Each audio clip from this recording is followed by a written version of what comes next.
Okay, have fun everyone.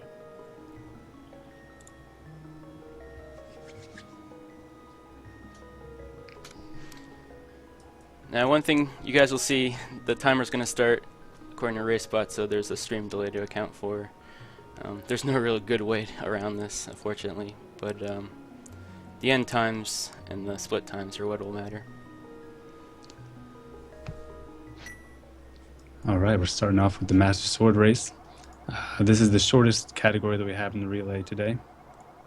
And it's also one of only two partial categories, along with Cane of Berna.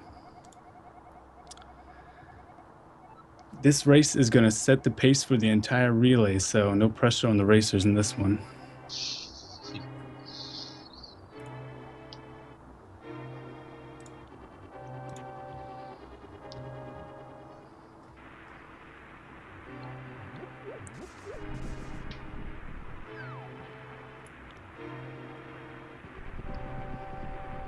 This is also only... Oh, yeah, I'm sorry, go ahead. We kind of Oh, wanted Master Sword first, and also Cane of Berna. We wanted two short categories to include new players. Although we have some very good players in Cane of Berna as well, but yeah, the more skill level we have in here, the more fun it is, I think. yeah, for sure.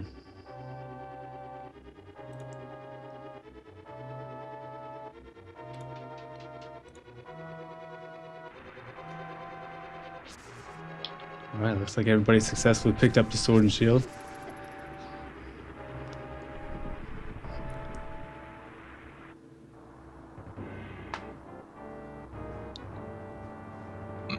This first part of the game is mostly similar between all the categories, because you need to clear this, you need to rescue Zelda to clear the rain state on the overworld, and you need to get the boots. Yeah, for sure. Even in the glitched categories, they'll be doing this. Unfortunately, we still have to do the first visit to Hyrule Castle first. I mean, it's not mandatory. You have other options, but unfortunately they are slower, as far as we know.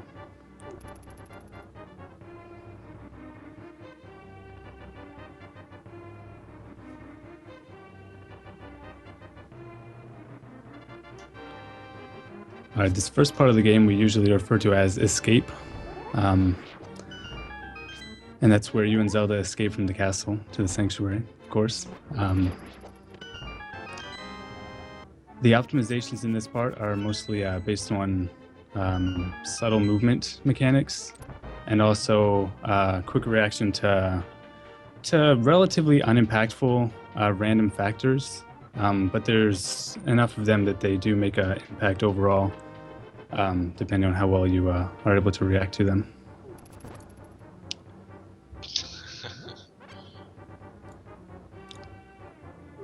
And a handful of small tricks. If nobody dies in escape, we should look at the 10-second difference maximum. Yeah.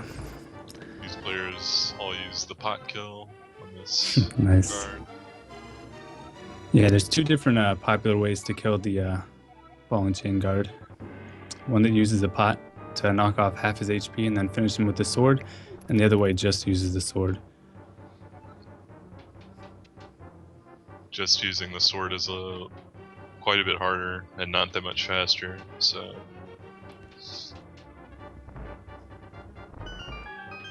A lot of players, especially newer players, do it that way. Joe actually does it a little bit differently even.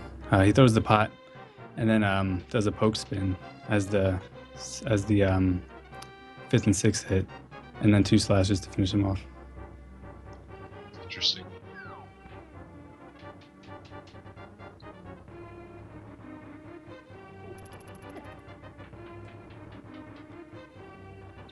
And I guess it's a cool thing about the Link to the Past. There's so many strats for every segment in the game, every small part. I guess you can... There's like 5 strats that you could use possibly for ball and chain. Just use whatever you want, whatever works for you. Yeah, at the top level, really small optimizations become important. But for the most part, not making mistakes and not having any big time losses is the best way to save time. So if you have to do 2 pots to kill the ball and chain guard in order to not lose a lot more time, then that's what you got to do. We'll be going through the sewers here, and this is where really the random element of this segment comes into play, because the rats and the snakes can be really problematic here and get in your way.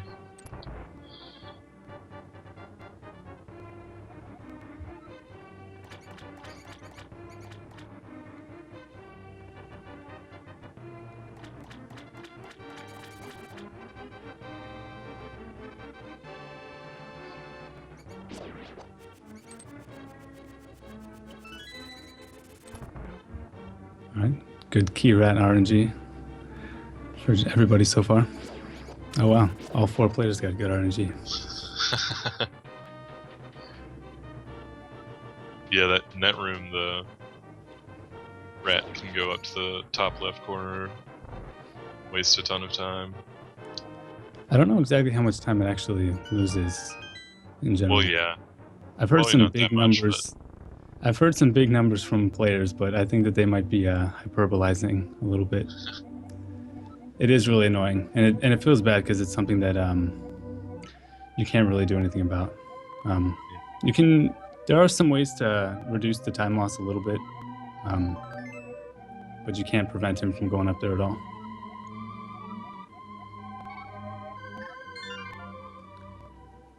All right, let's see if anybody chooses to get the Sanctuary Heart before Eastern Palace. All right, just 1.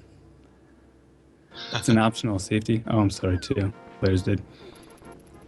You can get it now, or when you save and quit to the Sanctuary later, before going up Death Mountain. Depending on how much safety you feel like you need. You get it early if you feel like you need more safety. Well, it takes about 3 seconds anyway. Or you can choose to not get it at all. Obviously, that's also an option. But it's nice to get it before Death Mountain. In a race like this, the racers are probably nervous. I'm not in their shoe, but I think that's what it is. So they're... Oh, looks like Blue Viper got the Sank Heart before Eastern, but the other 3... Oh, nope. Real Jayhawk also got it before Eastern. But Joe and... Thunder Joe Mustache. and Thunder, yep. They're gonna grab it before Hera for a refill. Yeah, that's really convenient. When you save and quit, the game doesn't give you full hearts unless you only have 3 hearts total. So when you go up the mountain to Death Mountain, or to the Tower of Hera, it's nice to have a free heart refill there and an additional heart container, because you can get hurt pretty bad on Death Mountain.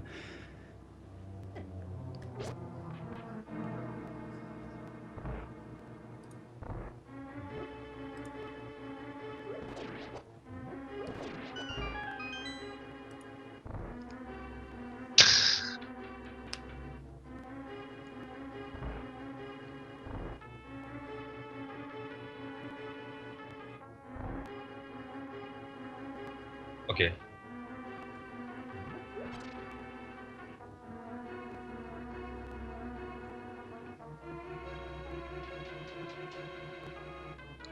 So a lot of small tricks in this dungeon. It's similar to Escape in that a lot of the optimization comes from small movement tech. I would say there's significantly less RNG to deal with. There's only a couple places where the Stalfos RNG is really impactful. I think the biggest trick is the what we call the big key skip, which technically you don't actually skip the big key, so it's a bit of a deceptive name. But it allows you to skip the normal technique that you would have to do to get the big key. And you see these players doing it now. It's a damage boost in order to hit that switch without having to kill all the enemies in the room, which is normally what you'd have to do to disperse the anti-fairies around the switch. Pretty simple. It's easy to do, but in my opinion, it's also easy to mess up. Took me a long time to get it down consistently. Especially if you have 3 hearts, you really want to make sure you don't mess it up. Yeah, you're going to be taking 1.5 hearts minimum. So you really only get 1 try if you have 3 hearts. I mean, there's a couple hard pots, but you know, one good Yeah. try, and then you have to go for slower backup strats.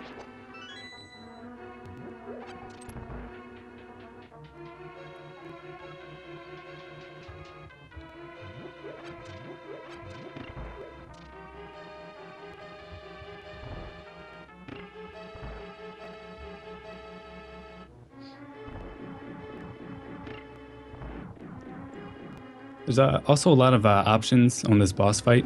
There's several different strats that are that have come and gone over the years, but I think all these guys are probably going to do the same one, which is the top right strat. Pretty See a simple bottom name. right. Think we'll see bottom right? Oh, Maybe. we will. Yeah. All right. Bottom right is probably the easiest. Although most people agree that top right's easy enough that anything easier is not really necessary. I still do bottom right though.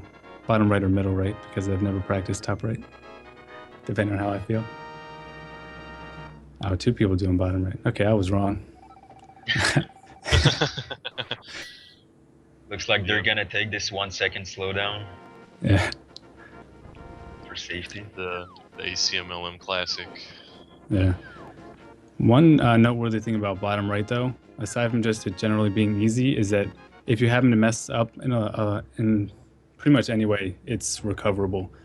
It's one of the easiest, probably the only strat that you can recover easily from like most mistakes.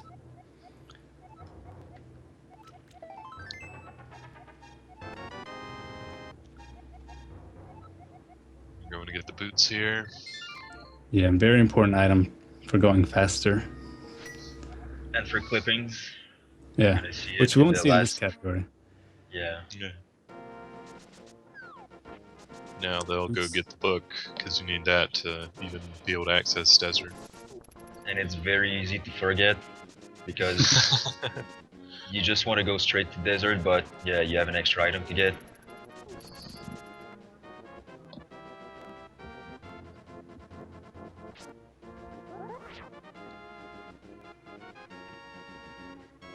This is also the first place we're going to see some players doing the super speed glitch, which is done by putting Link into a particular glitch state where his dash charge is stuck at the top of the countdown. And for some reason, when you move off of a staircase, you get dash speed with walking maneuverability. So they're just going to activate the glitch and then touch the stairs, and then suddenly they go very fast. And there's a handful of places where you can do that for varying amounts of benefit.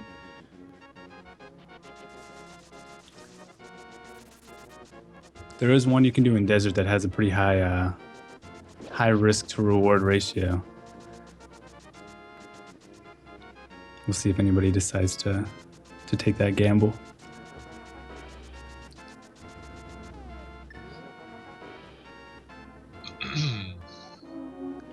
As a dungeon, Desert Palace is pretty simple. Just like any other dungeon, there's a handful of small tricks in this one. Nothing too noteworthy, really. And then just a lot of precise dashing. It contrasts Escape and Eastern in that the movement optimization is done by precision of dashing as opposed to walking. And then, of course, it has one of the most difficult and RNG-based bosses in the whole game. It Not can be the as make in- or break in a Master Sword run, especially Oh yeah, in and a arcade. Master Sword run is probably most impactful, aside from maybe Moldorm Falls. It's not, the RNG is different in La Moles than, say, Aghanim, in that it's reactionable. It can be bad and it can be very difficult, but it's something that you can actually react to and attempt to manage, whereas with Aghanim you just sort of have to take what's given to you.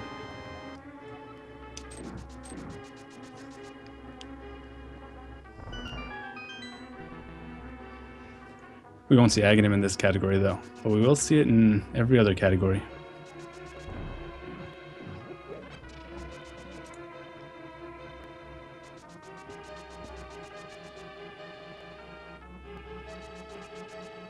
So 3 players on 4 already have the Desert Boss Key. Blue Viper, go in there.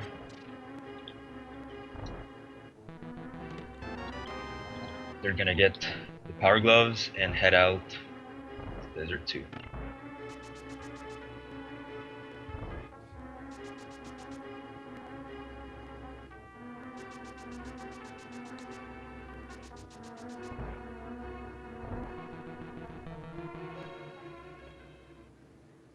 You can try super speed out of Desert 1 and go to Desert 2, but it's very risky. You can use a pause buffer, but if you fall off the edge, I think it wastes at least 30 seconds because then you have to use the book again. You have to wait for the cutscene of the stone moving.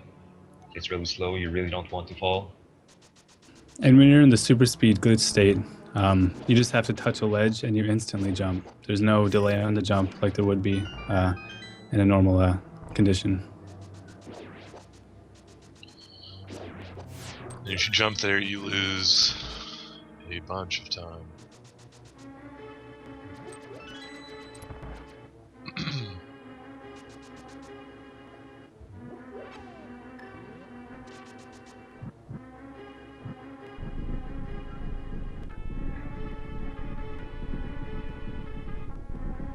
All right, first players entering La Mola's. This is a tough fight. He's in the first right now, but at the end of the fight, he might be the last. Who knows?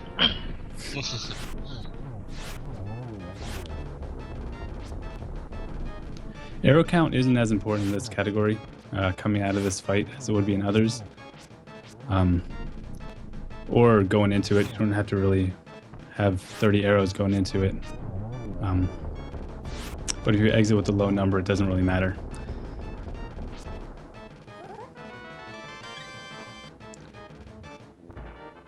Same with rupees. In other categories, rupees and arrow count are going to be really important. But in this category, they don't matter as much. Or at all, really. You just need to have enough arrows to get through this fight. Joe and Thunder Mustache both got really good land molas. Yeah.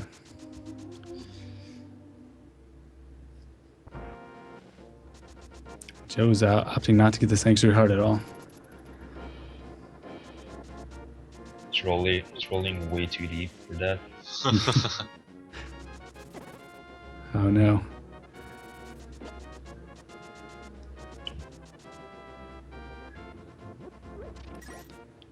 Blue Viper cut it a little close on that Lamola's fight. Down to 1 heart.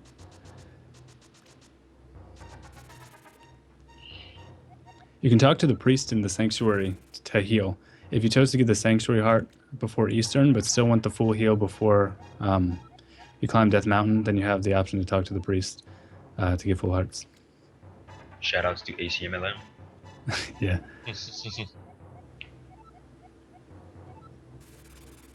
Nobody died yet. Nope. It could still happen. I'd say Death Mountain and Hera, probably the most likely time for it to happen. They'll just be walking with the old man here because even though you can dash with him, dashing is very slow.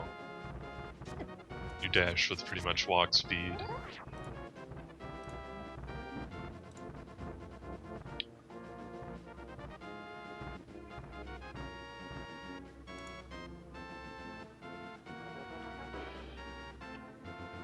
And here's the boulders and the squirrels.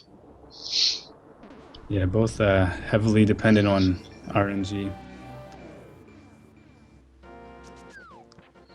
For the most part, it's avoidable. You know, when you're on the stairs, the bullets can get you. They can hit you when you're coming out of the cutscene, and there's nothing you can do about it. And squirrels aren't as bad on this segment. In a longer run, when you come back to Death Mountain and you go up along the east side towards Turtle Rock, they're more densely packed over there and much more prone to being problematic. Although the one at the old man cave where you get the mirror, that one can definitely block you completely. It's a weird thing about how the diagonal walls work. Their collision is kind of awkward, so it'll look like there's space to get through, but you really can't. But in vertical or horizontal walls, usually you can squeeze through, even if it looks like it's closed off. Now we have Joe with only half a heart. So you Uh-oh. want to watch that. Think he's gonna death warp. That would be a good idea. It's slightly slower, but it's a lot safer.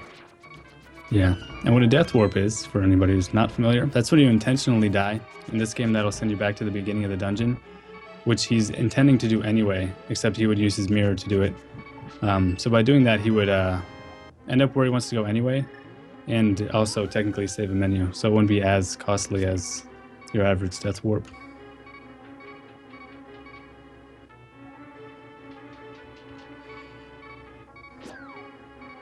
But he chose not to. He is probably gonna get the safe heart in the Moon Pearl room. And it's Yeah. important to know that in a Master Sword run, you don't take the Moon Pearl and you skip having to get 110 rupees. Right. He doesn't have to do a bomb jump as well, so that would be an extra heart that he'd have to lose up here that he's not going to have to. Oh, no. The mini Moldorm's got him. Well, that'll equalize it. He was in the lead.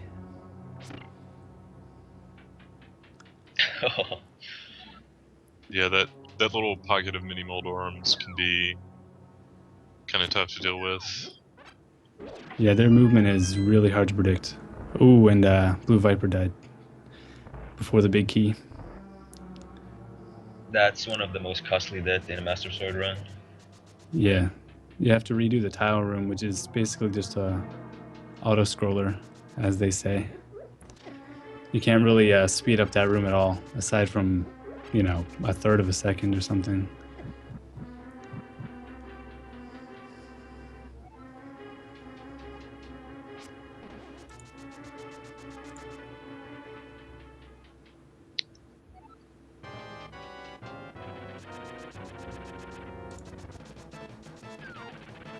Some people opting to go for bumper skip, some not.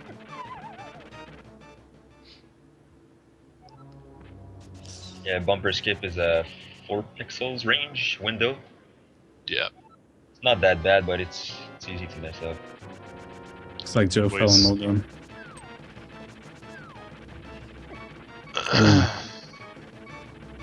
Done with mustache and nice. real J Hacker Yep. done now. Done with Yeah. hair. All they have left to do now is collect the Master Sword.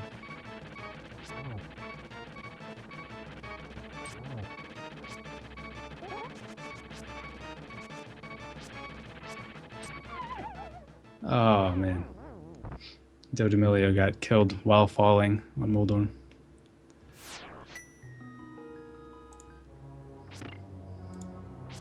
On the last hit, too. Yeah.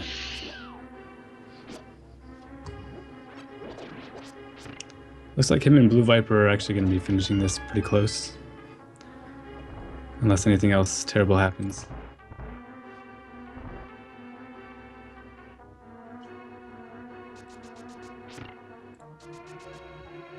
So the next 4 players you're gonna see racing are Downtime Death.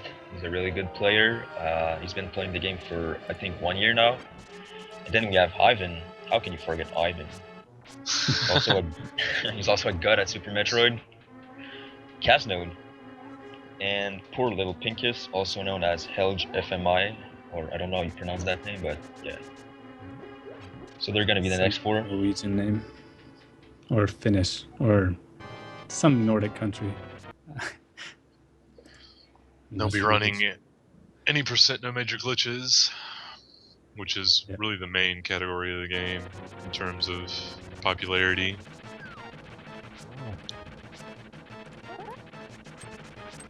Alright, Thunder Mustache and Roger Hack are done now.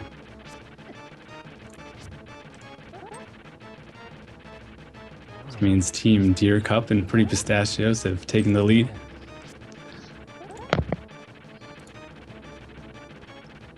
It's like Moldorm's doing a little better.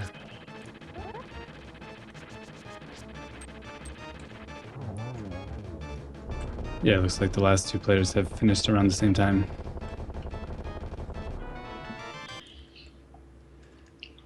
There are actually a few things that can go wrong on the way to the Master Sword. A few small things. Nothing too too significant, but there could still be a handful of seconds variance on this last bit for them.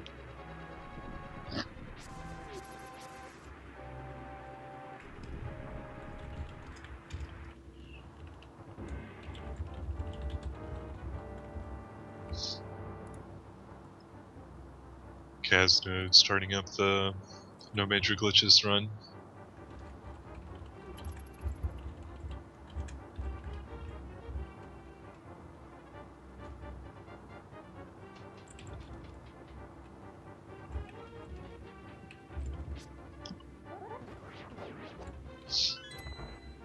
So with Casnode and Ivan, we're actually going to have two very good Super Metroid players in this race. Shoutouts to Super Metroid.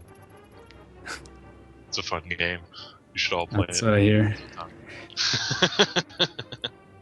Some would argue it's even better than A Link to the Past, but that's for another day.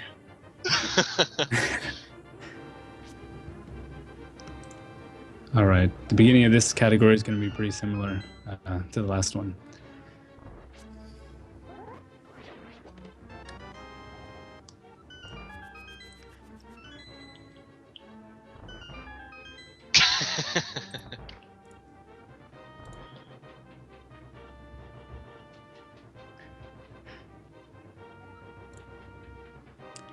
We'll see probably more variance in the final times in this category as well, just because it's longer, of course. So there's more room for error.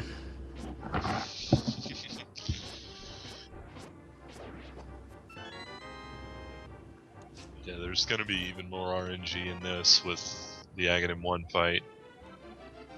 Yeah. Which is, you know, like Scooch said earlier, it's something you can't even control at all.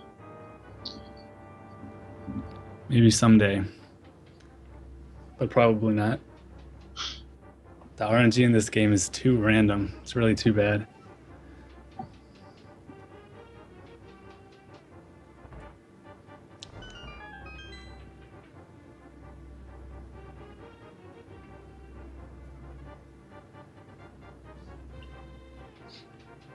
Now the first 5 or 6 minutes of no major glitches, which is this category, is about the same as Master Sword.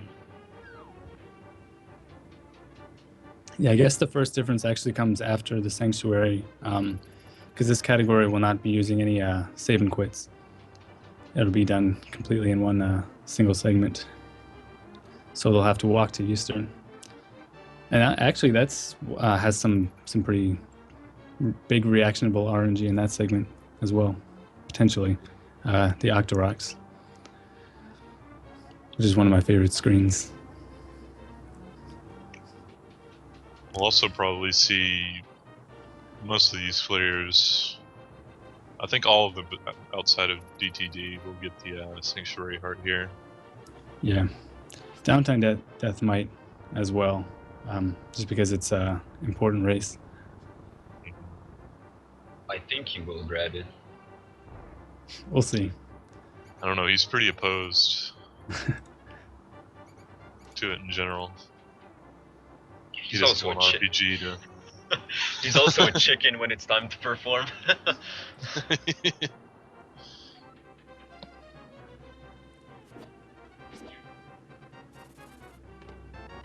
sure some of it will depend on how he finishes Escape.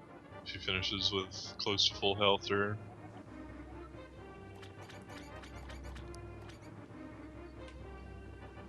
a few hearts down, a couple hearts down. Yeah, it'd be a good idea. The Octoroks do a full heart of damage if they touch you. And there's about a half dozen or so that you got to go through along the way.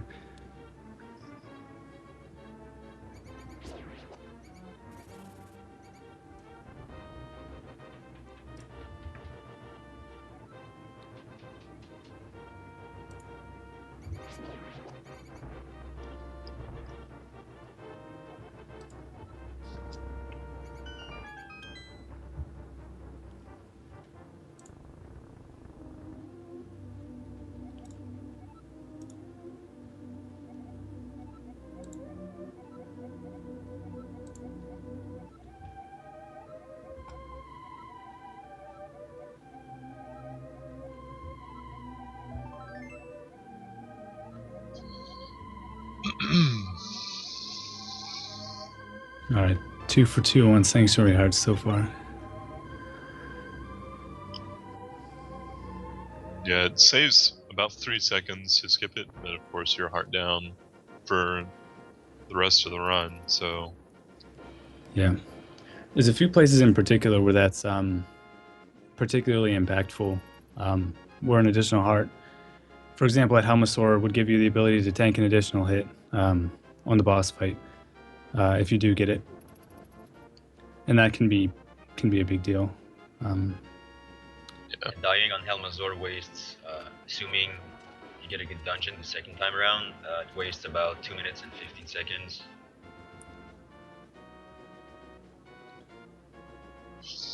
also one of the dungeons toward the end of the game, Misery Mire, has a pretty tight health route.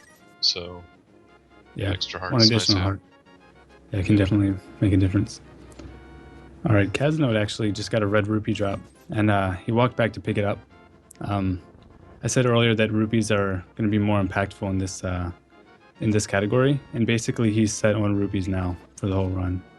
He doesn't have to pick up any more. You only get a minimum of 14 from drops, but you can get by with less than that, of course. There's just you'll just have There's a to few take a little more backup time pods. later. Yeah.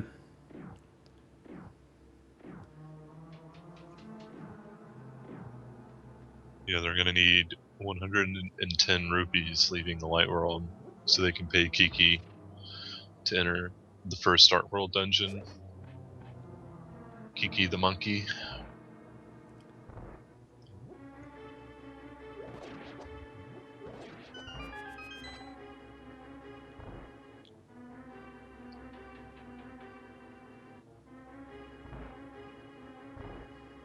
See if DTD's gonna skip the heart. This is the most exciting moment of the run so far. Oh, he skipped it.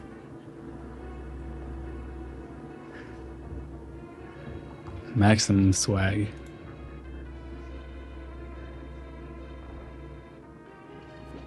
He does have a lot of hearts though, so he'll be fine. Yeah, he almost always plays without the Saint cart, so he's used to it. He should be fine.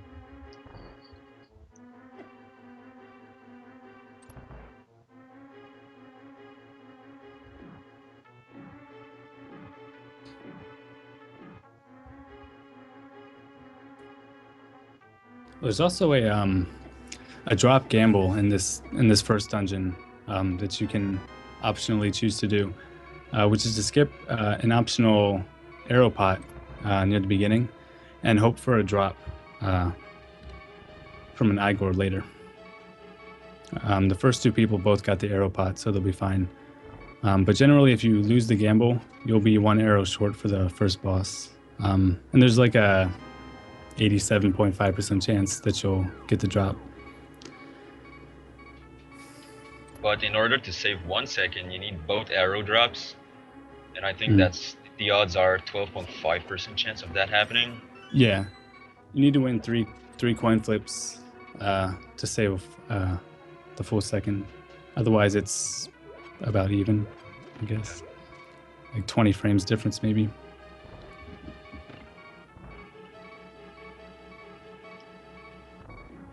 I know DTD likes to skip this arrow pot, and even if he gets, you know... Ooh. We have a death from Kaznode. Oh no. The Igor in the Zelda gamer room.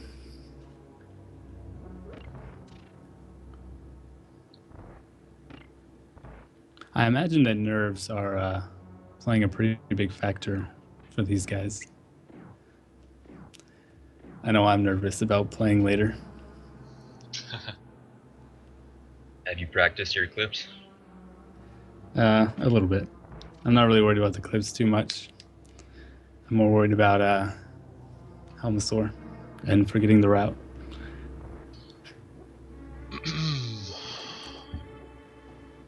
But only because I changed things up in that one run I did to try to be weird, and then they ended up being not good.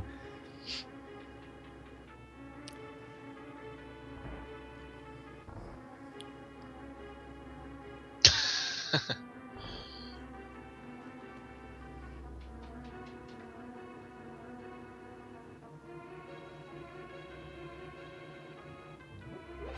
so it looks like Kaz is still going to be ahead of Ivan and DTD here, despite the death. Yeah. That Master Sword race got the team ahead enough to compensate. That's going to happen a lot. I imagine there's going to be a lot of mistakes across all teams, and they're going to balance themselves out for the most part. Now, used to, we would get the boots and then go behind Sasrala to get some rupees that are, right there, but somewhat recent discovery, or relatively, in this game is tree rupees. We'll talk about that when we get there. Yeah, that was something that ACM actually found out how they worked by looking into the code. I think it was discovered in February or March 2014. So it's a little bit more than a year ago.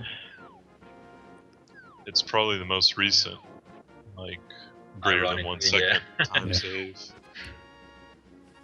And there's been a lot of little frame savers found, but times that or strats or routing improvements that save more than a full second are hard to come by in this game. It's a very optimized game.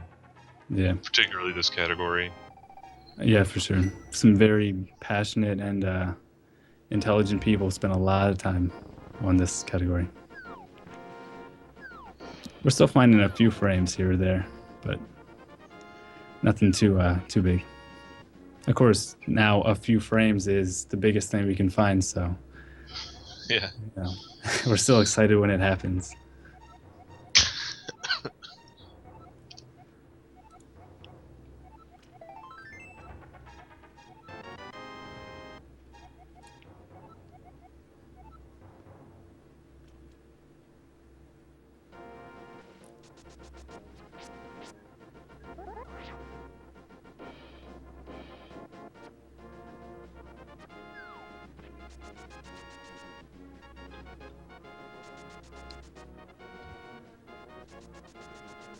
So looking at rupees, everyone is set except for Pinkus. Yeah, there's still a few opportunities to get a drop, but if he doesn't, as long as he's paying attention to his rupees, he should still be okay. I think mini Moldorms might be the last good chance he has. Oh, you can get from the popos here from this. Yeah, of course. Even if he does get a good drop, if it's not too much in his way, in Eastern you have the boomerang equipped for a lot of it. So if you do get a drop, you can boomerang, if it's a little bit out of your way. But if he gets a good drop and it's a little bit out of his way, he might not want to get it anyway and just do one of the backups instead, or see if he gets a better drop and then do the backups if he doesn't.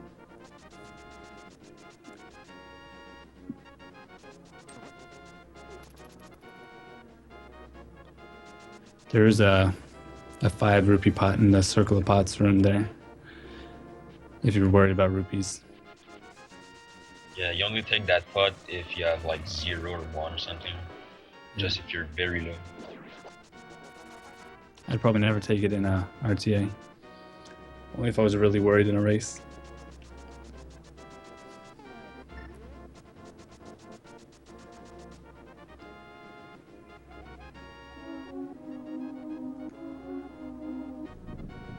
See if any of these players want to do the risky spin dash between halves of the desert here. I imagine some of them will. Yeah, these are a little more experienced players than the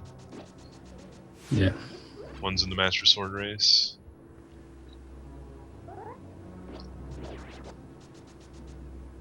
I know DTD does not like to do it though. He'll skip Sankart, but he won't do that strat.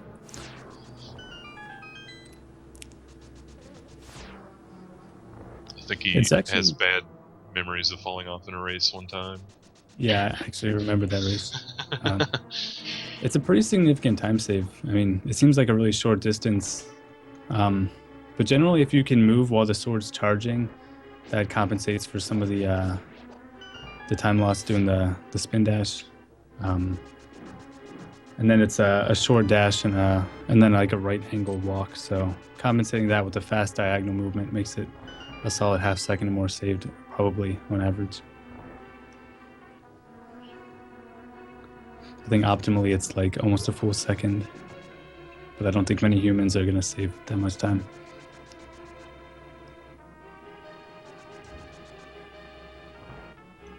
So Okay. my mullahs again. Ooh. We had Kazno doing the super speed. He walked down and then back up on the stairs. Almost messed it up there. Oh, I wasn't paying attention. Was it a good Llama fight? It was pretty good. Securing his advantage. So, a 4. I think it was a 4. Yeah, That's pretty good. which is, most good players will want less than 5 every time. Getting 5 or more starts to get pretty bad. It's humanly possible to get a 2 cycle, but that's very RNG dependent. Yeah. Definitely takes some luck and a lot of skill. Or an absurd amount of luck. I've had them all spawn directly on top of each other right around the same time before and just killed them all instantly. That might have been a game saver manipulation though. Accidental RNG manipulation.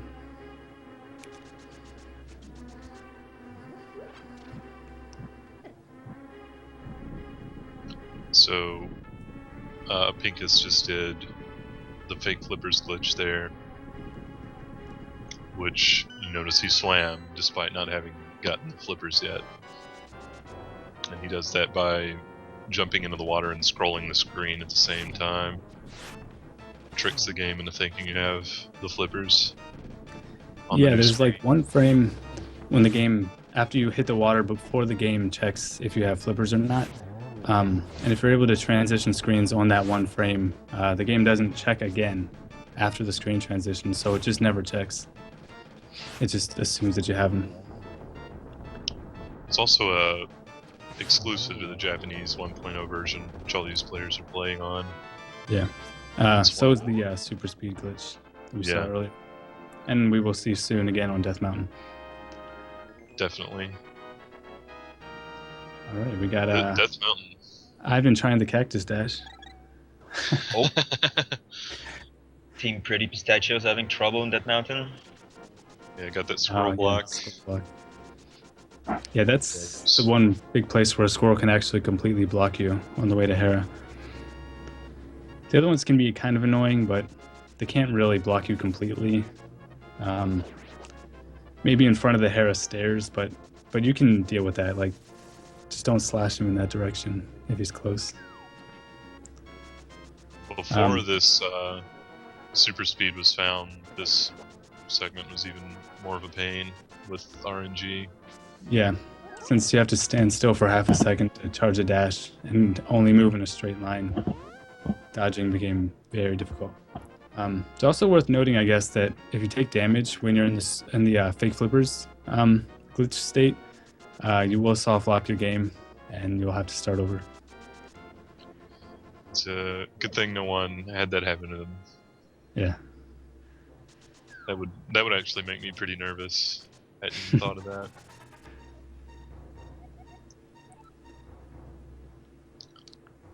All right. So they're all pretty much good on rupees. Pincus is going to have to pick up an extra blue at the first tree if he doesn't get another drop. That's not that big a deal, though. And they're all fine on arrows as well. Downtime death is a little low with 10, but with new, relatively new Aghanim Tower strats, he should be fine with that many. But Pincus is living large with 12 arrows right now. I mean 17 arrows, sorry. Big number.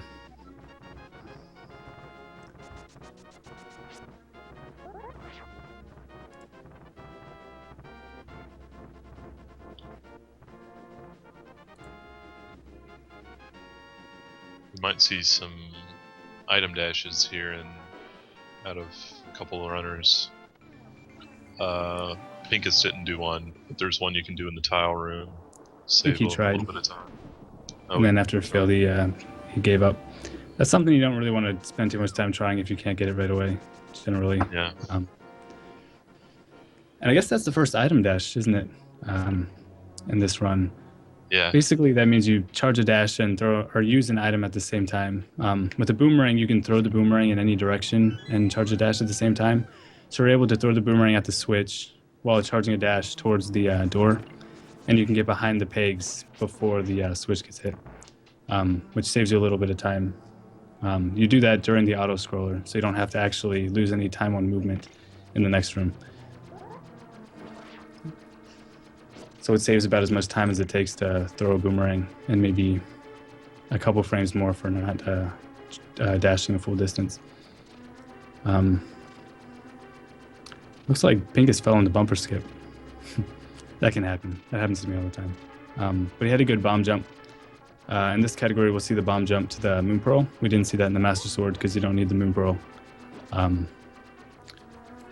basically, it's a manipulation of damage boost physics in this game.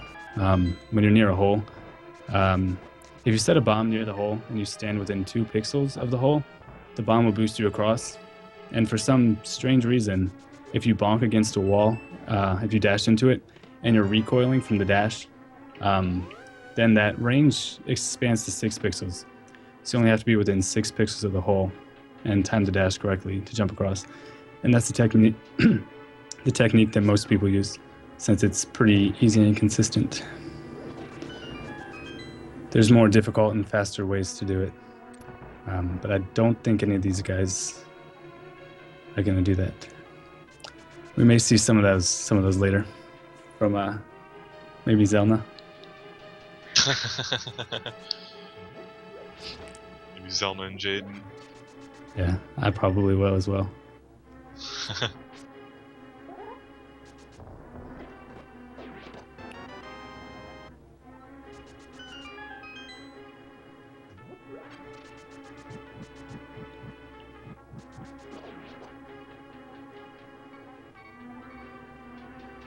Did Ivan hit the safety switch?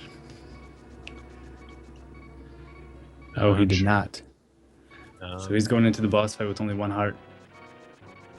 Oh, and Pincus just went past the first rupee tree. So basically what happens is you pull on the tree and it spits out rupees. And the color of the rupees depends on particular conditions. Basically, what's happened since either the last time you reset the console or since the last time you pulled the tree. So since he hasn't pulled the tree in this entire run, it's since the last time we reset the console. He got blue rupees, which is the case that happens when you kill 4 enemies or greater and take damage at some point. So in between the 2 trees, what he needs to do is kill 4 or more enemies and not take any damage. And then the second tree will give him red rupees.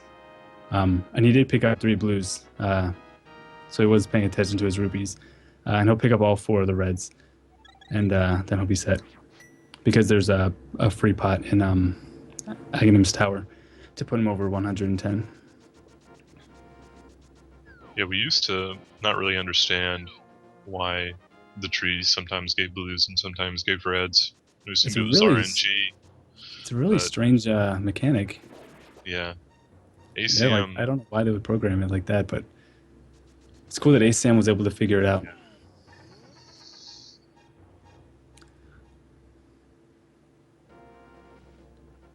I guess it works kind of similarly to the bomb drops, the way bomb drops work in Zelda 1, actually. I'm not familiar with that. Killing 10 enemies without taking damage gets you a bomb drop. Okay. The 10th enemy has the bomb.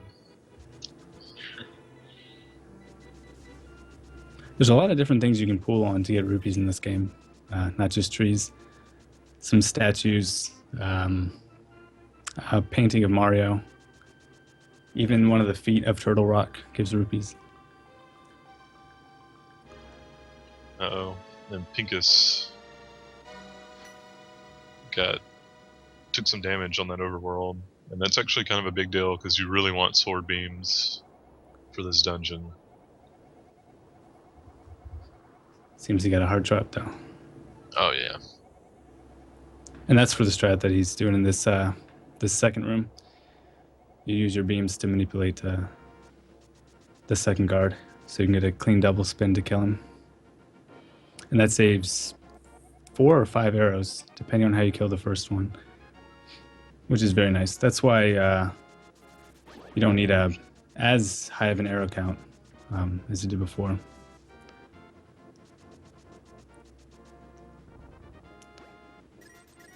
And when you kill enemies with a dash, they won't drop anything.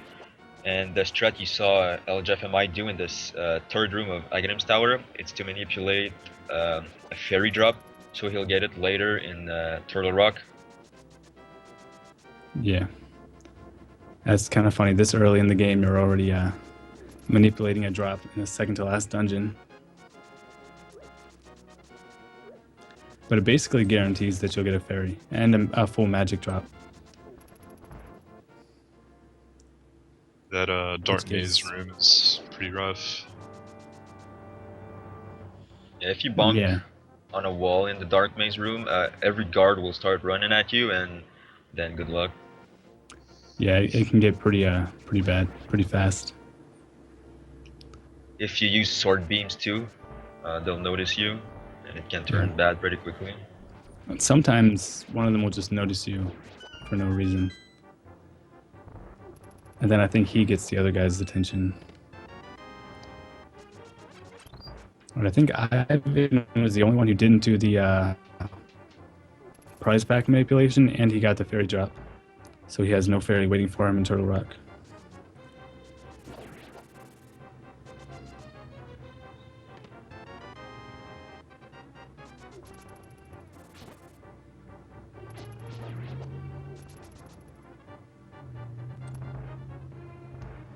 I will see our first Aghanim fight soon. So we'll get to see our first, well, hopefully very few blue balls total between them, but there's 4 of them, so there's a good chance that at least one's going to have a fair amount. And what's going to happen in the Aghanim fight is he has a cycle of 4 attacks. The first attack is always a yellow ball that you can hit back at him, and the next 3 are 50-50s between giving you a yellow ball and a blue ball, which the blue ball can't do damage to him, so you really don't want that to happen. Oh, and then he does a lightning attack, and then it repeats. Yeah. Every 5th shot is a lightning. So every 4th -1 blue ball gives an additional lightning cycle and an additional guaranteed hit, which is why the algorithm for the odds of various blue ball amounts is kind of complex. And you have funny things like 11 blue balls is more common than 10 or something weird like that. 7 is more common than 6. Yeah. 7 is more common than 0. And yeah, that too. It is, yeah, actually.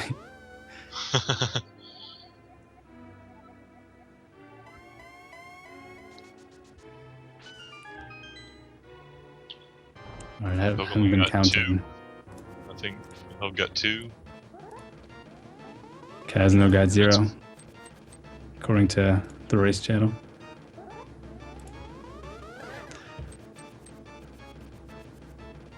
Anything less than 3 is pretty nice. Yeah, Because it avoid the extra lightning cycle. yeah. 3 is the average, though, the most common.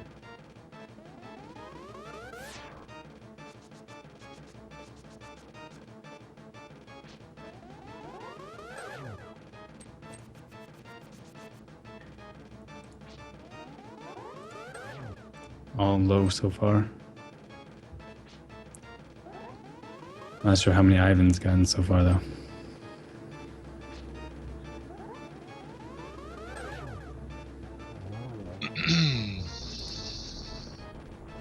downtime death got 1 blue ball.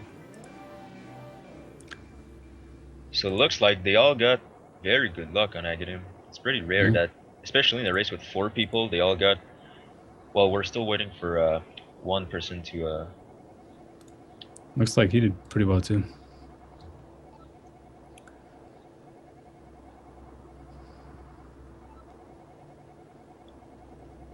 All right, so they're gonna pay Kiki to get into Palace of Darkness. If you take any damage while you're walking with Kiki, he will run away back to where you found him, and you'll have to go back and get him again. So if you don't have extra rupees, that can be very problematic, but it's very rare for that to happen. You need to get particularly bad RNG, which that itself is rare, and then not handle it well.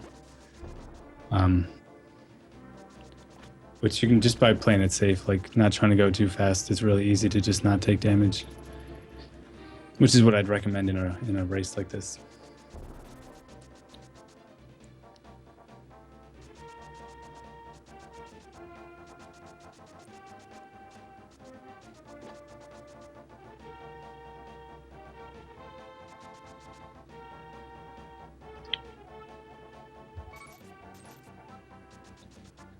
Palace of Darkness, this dungeon that they're all entering now, has one of the fanciest tricks in the game. It's pretty difficult to learn. Now, I wouldn't say it's one of the hardest to execute after you're familiar with it, and that is, of course, the hammer bomb jump, because it's double pixel perfect, as they say, which means that you have to set the bomb on a particular individual pixel and then move Link to another individual to work. Once you learn the pixels and you get some experience with small, precise movements, it's not too hard to do, I think. It saves 35 seconds, and what it does is it skips having to go in the basement to get the rupees there. Right. Oh, Pincus did it well, but threw the second bomb low, so he didn't break the wall. That's the double bomb jump, where you set the first bomb and then you set a second one so that you can throw it at the wall while you're waiting for the first one to detonate. It gives you a little bit less time to place Link, but with good menu buffering or just really good adjustments in general, it's doable. All right, success so far for both Pincus and Kaznode. We have one of the other really important trick in this dungeon, of course, is sexy statue. Yeah.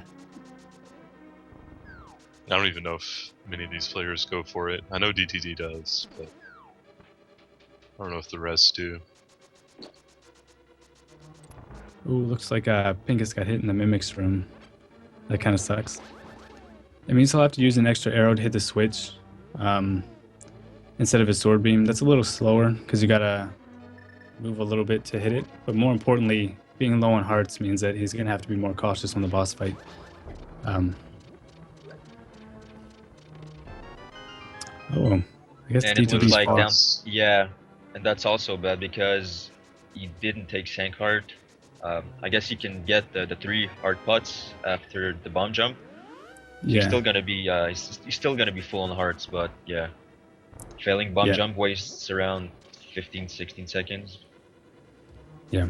Generally, any more than 3 hearts down is where you don't want to be in this dungeon because there's 3 heart pots. Of course, Pincus took damage after those hard pots and didn't want to go back and pick up the other 2. That would have been really slow.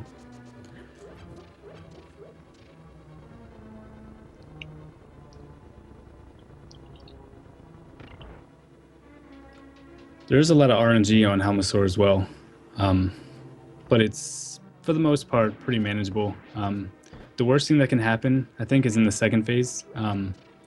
He has 2 attacks he can do, the tail attack and the fireball attack. In the first phase, before his mask is broken, he just chooses one or the other. In the second phase, he always does the tail attack, and whether or not he does a fireball attack is 50-50. So if he's doing a fireball attack and a tail attack and giving you wonky movement, it's sometimes there's a pretty damn good chance you're going to get hurt in those situations. Or run and hide in the corner and hope for the best. The safety corner. Yeah. The hammer takes 4 hits to kill him in the second phase. The Master Sword is half that much damage, so you can do a combination of both. Hitting with the hammer is pretty precise. It's kind of hard, but skilled players can do it pretty consistently. It is a little safer to use the sword as well. He can lunge at you when you're going in for a hammer and hit you. But if you're doing slashes, you've got a little more distance between you and a knockback with each slash. Kaz note, cutting it close. Yeah. Downtime Death lost another heart before getting to Helmasaur, but since Helmasaur does 2 damage per attack, that actually makes no difference effectively in this fight. It actually means he won't have Sword Beam, so if he's slashing, he'll get a little less lag, probably. Although I don't know if that's actually confirmed or not. That's just usually the case.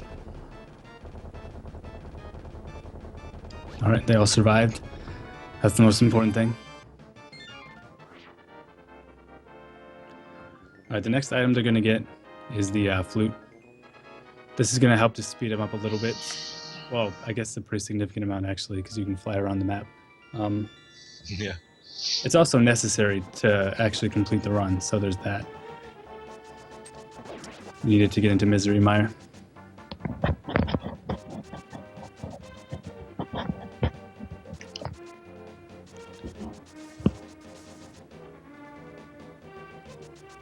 Also, one of the most useful super speeds is coming up. The Usain Bolt super speed. Yeah. This one saves a good amount of time, but it also makes that screen a lot easier. There's a red soldier on that screen who's Hyrule's preeminent track athlete. Yeah. Interesting thing about those guys, I'm pretty sure they actually gain a bigger speed increase on diagonals than Link does. Yeah. So if you're trying to run away from them on diagonal movement, which is what that section largely is, they're going to catch up with you. Unless you're using super speed, in which case you just zip right past him. Don't even have to worry about him.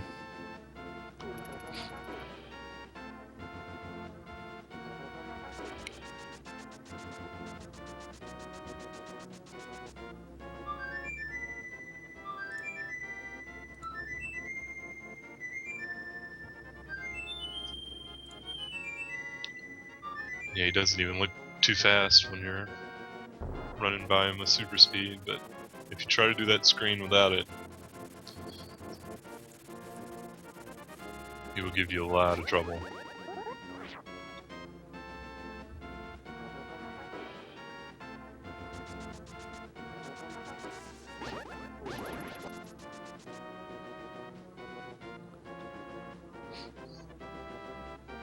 They're all still pretty close.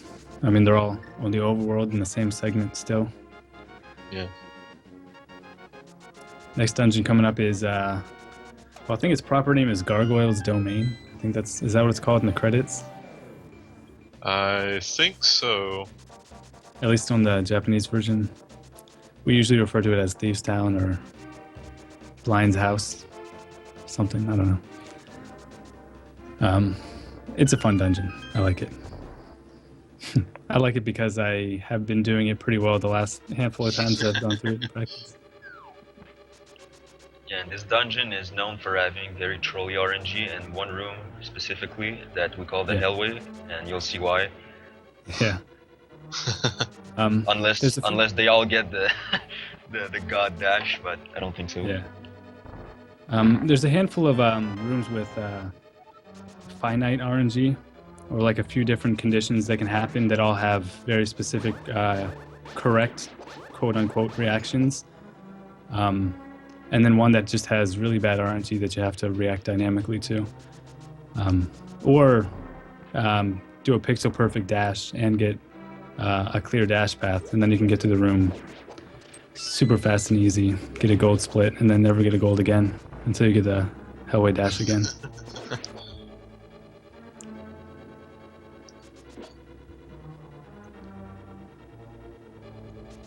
The apple tree. Ooh. Pincus actually got the God pixel on a readjust, but then got bad RNG. It's hard to adjust to that pixel. It's actually on the dash axis. So if you don't move when you first enter the room and dash straight left and then only press up out of the dash, you can land on that pixel, but it is frame perfect. But adjusting to it if you miss it is pretty difficult because there's no real reference for it. You just kind of gotta estimate. He still made it pretty well with that RNG. Like, that room just has so much stuff going on. Yeah. Casnoed a little more rough. He made it through okay. Ooh, and then got hit by the spikes in the next room. There's a handful of hearts in this dungeon you can opt to pick up. There's 3, and there's a chance you could get some from drops. I wouldn't count on the drops, but it's possible. And the jail cells in particular. Ooh, looked like Downtime Death moved when he first went to the door and then still hit the pixel and then moved off of it. Or something awkward like that.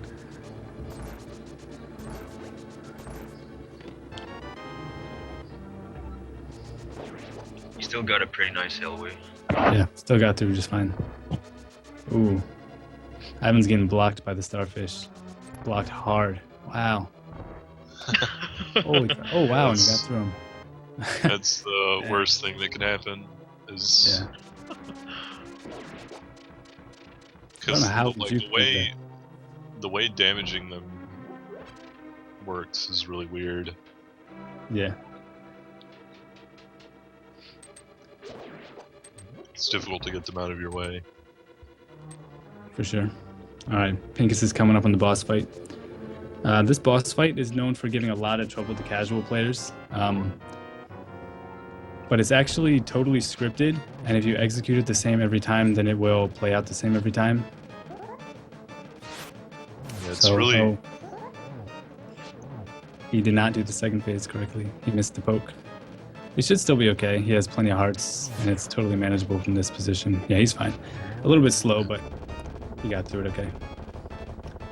It's one of the hardest bosses casually, but it's yeah, one of the easiest to optimize. Multiple bottles and fairies. Yeah.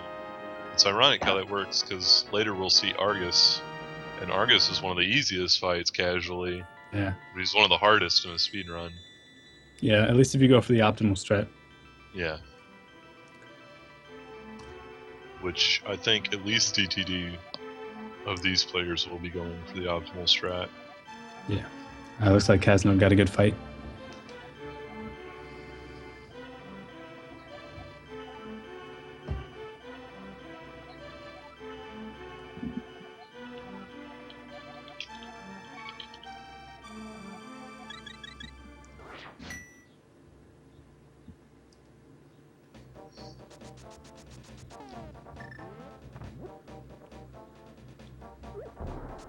Ooh, Downtime Death pretty good as well.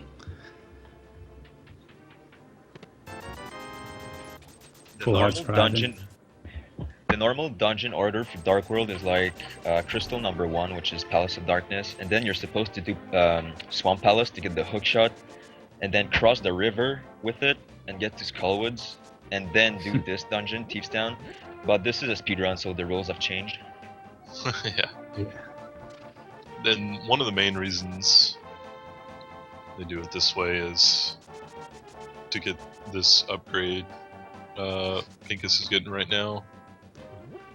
Yeah, the Tempered Sword. It speeds up basically every boss fight in the whole rest of the game. So it's worth it to get it as quickly as possible. Plus it gets you the flute as early as possible to do this, so it's a really intuitive route to do the dungeons in this order. And quick rupees to buy the flippers. Yeah, that's right. Town. Which is the main reason why doing Swamp early is not really practical, because there's no good way to get flippers early.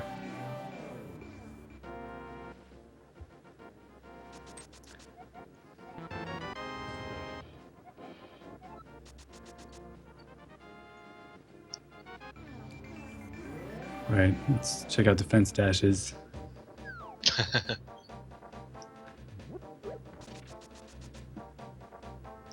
Ooh, pink has got it. What that is it's actually a pixel boost on the slope. Sometimes when you move off the edge of a slope, you get boosted by 1 or 2 pixels off of it. And if that happens, then you're able to push up against the fence and get pushed to the side instead of just dashing into it and bouncing off. And you have to kind of dash from a particular X coordinate for that to happen. It's a pretty simple setup, so most players will probably go for it.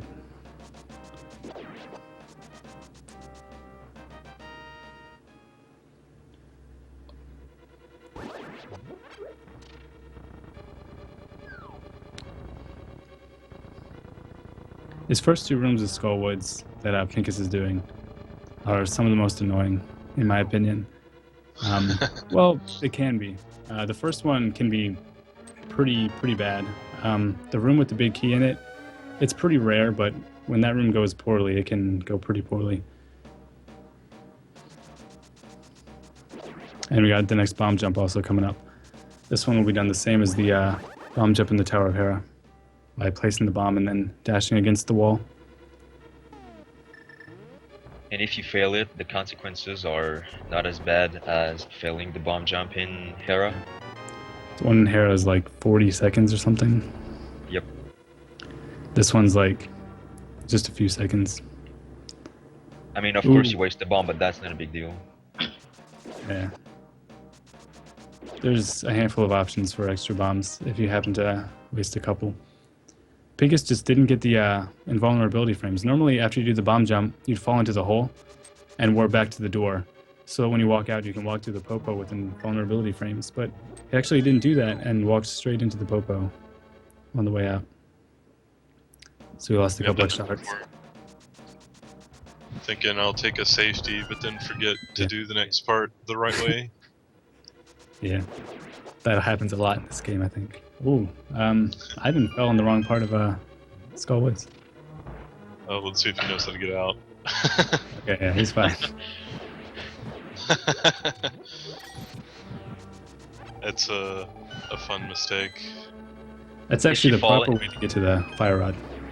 Yeah. Yeah, you have to bomb the wall there and pull a lever. If you There's already had another the big... pit you can fall in. It's the first pit coming into Skullwoods, and this one, a lot of new players fall there and they don't know how to get out. You have to get a small key from a chest, and they just go all over the room and can't find it. It's very fun to watch. Or they try to like mirror out because they forget. Yeah. They just land on the floor again. Alright, looks like Pinkus had a good moth fight.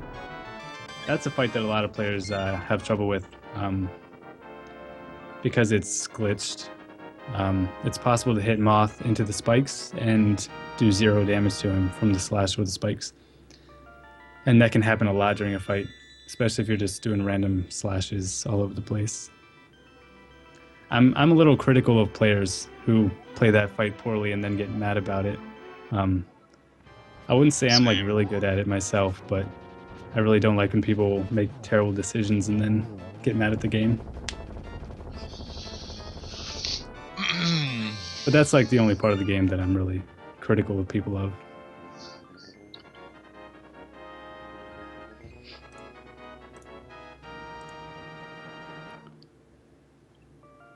Kaznoon had a good fight too.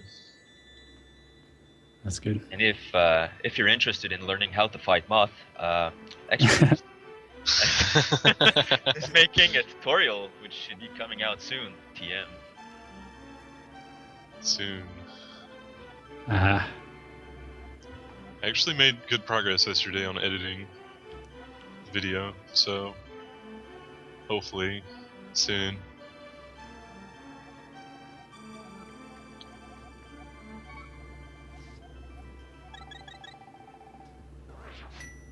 DTD's fight wasn't too bad. Nah, it wasn't too bad. It's a fight that can lose you a bunch of time if it goes poorly.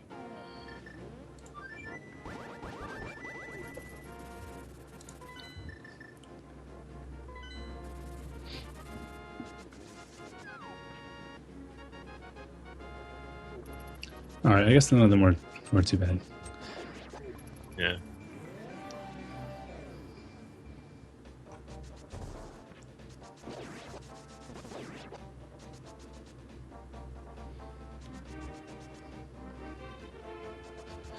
All right, next dungeon up in the speedrun route is Ice Palace. You could opt to do Swamp Palace first. That's referred to as the Japanese route because a lot of Japanese players do that. And it's about 5 seconds slower overall, I believe.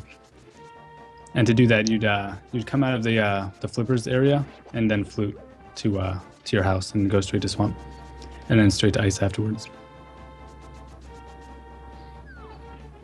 It is actually faster to do Swamp first if you do this route with save and quit.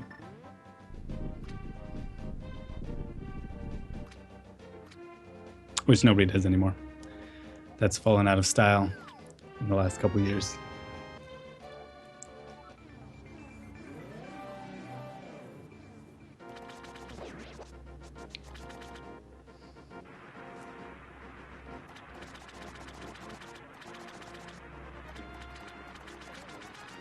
Alright, they're getting Quake along the way, but you need to open up the Turtle Rock dungeon later. And You that's see when they the get time. when they throw the rock to get Quake, they dash bonk against the right wall there. It's actually to set up a quick warp, which I don't think we talked about or explained yet, have No. we? Yeah. Basically, when you warp between the light world and the dark world on certain horizontal coordinates, the warp animation can be sped up by about half a second. Yeah, it's pretty significant. Yeah. Considering they're like Frames. they're about 20 something times you warp Yeah. the entire run, so it's about 12 seconds saved over the full run if you get them all.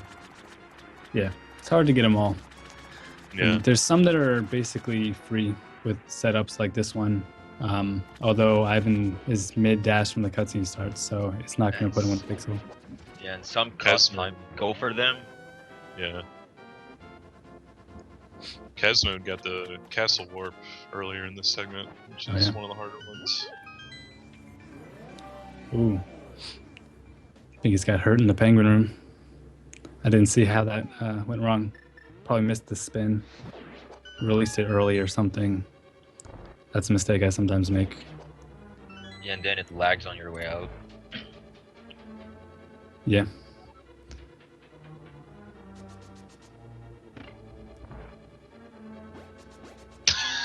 Picks up an extra bomb. Yeah, he's gonna grab the extra bombs. Otherwise, he would only had one try at the Ice Palace bomb jump, which is the next bomb jump that's coming up. This one is actually pixel perfect in the same way that the hammer jump is.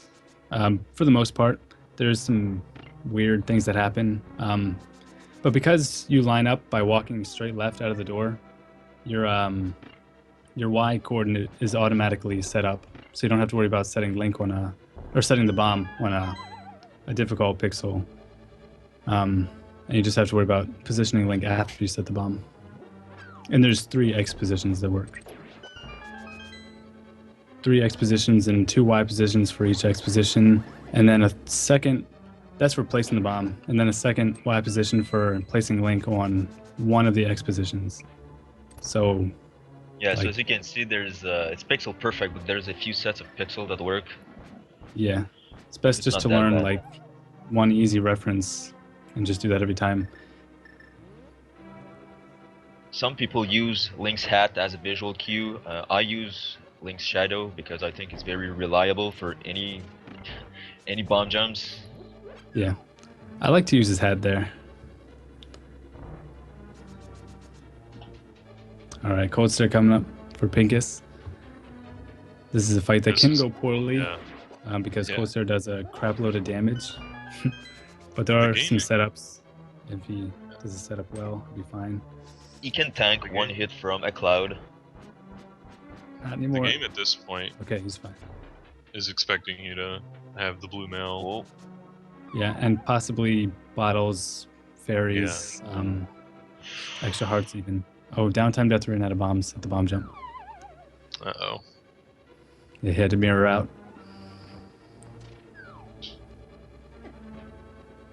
When it looks like Kazno's going to be going in with less than 4 hearts. The puffs do 4 hearts each, so he can't get hit once by the clouds. The ice that falls from the ceiling does 2 hearts, so he could take one of those. This is one of the worst bosses to die on as well. Aside from the fact that it's easy to die, it's also one of the most costly.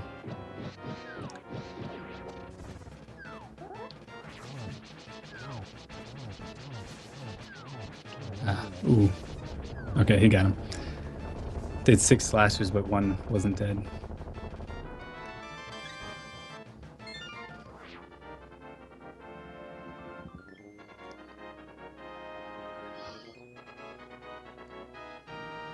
Ooh, downtime death. Or, sorry, Ivan having trouble with the bomb jump. Ooh. Oh no.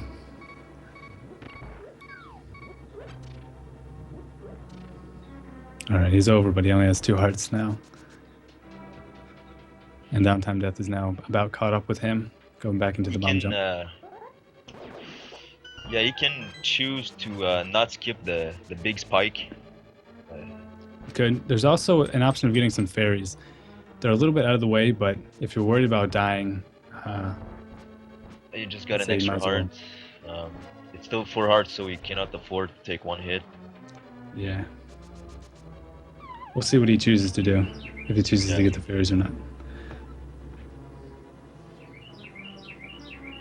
I imagine downtime death will not get the fairies. He'll probably also tank the spike with even with 3 hearts. But we'll see. Oh, he did not. That was probably the better decision, though. All right. Pingus is starting to swamp now. Generally, depending on when you choose to get the Ice Rod and Ether, there's some variance to when you can get those. Most people just get them after Swamp and before Mire. But depending on that, usually you want to exit Swamp with 2 bombs total. And there's 2 bombs that you can optionally pick up in this dungeon, so it's really handy. This is basically the place where you recalibrate your bomb and arrow counts to where you need them to be. I haven't made it through Cold Stare. Good. Also, you need to have full magic going into Cold Stare, and you can't miss a single fire rod. It's not common for that to happen, but if you walk forward too fast, you can throw one at the wall by accident. And downtime death did die. Oh, That's too bad. Alright, now you'll see why this can be really time consuming. For one thing, it's a long dungeon, but also now he's out of magic. He can't even get through the first room of the dungeon without finding another magic drop. So he's going to kill these buzz blobs until one of them drops magic. He only really needs a small vial because he'll likely be able to get a big vial from penguins later. Very likely it'll come up in the prize pack. I just want to say that downtime death got killed by Cold Stare.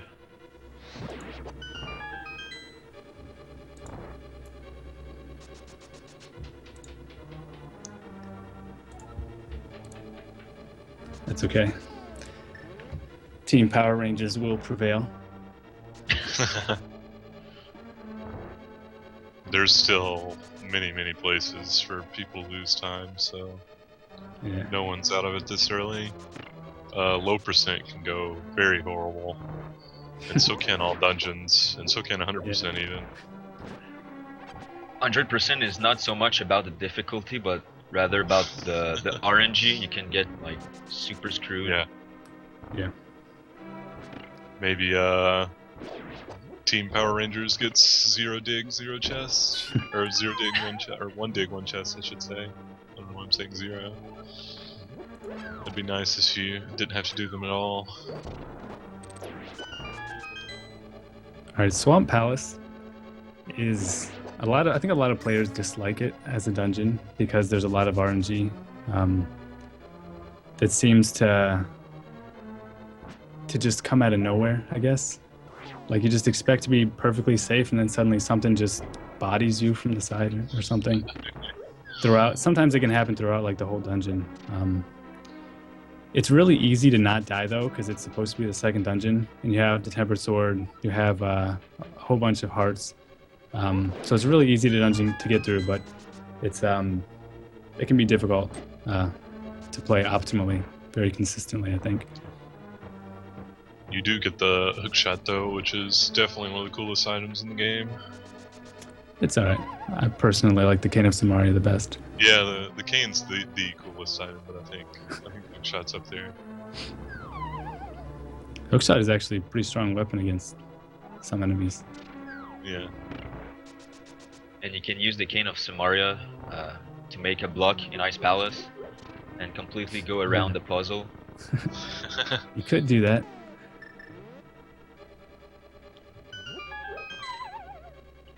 But since we do a bomb jump, it doesn't really matter. Yeah, the bomb jump really bypasses the main puzzle of that dungeon. Alright, Downtime Death was successful in his second Cold Stare attempt.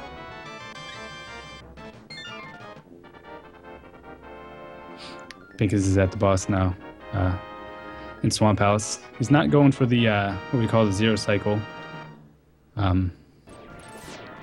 Oh.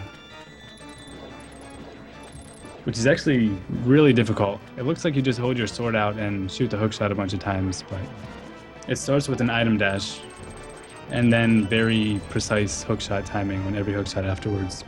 And you also have to move in a pretty specific way to get all the pops. I think it's one of the hardest boss strats that there is. Definitely.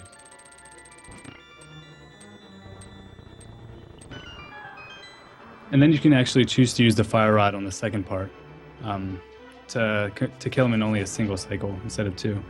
And with the extra menu, that saves about a second. The zero cycle, I think, saves 6 or so seconds. It's pretty big, but also very hard.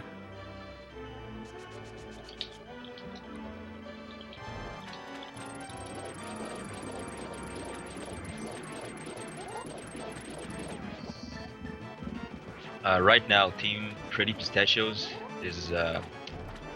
does have a full dungeon lead on the last team, but that could change. So Sure can. Did Kaz just get a zero cycle? I looked away. I didn't see. I think he did. He's a Super Metroid player. He's used to funny hand grips. He did get it. Yeah, nice. Missed the fire rod trick at the end, but the fire rod trick is also pretty tough timing to only save like a second. Yeah, it's really awkward. Argus's hitbox is really questionable. It's weird. Like it doesn't activate immediately either. Like you have to wait. if you want a good challenge, try hitting Argus with the ice rod. Yeah, that's hard. It's, I've done that in puzzle races.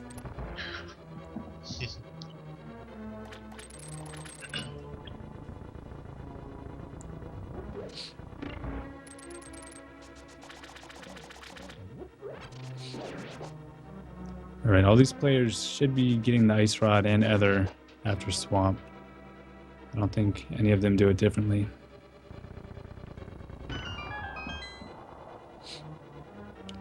And that's just basically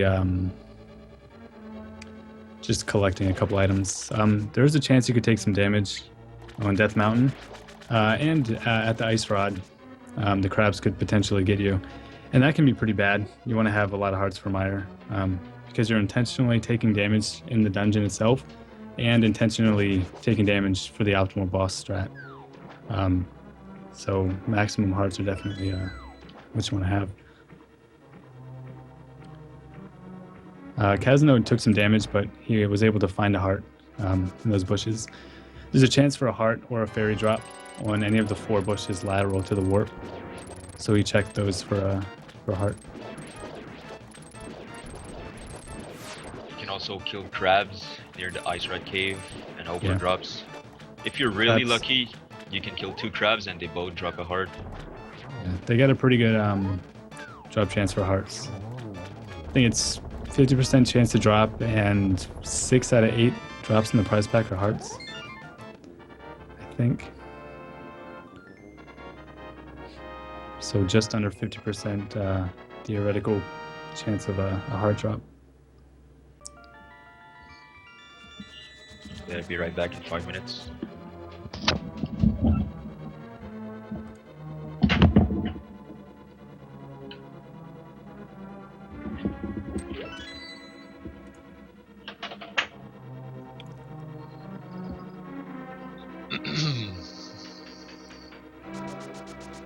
I like Misery Mire the most, I think.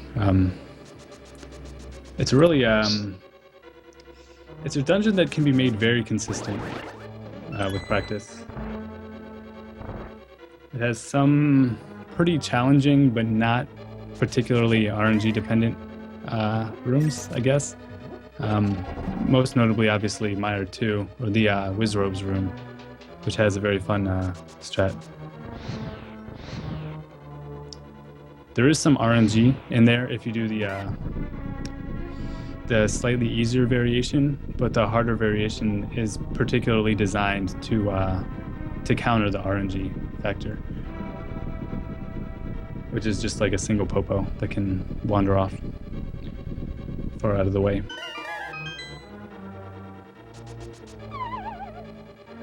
Yeah, that room is one of the coolest rooms, in my opinion.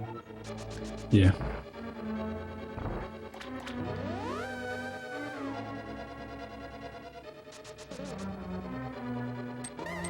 Wizrobes are kind of a funny enemy because they hit incredibly hard, but anything that can hurt them will kill them. Like, I'm pretty sure they'll die if you tickle them too aggressively. But they do a full 4 hearts Yeah. of damage. And slugs also hit really hard. They're just these little slugs, but hit for 4 hearts. I guess that's Most why this stuff- dungeon's pretty scary. Most stuff this late in the game. Yeah. See that in Turtle alright. Rock too. Yeah, Turtle Rock really, it gets taken to the extreme. Everything in that dungeon. Ganon's Even- Tower actually isn't too bad about that. Yeah. It's Even mostly like go ahead. Go ahead. Oh. It's mostly reiterations of enemies that you've seen in previous dungeons throughout the game. And I'm pretty sure in the route we do, we don't really see Pokies. But they are some in that dungeon, I think. I don't know. But yeah, most of the enemies are from Thieves' Town or earlier, I guess. Zazix and Stalfos, Yeah. things like that. And traps. Things that aren't really enemies, like spike bricks and fire snakes, things like that. Boss refights from Yeah. Light World. You fight the bosses.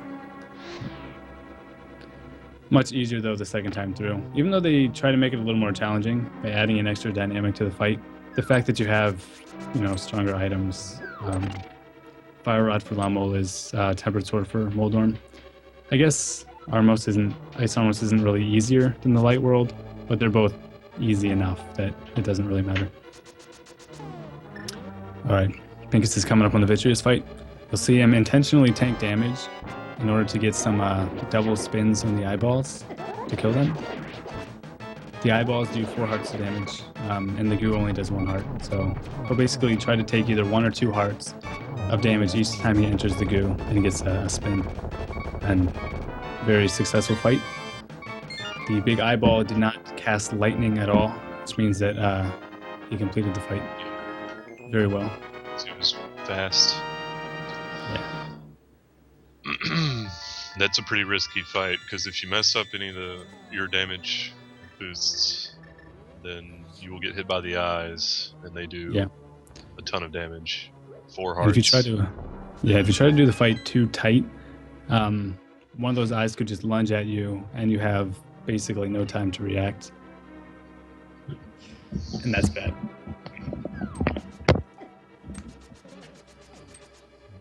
So the old optimal strat took 5 hearts of damage, or was it 4? It was 2 and then 1 and then 1, right? And then you killed the last couple eyes with slashes or arrows, so 4, I guess. But for the most part, I think most people were taking 5 or 6 because it's hard to take just 1 heart from a damage boost on slime. At least I had trouble with it for a long time. But there's slight variations to it now. And of course, there's always been slight variations for when you have less hearts. And you want to change the fight maybe based on how many arrows you have or things like that. You really just need a minimum of 8 to complete the fight, but you're going to want more than that so that you end up with 18 for Ice Armos without having to pick up any of the slow backup arrow pots.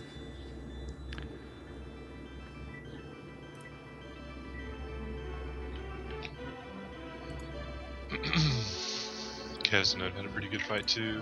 He had a 1 lightning, which isn't too bad. Nice. Yeah, that's fine.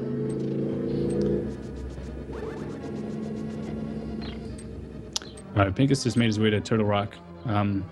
This is probably the most tedious trip through Death Mountain because the east side is more densely populated with dead rocks, which is the name of those squirrels.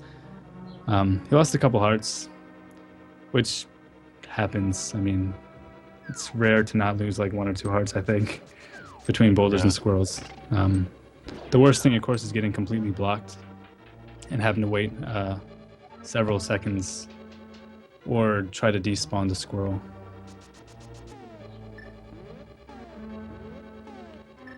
Which can be done just by moving it off screen. Oh, so see DTD got hit by this robe. Oh no. It's gonna make his health route pretty tight through the dungeon. Yeah. There's 1 heart that's right in your way that most people get pretty much all the time. But you can skip it for a small optimization. And also, Wizrobes have a very high heart drop chance, similar to crabs. So you can slash them for the occasional heart. And you can hookshot hearts to potentially duplicate 1. Yeah. I haven't died to Vidi. I haven't died. That's gonna be how DTD catches up, I guess. Unless he dies also, which is always a possibility. So yeah, there's a lot of opportunities for hearts potentially throughout this dungeon if you want them, but depending on how far out of your way you want to go, how worth it you think it is for them, especially for the ones that only have like a chance of dropping. You don't really want to go out of your way for a 50% chance. There's also a key that you can get. One of the keys you have to get normally takes 3 hearts of damage to get to, and there's a safe one that you can get for basically 0, unless the fire snake trolls you or something. It's pretty much gonna be 0 hearts.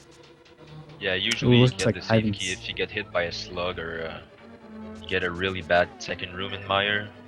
Yeah. Ivan's going back to the refight with low hearts again. He has a lot of arrows. He could really make use of those on the boss fight if he feels the need, but that's kind of weird. Yeah, it can be hard if you aren't practiced in low heart Vidi. Yeah.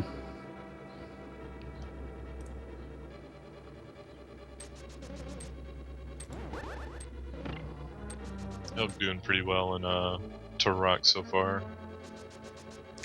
Yep. I guess Pincus got his fairy drop from the prize pack that he set up earlier. Because he's at full hearts, or near full hearts. Having full hearts is nice. There's a couple strats you can do with sword beams that not only is a little bit faster, but it saves a little bit of magic since you don't have to use the Cane of Samaria, since that would be the alternative, which can save a little more time. Either if you have enough magic, you can skip the pickup, or just a handful of frames after you finish the boss fight during the refill.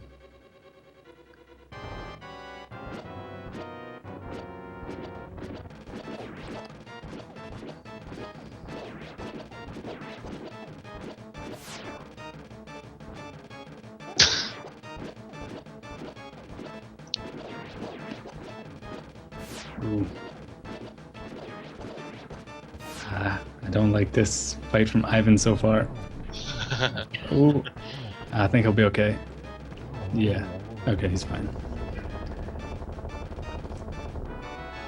That was close again. Yeah.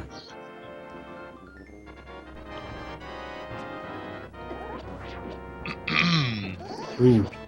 I think he's got hit on the laser skip. Yeah, that's Luckily, he did have a almost- lot of hearts. Ooh, he got hit twice. Okay, so he's going forward with 2 hearts. Honestly, most people I think are comfortable with low hearts at this stage of Turtle Rock. But all it takes is a slight misstep on Trinex, and you're done. And Trinex isn't too hard, but he'll hurt you if you. There's a Careful. safety heart you can grab in the room before Trinex, but Yeah. at the Trinex- health LHFMI is tending now, 3 hearts, it won't make any difference because the heads do 4 hearts of damage. I mean, you could get hit by the spike twice, but like who runs into a But spike? one of Trinex's attacks did less damage.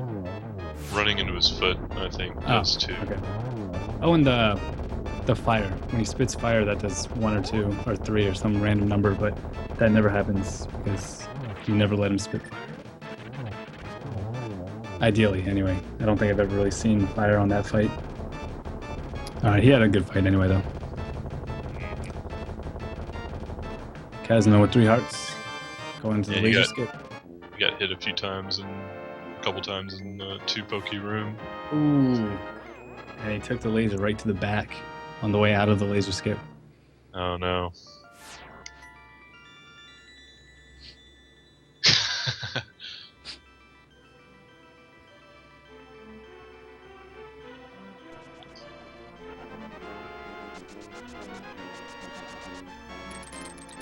Downtime Death got through Vitreous okay with 5 or so hearts that he had.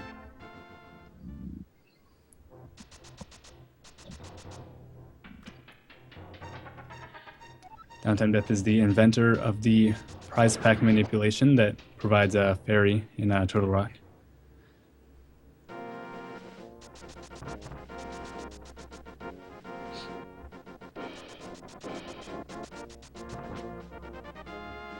Best thing to come out of Liverpool since the Beatles, apparently. According to Can't argue with that.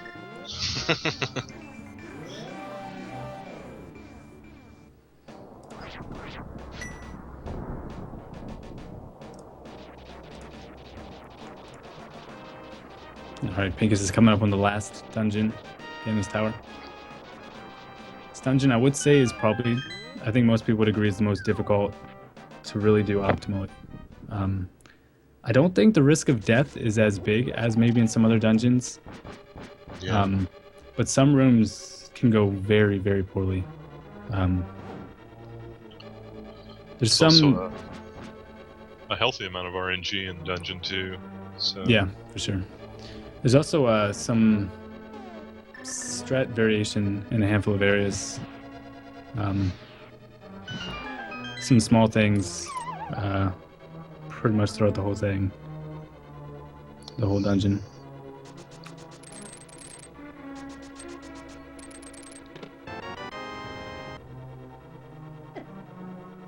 Pincus has been having a pretty good run overall so far. I don't know the exact time of his run so far, but it's been deathless. I think it's the only one that's been deathless so far, so that's a big deal, even if it hasn't been perfect.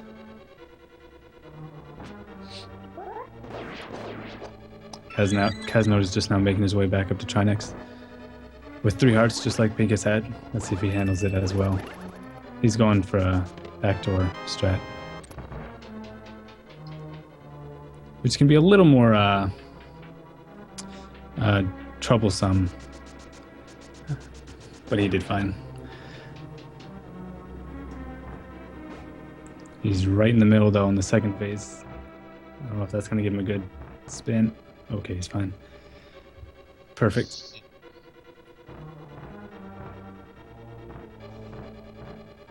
Ivan's having some trouble with his pokey. Okay. If you miss the first spin, you're probably better off just going to the fire rod. Yeah. Yeah, I agree. There's a funny thing about how the pokies work. If you spin them, you kill. They have like 4 balls. If you spin them, you kill 2 of them. So a double spin will kill them in 1 double spin. But if you hit them with anything else and knock off a single ball and then do a double spin, the spin will knock off the next 2, but the second hit of the spin won't actually kill the final section of the pokey. So for some reason, the final section is only stronger when it's by itself. But if you kill the last 2 together, then then it'll die with just a spin. It's kind of weird. 2 slashes from the gold sword would also work, and 1 single fire rod shot would kill the whole thing. You get more drops if you kill it in individual pieces compared to a fire rod. If you have a fairy or magic coming up, then you might want to do that. It's also just faster in general, not to have to menu an extra time.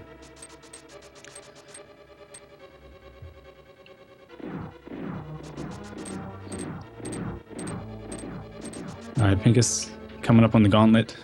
This is 5 rooms in a row where the only job is to kill everything in the room. This is probably where the most dynamic RNG is involved. There are strats you can do when you first come into the room that basically set you up to have a good room with the most variation of situations you'll be put in, I guess. It's a strange way of wording it. But for the most part, if you get the beginnings of the room correctly, they'll continue to go correctly. But they can go very poorly once they start to go poorly.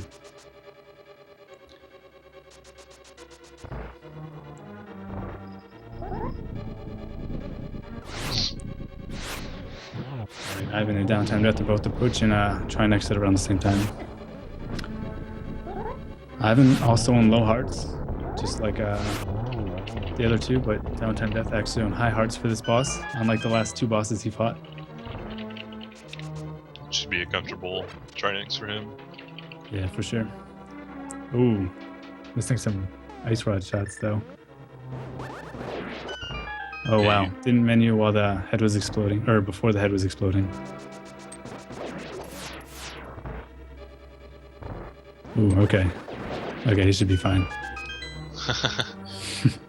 Kind of a rough start, but he's good now.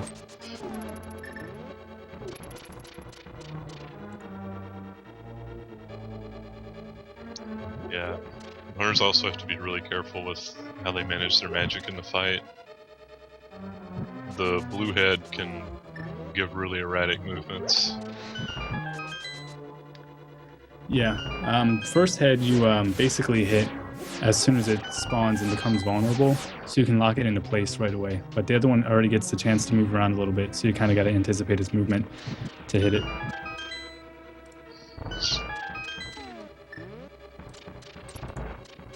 All right.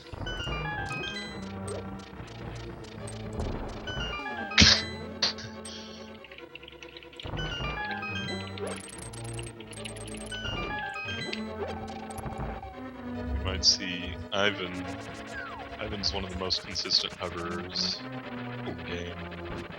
You might see him. Yeah, I know he's very confident about his hovering skills, and he should be. I mean, he's definitely one of the best. We're getting near the end of the runs here, so we'll be seeing the next run starting pretty soon.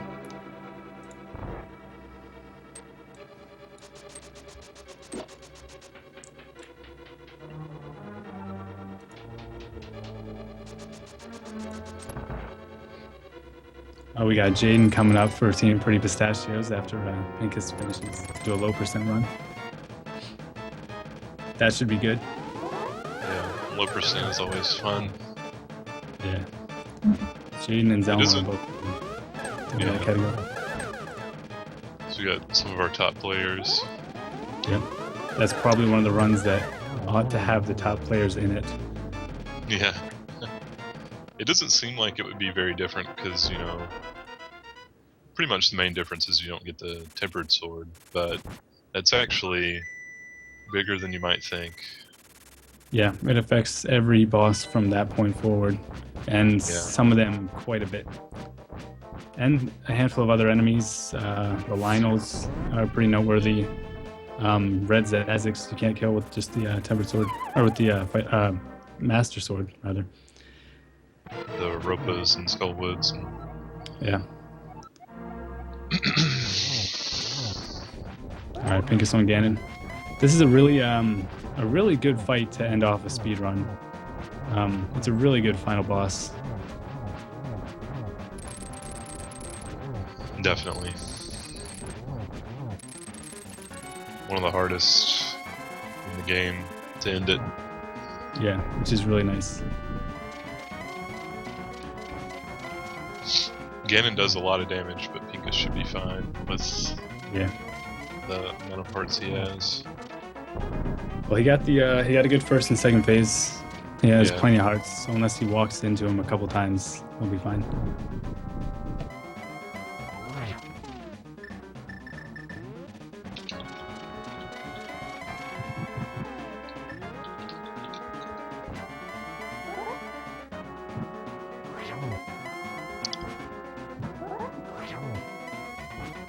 I think the most damage you can take in the entire game actually is running into Ganon's actual sprite, which is 8 Yeah. hearts. 8 hearts. Yeah, I can't think of anything else that does more than 4, I think. Yeah. It's pretty crazy. They really don't want you to do this fight with green mail. Yeah. You notice he's doing damage to Ganon in this last phase by spinning in a very specific window as Ganon Yeah. was warping. I think that's a glitch, actually. You shouldn't be able to damage him like that. You're supposed to have to use the silver arrows, which is much easier and faster, but the time it takes to get the gold sword and silver arrows is not worth it. Wow, Compared to how just much hit it it. saves. I'll get a cape spin in that fight. It's pretty nice.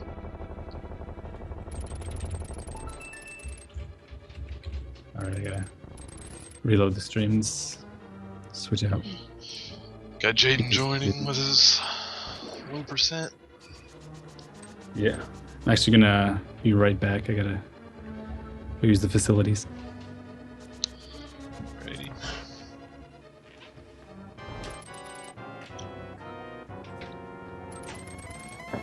So we got Ivan and DTD coming up on the gauntlet.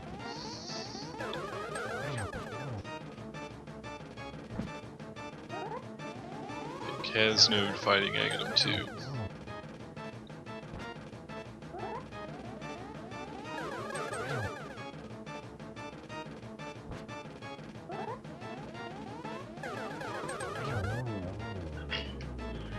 I'm not gonna be talking a lot during my run. Sorry. Do not blame you.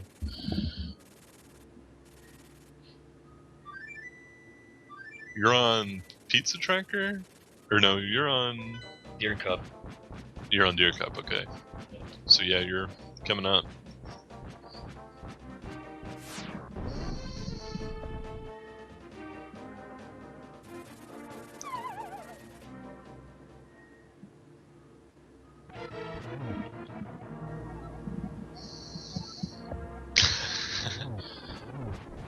RPG's trying to tell you to focus more on commentary than your run.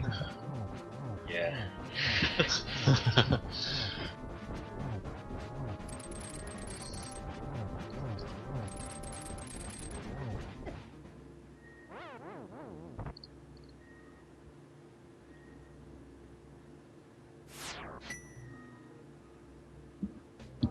So when I first started watching this game, one of the things that was coolest to me was the way the run uses the cane in some of these Ganon Tower rooms, like these Wizard rooms.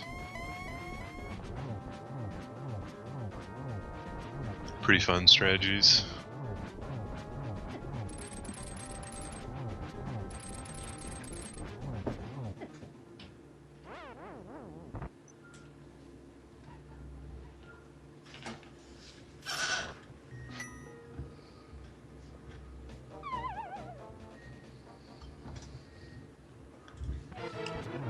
All right, have we explained what low percent means in this game specifically? No, no. Low percent is it's going to get the least amount of items required, but still using the no major glitches rule set. So a lot of the items that were gotten in NMG will still be required for him to get. Right. The only things that you would normally get that aren't going to be getting in this category are the boomerang and the tempered sword, and for some players the sanctuary heart.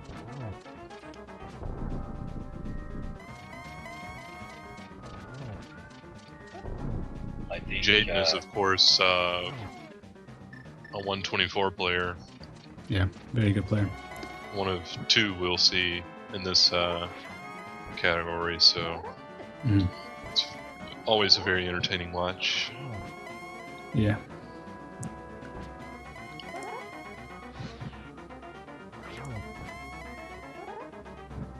Looks like Casno died. I don't have the window open, but he typed "oh my god" in the chat. Yeah, I think he died on Ganon. Yeah, okay.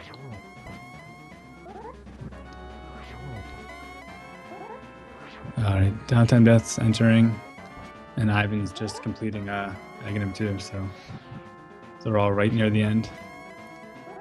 And Team Pretty Pistachios is a little bit ahead, about half of the escape ahead. Good 3 or 4 minutes. Yeah. So the first amount of this run is similar to the no major glitches for low percent. The biggest difference you're going to see watching Jaden and Zelda starting low percent is that the play is going to be a little bit better. That's pretty much the only difference. Yeah. And then it really changes after Thieves Town. They're going to be doing, most of your optimal strats, for sure. Yeah.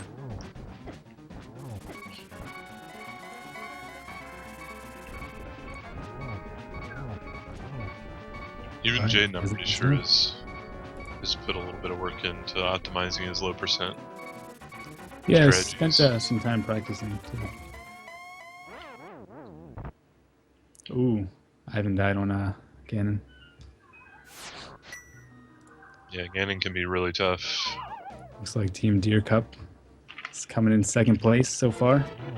Starting up the low percent run. Optimizing his low percent. Yeah, thanks for the good luck to all of you. I'm about to start it up. Oh, I don't know what stream Zelda's streaming on right now. You can type it in Skype for us. Maybe. Oh, okay. I didn't know that was Zelda.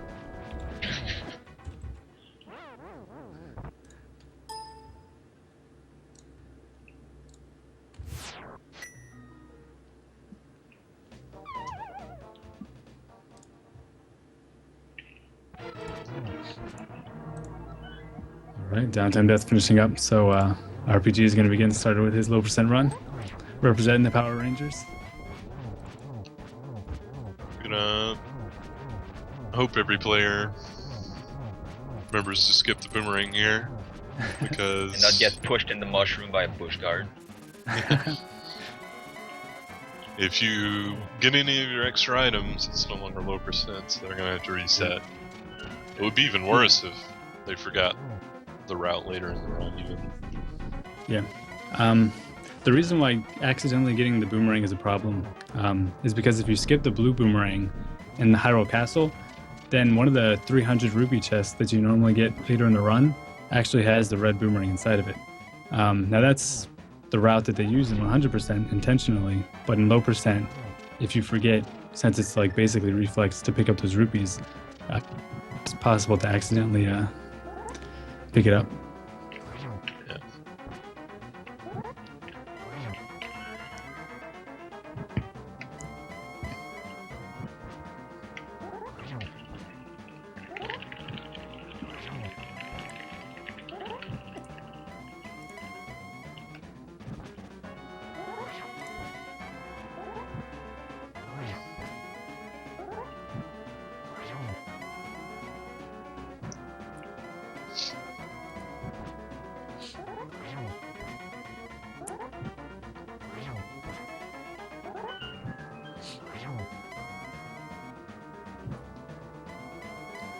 I'm pretty sure RPG is actually surprisingly good at Master Sword Ganon.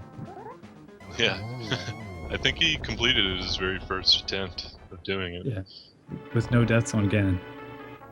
Yep, first All right, try again. it's finishing up now. Pretty crazy. Kicking it off to Christos Owen for Team Pizza Tracker.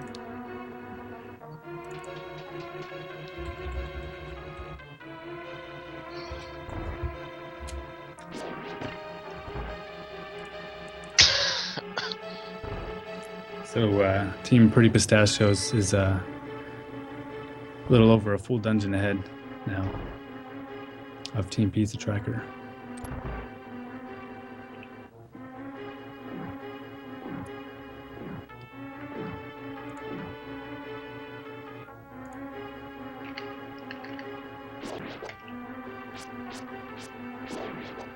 Chris, our second Brit to be playing, DTD Yep. being the other. I think Jaden is doing a no damage run. He's trying to. Yeah, just for fun, I guess. Maybe we'll keep that up until he takes damage and then stop trying to do no damage. We'll see. We'll see what happens. No damage is considered kind of the best and most challenging way to run low percent, but for a relay race it would be That'd be unreasonable. yeah. So you would have to reset on any damage taken.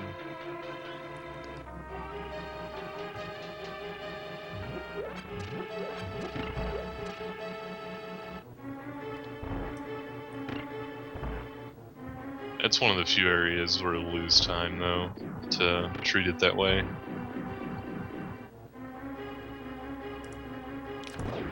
Yeah, there can be some pretty significant time losses.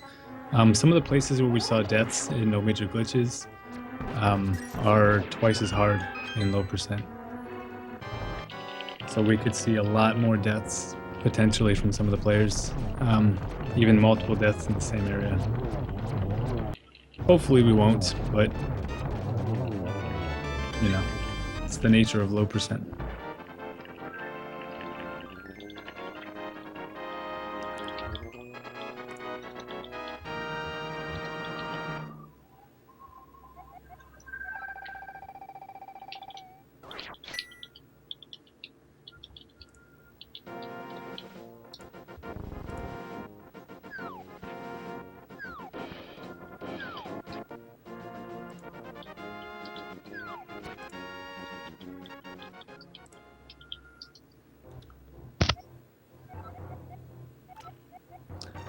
The only thing that's different so far is the lack of the boomerang for all these players, which is used some.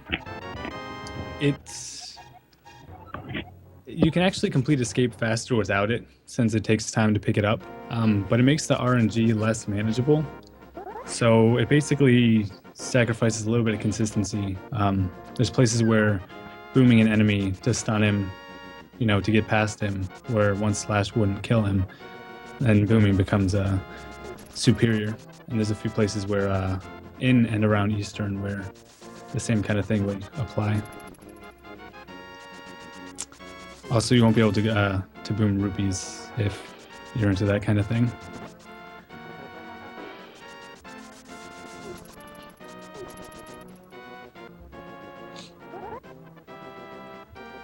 RPG rolling out the 556 escape.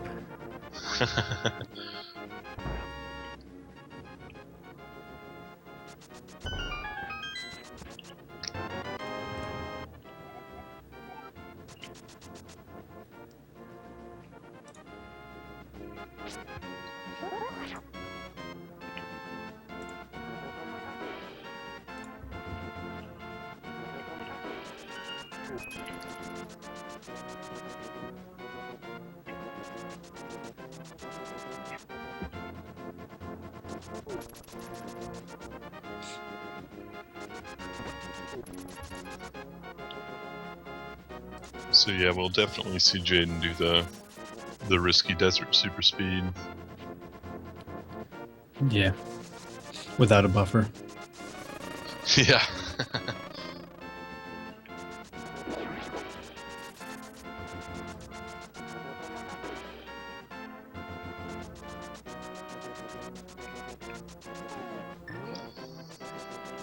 There aren't many optimal strats that Jaden elects not to do. Yeah.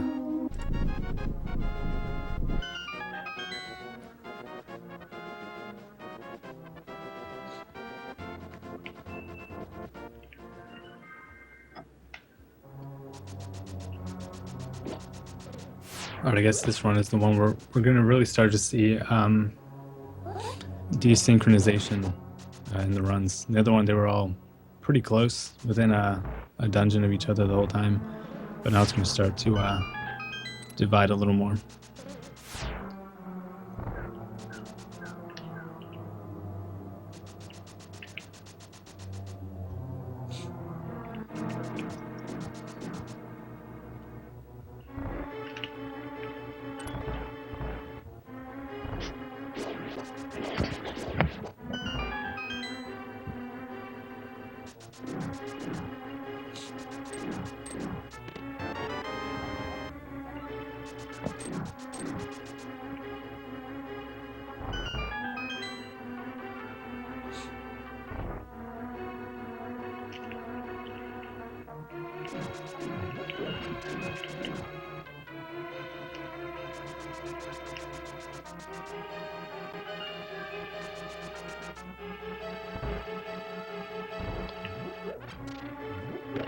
So for most of the run, at least the first part, the rupees are basically the same as no major glitches.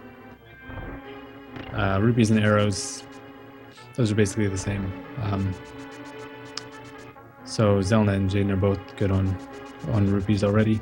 But because you can't get that rupee chest after Thieves Town, you'll need to find another couple hundred somewhere else. There's another 300 that you can grab from a cave, which is usually used in 100% as well. So we'll probably see that. I think there's better options, but it's never been explored very much since low percent isn't a really popular category. A few second optimizations here or there aren't really a high priority. If Jaden still wants to stick with minimal damage, he might get the basement rupees. Really? Yeah, that's true. Oh man, Christo's rolling out with half a heart coming out of escape. But he'll be fine, probably. Just play it safe. Okay. Yeah, you should be fine. Once you're in the dungeon, it's a little more comfortable. Dying would still be bad, but at least he'd only get sent back to the beginning of the dungeon. Alright, Jaden going into Lamolas now. See how well he does.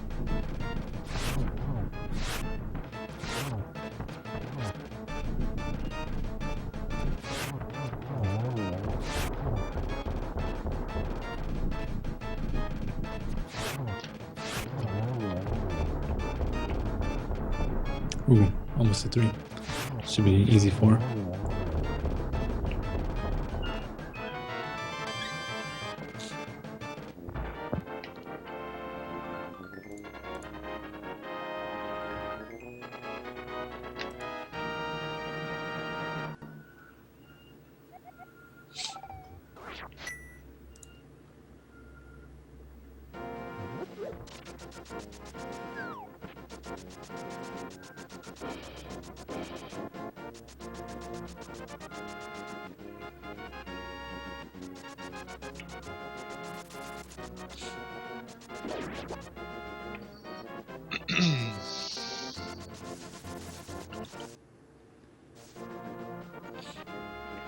RPG a little low on rupees coming out of Eastern.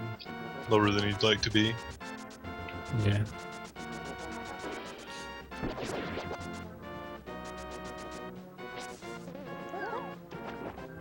Jaden, Chris of is course, already gets the good. cactus stash. Of course. In a minimal damage run.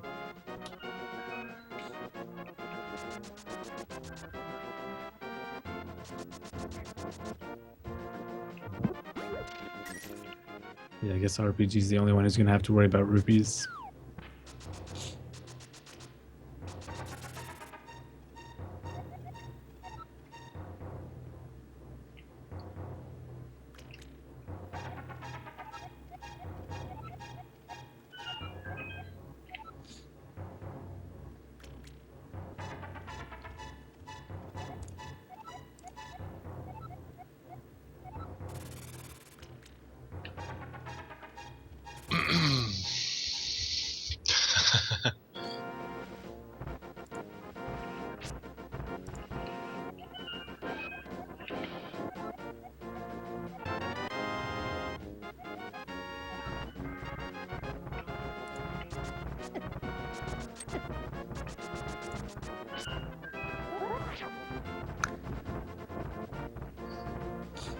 Jane got trolled a little bit on Death Mountain.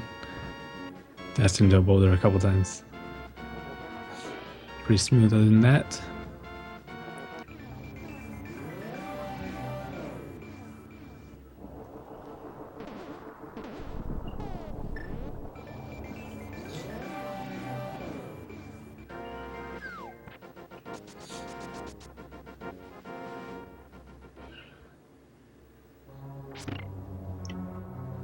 See the no boomerang strats in Hera.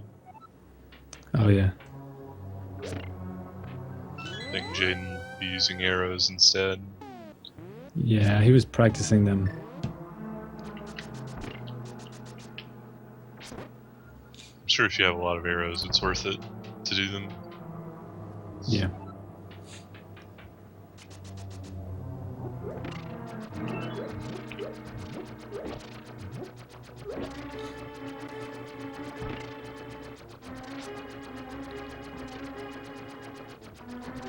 Alright, Zelda will be coming up with Lemuelus pretty soon.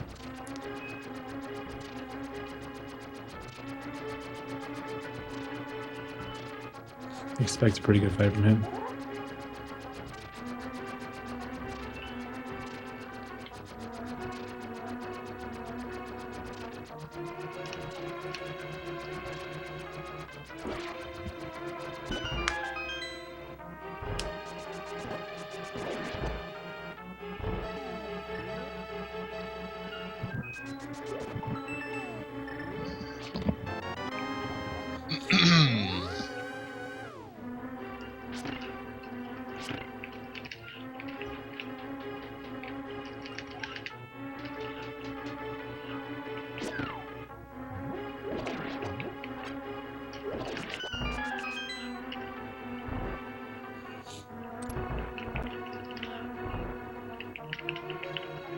Hmm.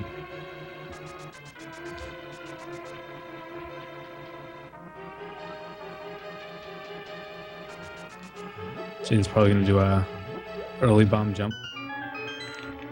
Or hover. Probably. Okay, he's gonna hover. Wait, really? Oh. Yep, he made it too. Oh my god. Wow, I thought he hit the star switch by accident. And then he hovered. So I don't know if did we explain hovering? Oh, I don't think we have. Yeah. You want to explain it? Sure. This is another one of those weird cases where there's like a single frame during some action that has weird vulnerable characteristics. In this case, the frame after you stop charging a dash, Link's condition, I guess, can't really change. Like you can't move on that frame or perform any actions, but the game also doesn't check to see if you're over a pit to see if you should fall or not, but that's only for one frame.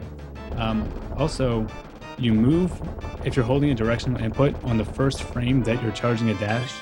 So if you're able to charge a dash and then release it for a single frame and then begin charging it again, continually over and over again without ever releasing the dash for more than one frame or holding the dash for 30 frames or however long it takes to charge, then you'll move one frame at the beginning of each dash charge over a pit and basically just fly right across.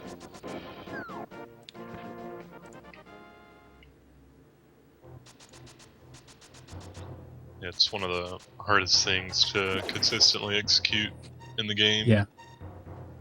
Took me a few days to learn how to do it at all, and I've never been consistent with it. There's very few players who are actually really consistent. Most people will tell you they have good days and bad days. You know, sometimes they can just do it, and other days they just can't. Jaden is What the one fuck of the better is that players thing at it. What happened in Zelda? now? You'll see.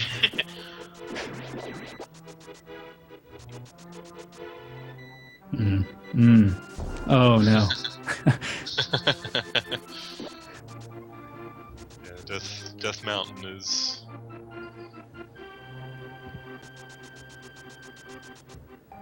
Yeah, that's a good example of how trolly Death Mountain can be.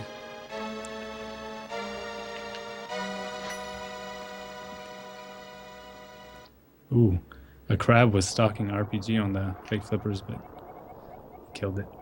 It was like right on his butt.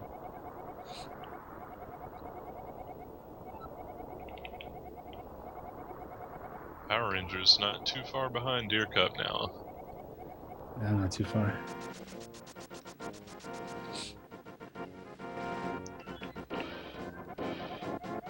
Jaden's still with a 1 dungeon lead though. He'll probably maintain that, assuming that there's no deaths or anything. Yeah. But there can be deaths. Yeah, for sure. Even for Most Jaden. definitely. Yeah. Some of these, you'll see what we're talking about when they get into the Dark World. Some of these boss fights are gonna get pretty tough. Yeah.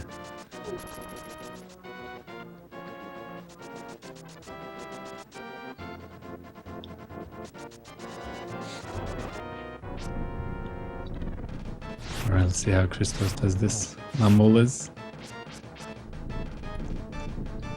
I wasn't paying attention to RPGs, but I think it was pretty good.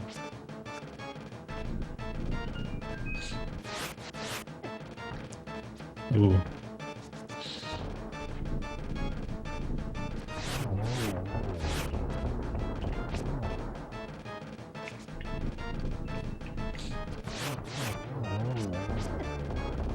Ouch. Yeah, a rough fight for Chris.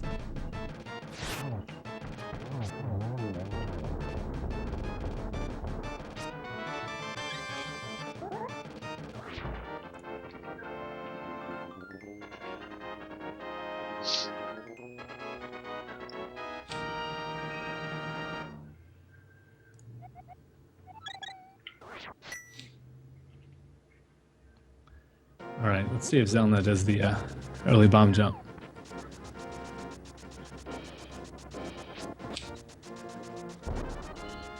Jaden breaking out the fun strats at Anga Tower.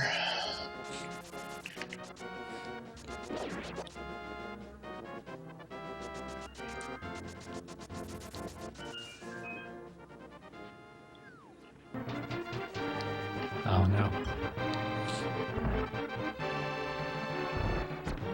Zelda can hear me too.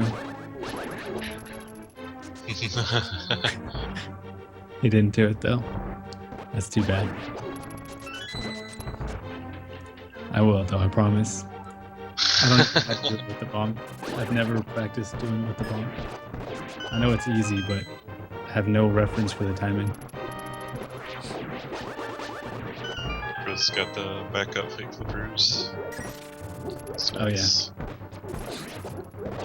There's an easy setup for fake flippers using the bush. But it's possible to do without it. It's just it can be hard to find the exact pixel you need to be on.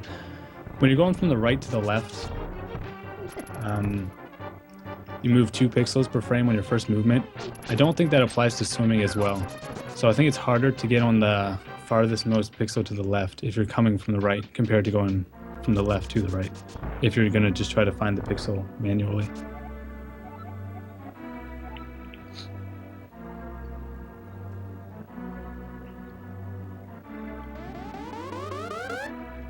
Alright, we got our first guy coming up to blue balls for this run. Jaden. This can cut into his lead some if he gets bad luck.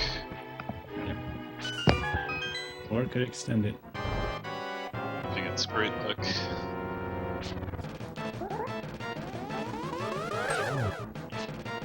There's going to be a lot of Aghanim fights today. So far, they've all been good, so who knows what's going to happen. Statistics have to balance themselves out eventually. If you get up to 7+, which isn't too uncommon, you'll lose like a minute. Yeah. A player who gets 0, so...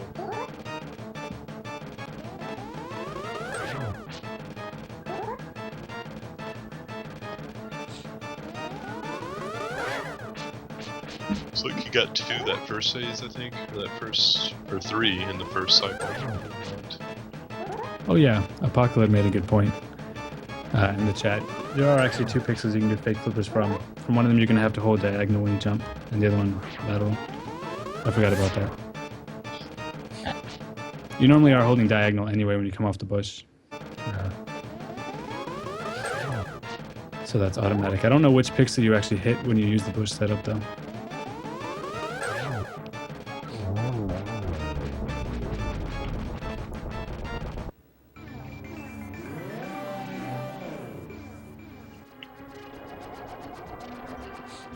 Alright, I was not counting blue balls. I didn't see how many it was. I never pay attention to blue balls, even though I kind of want to know how many there are. It's too boring of a fight to watch.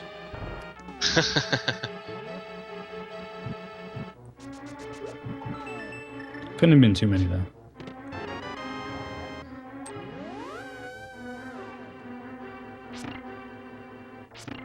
It was 3 or 4, I want to say.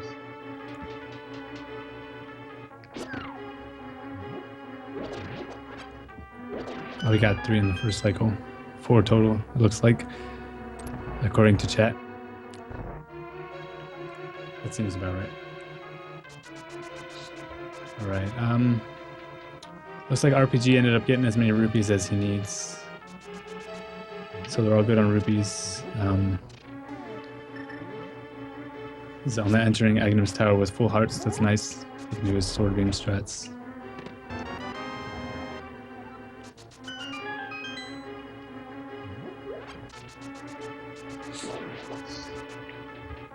Oh, and Jaden got the bad RNG with Kiki, but handled it well. That's basically the one situation that can be problematic, is when the Moblin, the spear chucker, moves in that one specific position. He'll fire an arrow directly towards you from behind.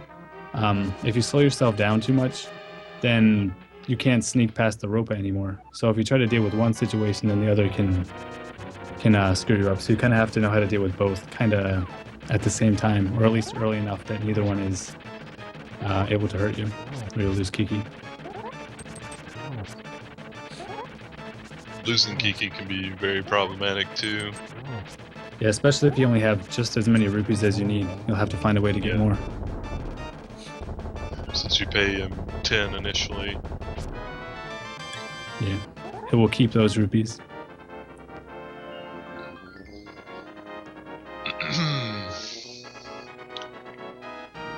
We'll see what route Jin wants to take.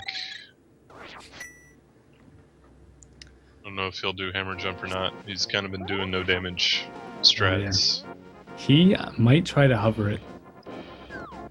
That would be entertaining. He did it the other day. I know he was practicing it.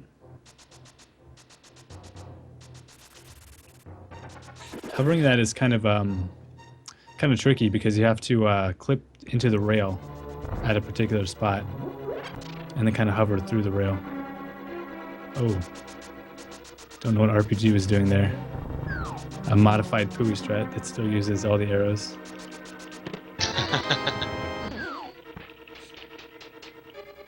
Alright, let's see what Jaden does.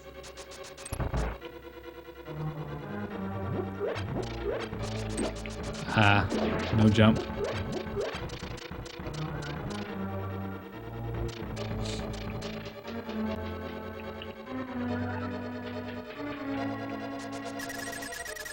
I wonder how the cave rupees actually come out in timing.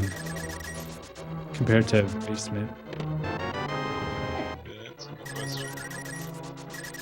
I know 100%. Yeah, they Crystal 100% doesn't. decided Cave was better, but I think part of that might be because Cave is more rupees than is in this basement. Yeah, you have to spend a lot of time getting good amount of rupees from the basement. I think the best Yeah. option is actually a couple extra, or like an extra rupee tree pool and the Sahasrara rupees. I think that's best because that almost came out to be faster and no major glitches. Okay, I don't know what Jaden just did. Neither do I. He mirrored and then went back up to get the hammer. Maybe he forgot that he needed it. 100%. Kind of weird.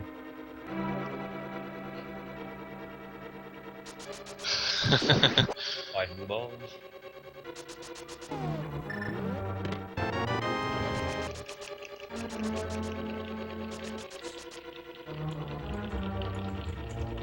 No, we just got lost. Yeah, we might see players get lost from here on, because some of these are not commonly run.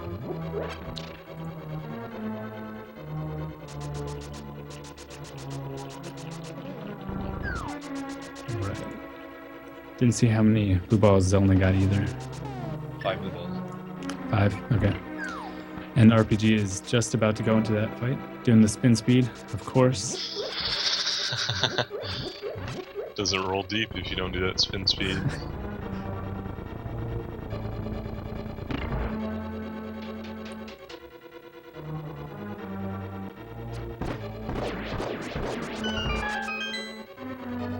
And Chris is just now starting Aghanim's tower.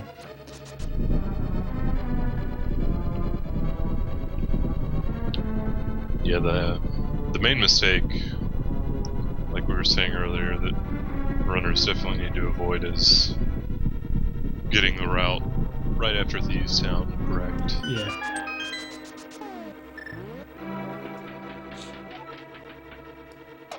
That's really where it starts to divert the most.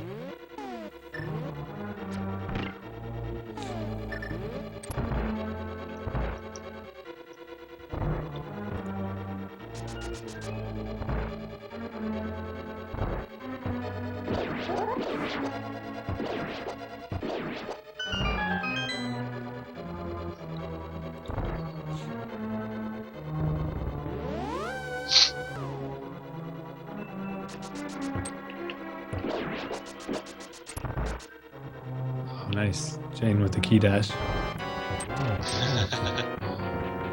Oh yeah, I guess we haven't really even talked about key dashes. Sometimes you can dash through a locked door without bonking off of it. It might seem random at first, but the way it works is you need to be a multiple of 4 pixels away from the door. And that's because when you dash, you move 4 pixels every frame. So the check that the game performs to see if you have a key when you touch the door needs to happen in between frames of movement. Otherwise, it'll register you hitting the wall and trigger the bonk before it checks to see if you have the key to unlock. And most objects and walls and stuff are lined up on 4 pixel intervals. So you can line up on pretty much any object to get a key dash. But some of them, like the one before Helmasaur, there's no easy way to line it up. So you just kind of have to know if you're on a correct pixel or not, which apparently Jaden is able to do. Also, Christos Owen is doing the spin dash as well. Oh, but he failed. Too bad. Interestingly, you can't do key dashes on doors that are on south walls. Yeah, I don't know why that is. Yeah, neither do I, actually. That's actually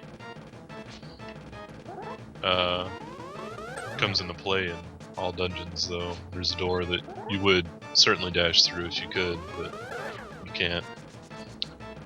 Also, once in Ganon's tower, Yeah, and there's... it might yeah, be worthwhile. I mean, you're pretty much already set up on the pixel, so it might probably be worthwhile to key dash after that Yeah. chest key.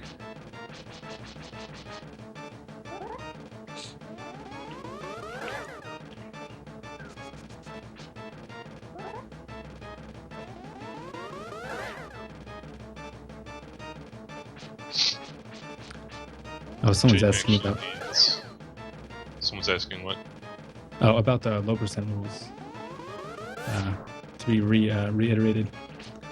Basically, low percent just means getting the least amount of items possible. This category also follows the no major glitches, no save and quit rules. So they'll, be playing in compliance to that, doing all dungeons, no clips or out of bounds or anything. So the only thing that actually changes is you're not allowed to get the tempered sword. You have to stick with the master sword the whole run. You have to skip the boomerang in its entirety, and the sanctuary heart, and all optional safeties you're unable to get. It makes little difference until after Thieves Town, where it makes a pretty significant difference. And we'll talk about specific differences as they come up in specific dungeons and stuff, which will be happening pretty soon. Jaden's making his way to Thieves Town now. Jaden actually needs one more rupee to be good on rupees. Yeah, need 500 for the flippers. Oh, actually, he doesn't need 10 for the tempered sword. Oh yeah, that's right. Does it? Yeah. He has way So too here's many. me not knowing my low percent route. Yeah. I would be so screwed in this race. I'd be Yeah. tempering my sword. Oh, I don't know what I'd be doing.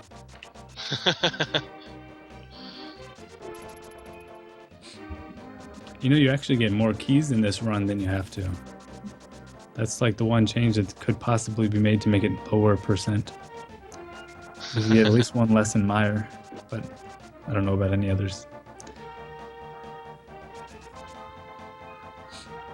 It'd be such a small, pointless difference, though, at this point.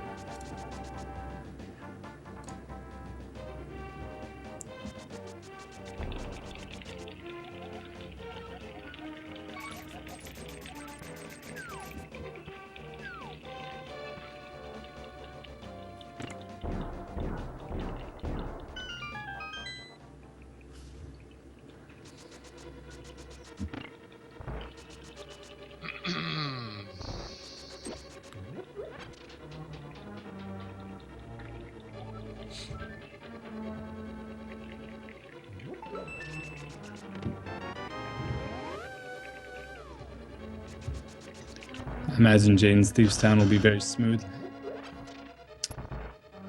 since it's the same as no major glitches anyway. But he's also definitely been at the front of a lot of the strat changes in this dungeon of recent months.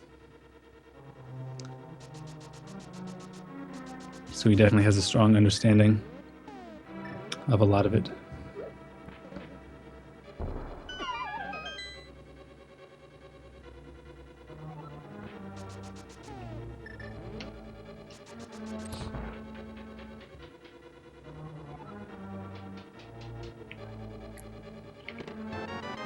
Pretty good hellway from him.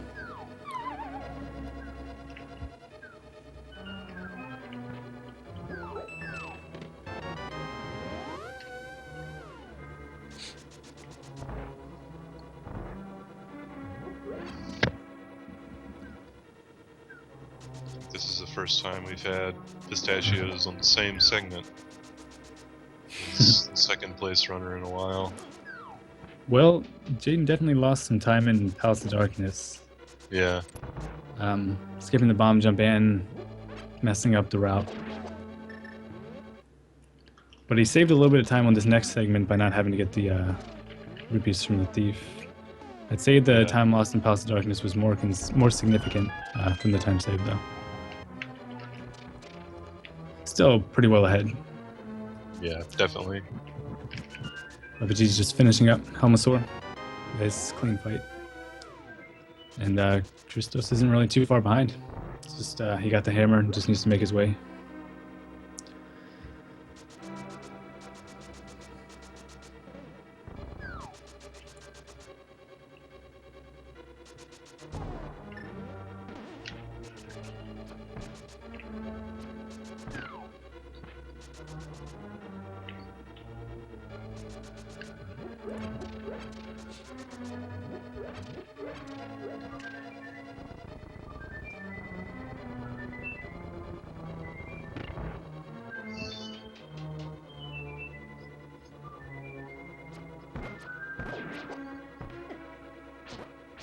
Oh wow. Oh, Chris ran out of arrows and walked into a mimic. Ooh, and also hit the spike. So he's gonna be on low hearts for Helmasaur when he gets there.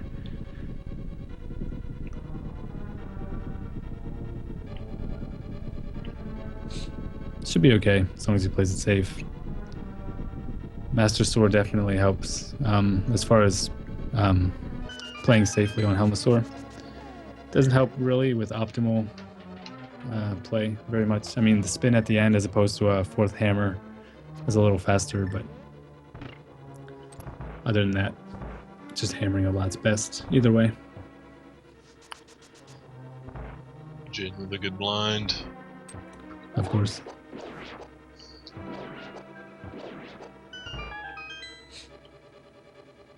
All right, the most important moment of the whole run is coming up, which is just exiting Thieves Town correctly. Go in the right direction. I think they'll all be okay. Yeah. I'm probably thinking about it the whole run.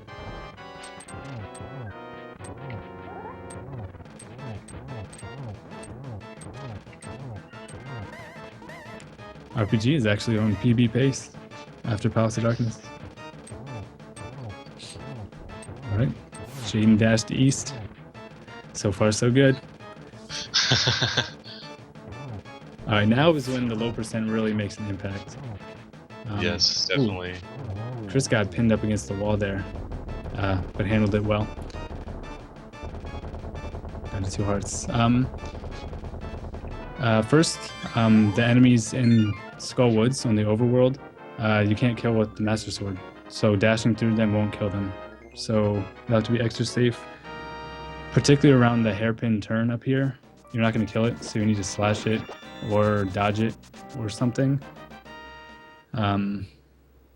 Killing the mummies already takes a long time with the Tempered Sword. If you're going to do it with the Master Sword, it's just impractical. It's hopefully something that you'll never have to do. And of course, the boss is going to be quite different.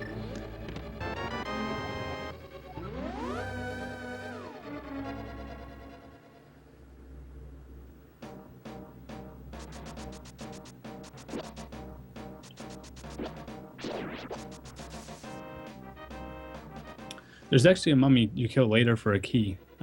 It's the only one you actually really have to kill. Oh, and Jaden's hovering again. Okay. Successful hover. But you kill that mummy by hitting it into a spike twice, which overrides the sword damage anyway. So it doesn't matter what sword you're using, as long as you hit him twice, and the spike is going to die. The spike does the same damage as the gold sword, actually. It is very strong spike. At least against mummies. I mean, some things have different damage values against different enemies. But 2 hits for a mummy is... Unless... It does overwrite the sword damage, right? It doesn't do both? Yeah. Okay. I believe it overwrites the sword damage.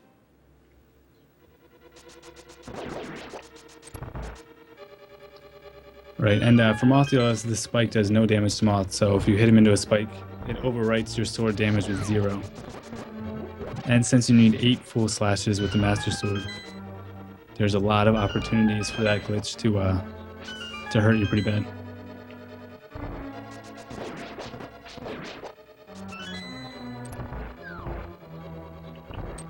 Alright, Zelda coming up on blind. I expect that to go pretty smoothly. And Jaden doing Moth at the same time.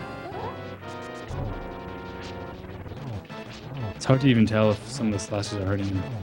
The Fire Rod is actually good to use in the low percent fight, if you have energy left over. Does the same as the Master Sword. Alright, that wasn't too bad. He got roughed up a little bit. But I wouldn't be surprised if any of these players died on Moth. Especially if you go in with low hearts. Yeah, Zelda had a good fight. Not too surprising.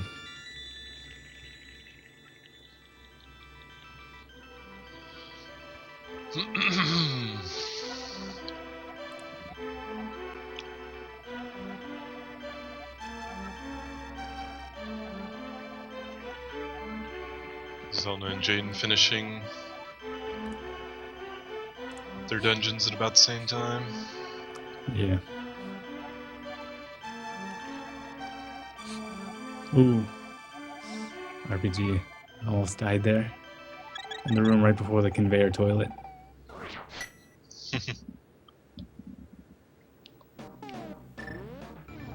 There's a few safety hearts he could pick up. Although he has RPG, so I'll see if he does.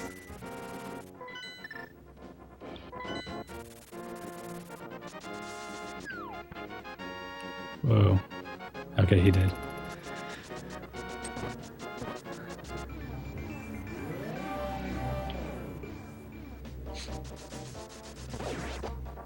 Oh, Zelda didn't get the boomerang either. See if he remembers all the Skullwoods nuances as well.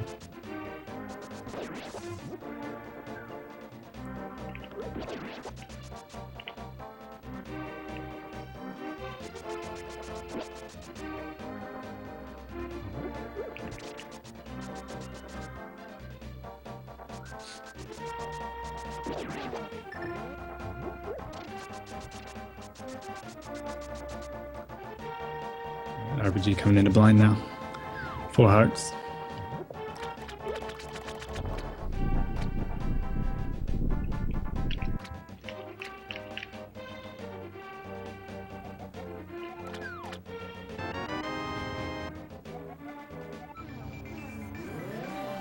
I wonder what Jaden's gonna be doing. Ice Palace. In terms of strats. I guess he'll go for hover again since he's gone for it For sure. pretty much everywhere else. Well, there's not much else that would change as far as no damage, except for the big spike. Yeah. The this now Moth is a little bit different for sure, but this dungeon has the first boss that's just going to be really stressful. Yeah. There's easy setups for Cold Stare with the Tempered Sword that usually involve killing him shortly before, or at a timing where you're able to dodge the last ice block pretty easily. But when you have to hit him a whole bunch of extra times, you kind of lose that convenient timing, and you have to do a lot more active dodging. It's definitely a tough fight. June has 10 bombs now. He hasn't used any. Jaden doesn't do the damage boost in the bomb floor room in Ice Palace on the Bari. I think he does. Does he? I couldn't remember But- if it was a god test. I imagine even if he doesn't do it in runs, It he was would have done it in god test. It was in Goddas. It was? Yeah. Okay, I didn't remember. That's something I try to do sometimes, and sometimes regret it. I imagine he won't do it in this run anyway. Oh well. Zelda came pretty close on that moth fight to dying, down to 1 heart.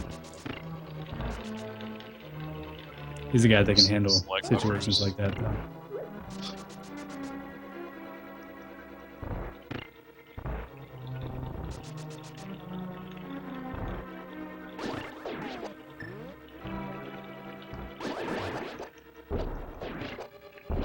Oh, and then you damage yourself to spike too. Wow, I forgot about a bunch of the spike in the conveyor room. I forgot about that one too.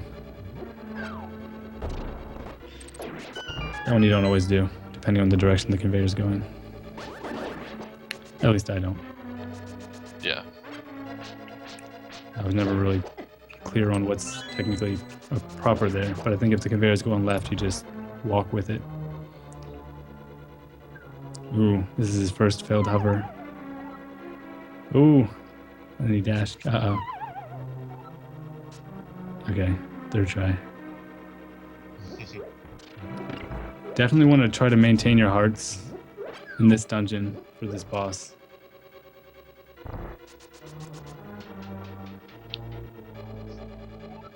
Yeah, here we can potentially see Oh, some, right. some Forgot about the changes. penguins. one spin with the Master Sword doesn't kill the penguins. He has all these bombs, honestly. Setting 2 bombs and then bonk jumping over the penguins is probably the best thing to do. Better than 2 spins, 2 or 3 spins. Ooh, and he messed up hammer bar. Uh-oh. He's going to be on low hearts going into cold stare. Unless he goes for the fairy, but I don't see him doing that.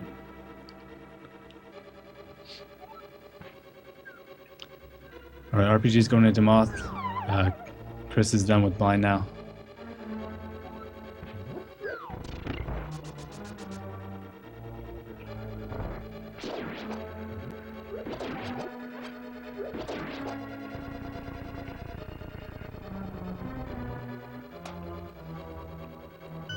Ooh, decent Moth from RPG for sure.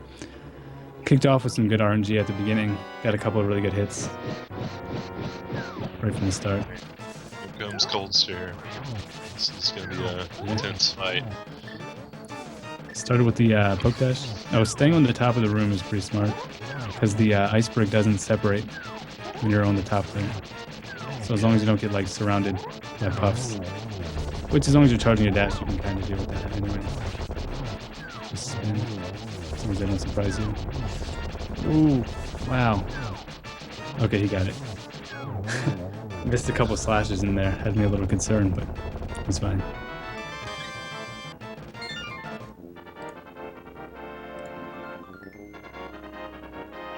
Ooh.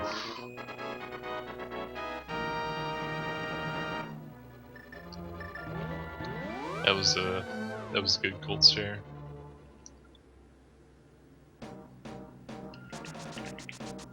Yeah, I'm gonna guess not all these players know how to manipulate that ice properly by staying on top of the room, so Yeah. that definitely does make it less problematic. Yeah, definitely.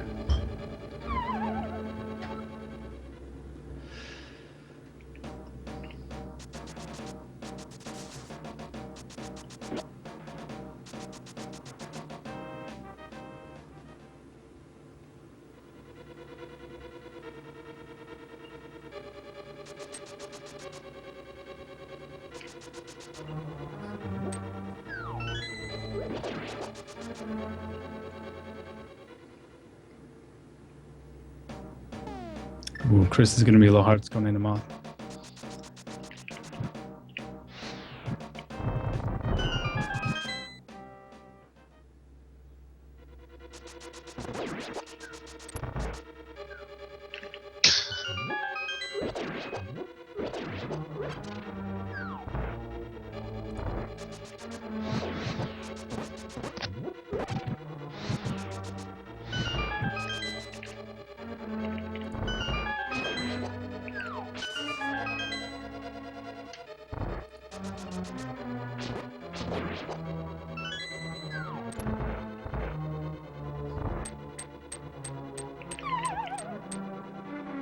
Ooh, Chris going for the hammer Moth. Hey, if you can do it, it works. I mean, it does the same damage as a tempered sword. But it's not really easy. Looks like he's got some good hits. I mean, Chris is a puzzler. He's probably done that a bunch of times. Yeah, that actually worked pretty well. Probably the fastest fight of them. Zelda doing the bomb strat. Don't worry, he didn't learn that because I said it. He actually is familiar with that strat already. That's something we've learned from doing this dungeon sword list before.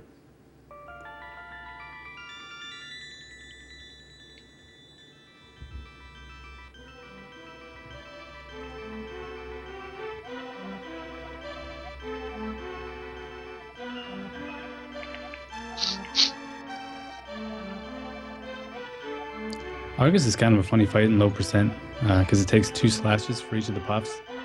And I wouldn't be surprised at all to see Jaden do the 0 cycle strat just to kill as many as he can with it. Like just machine gun him basically. He won't be able to get a 0 cycle, but you can probably get the fastest kill like that. Alright, Zelda's on cold stare. Starting with the poke dash, just like Jaden did. He's trying to just keep him locked in the corner. Ooh, that was really close. And running around like a crazy person. Okay. I think he'll be okay. Yeah, he's fine. Once you kill at least one of them, it gets a lot less scary, I guess. And then once two are down, it's only one thing you have to focus on.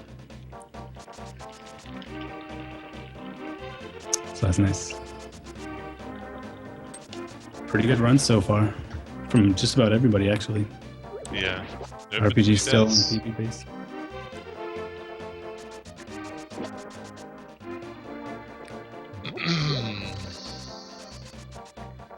Swamp should definitely not kill anybody.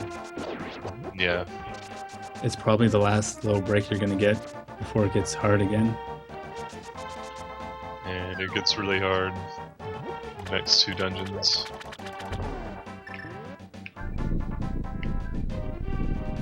And well, the next 3, really. Yeah. And then, of course, Ganon is ridiculous. Yeah.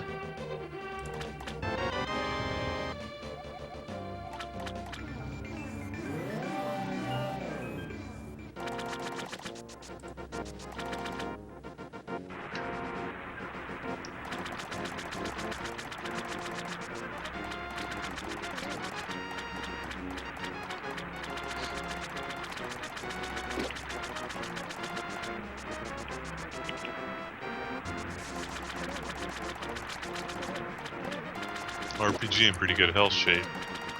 Yeah, he did the penguins well. Nice clean 3 spins.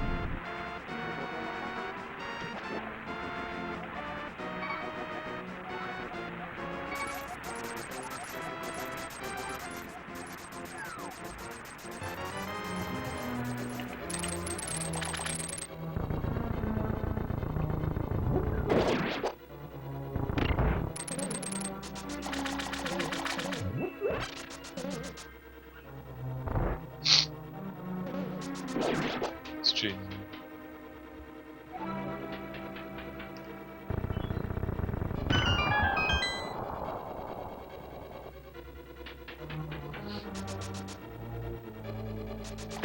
RPG does it this way.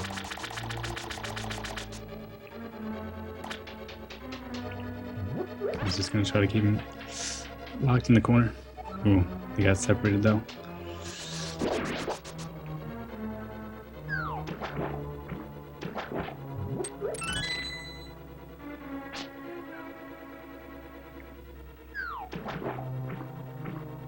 Holy crap.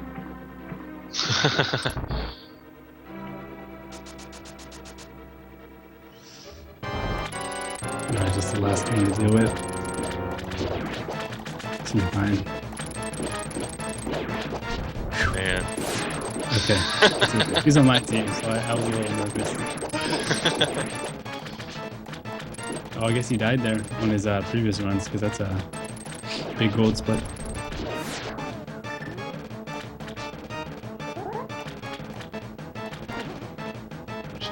Argus is nice and fun too.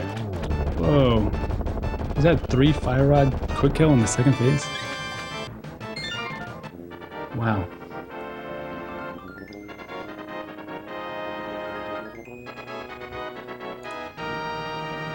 Yep. 3 fire rods and a spin. Wow. What a beast.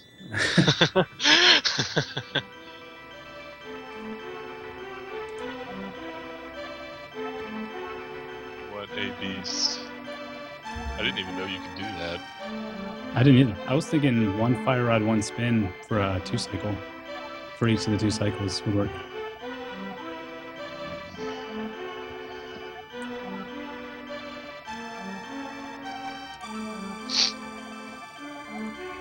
I've also heard of just doing the 2 Fire Rod spin and then just 1 spin on the second phase, but I didn't know there was a 1 cycle possible. Yeah.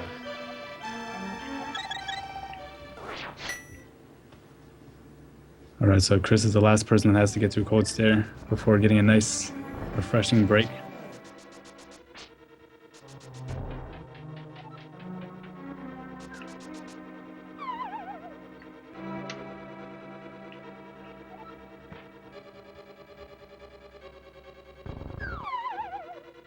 Oh, and the no major glitches run. I said that most people are just going to get Ice Rod and Ether after Swamp and before Mire. But Jaden's actually just going to get Ether, and then he's going to get Ice Rod after Mire. At least that's what he normally does. So it might seem like he's farther ahead than he actually is during Mire, and then afterwards he'll lose about 40 seconds getting the Ice Rod. He'll still be pretty far ahead, probably. Here's what we were talking about earlier with the fairies. You can get an ice. Okay, Chris got him. Yeah, Chris. Oh, I wonder if he knows Sword Beam strats to save magic. I think you're the only one who knows that. Well, I had to learn it from somebody. Oh, yeah. I didn't invent it. Some you random learn it? person said it once. I was some random person in the chat. I don't even know who it was. Ooh. I definitely didn't know about it until your RBO task. Yeah, it's pretty cool.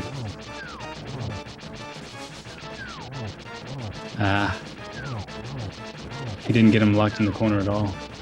So he has to dance with him for much longer than the others did. Ooh.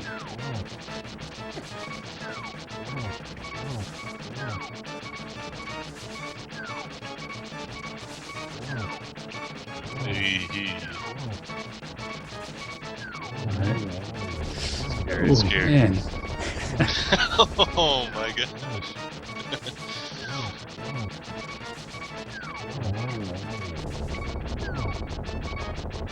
Oh wow, that ice was right on him. I don't know how that didn't hit him.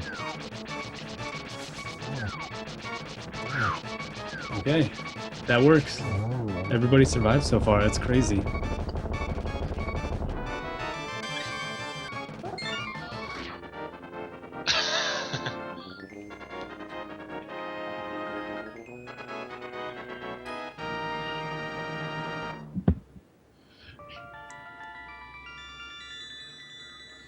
All right, Jaden's in Mire now. This is another one of the difficult dungeons. Let's see. I don't think the Tempered Sword makes any real difference in the dungeon. I think that's all the same. It's only the boss that's going to be different. But it's very different. Doing the damage boost to get double spins. I mean, you can do that to get a lot of damage on them, but it's going to take twice as many spins to kill them, so twice as many damage boosts. If you take the safe key, you can actually maybe do a large amount of the fight like that, and then finish it off with slashes or arrows, or just like spins near the goo instead of inside of it. Or you can opt for the bottom right strat and just spam slashes. Personally, I'm not a big fan of that. But then I've never done low percent. Honestly, he could probably use those bombs. He has so many. Throw a couple bombs and then start shooting arrows.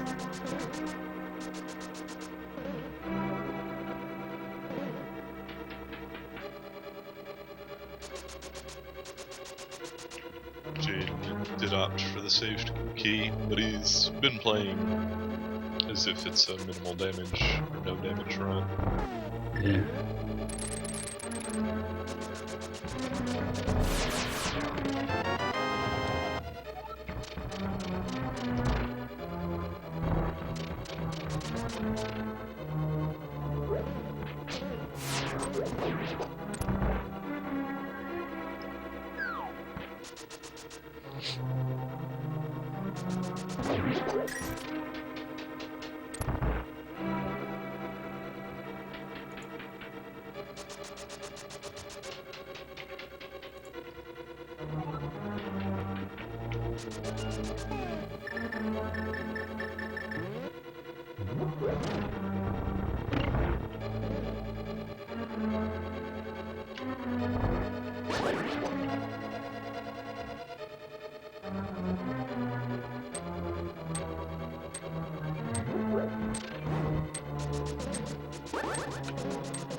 People in chat making fun of my menus.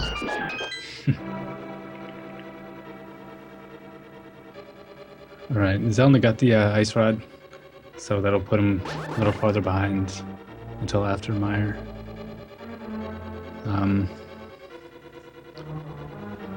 RPG with Argus, pretty standard. Quick shot, slash twice. Try not to die. And Jane's coming up on Vitreous now. Let's see how he does this. Maybe he will try to do damage less since he has been. Wrong. I guess so. Nothing wrong with that. You get some good spins in. As long as you keep moving, you're not likely to get to have an eye lunge at you.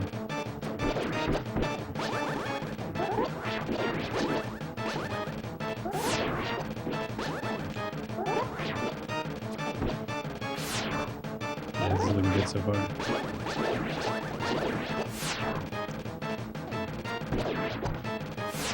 Yeah. Pretty nice Vitreous. Nice damageless. Wasn't even very slow.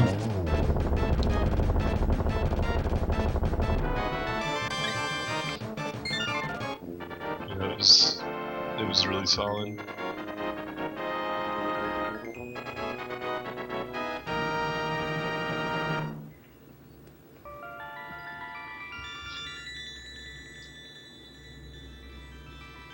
Now Jaden will be doing Turtle Rock, which is a very different dungeon without the Tempered Sword. Yeah, there's a lot of changes in that dungeon. Not just on the boss. That's one where the dungeon itself has differences as well. I guess pokies are the biggest difference. Can't just kill them with one double spin. I don't know. I mean, do you think Fire Rod's the best option if you have Magic I Drop guess ready? that's what they'll be using, probably. I would think so. Otherwise, it'd be really weird to kill him. Because each of your hits would knock off just one of their sections. I think maybe a spin would knock off two at first. I don't know. I really don't know how pokies work with Master Sword.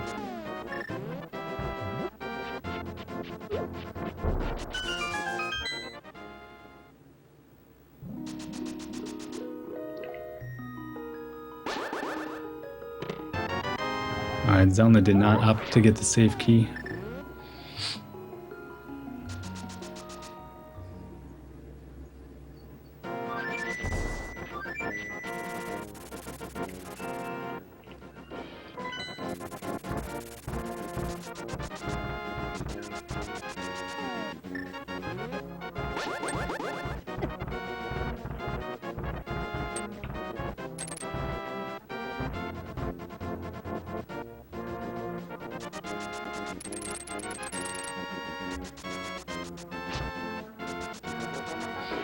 You get a couple hard drops though.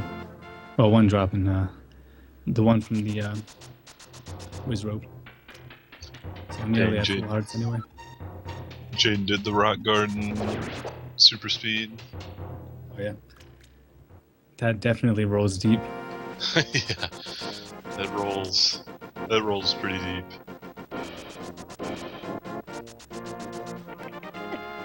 Ooh. Got harassed by a squirrel though. That's one of the more annoying places for it to happen. Because you see it coming at you, and you know there's nothing you can do.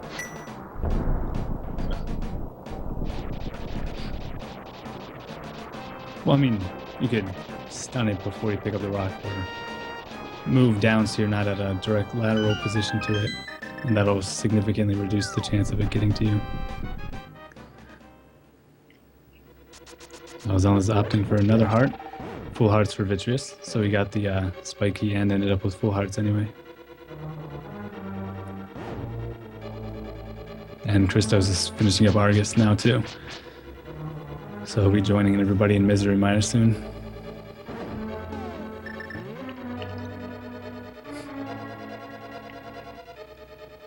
And RPG custom Mire 2 strats. Pretty good Vitreous from Zelda. He did do damage boosts. Or damage abuses, whatever you want to call them. They're not really getting boosted. That went well for him. does the really quick biddy. Yeah.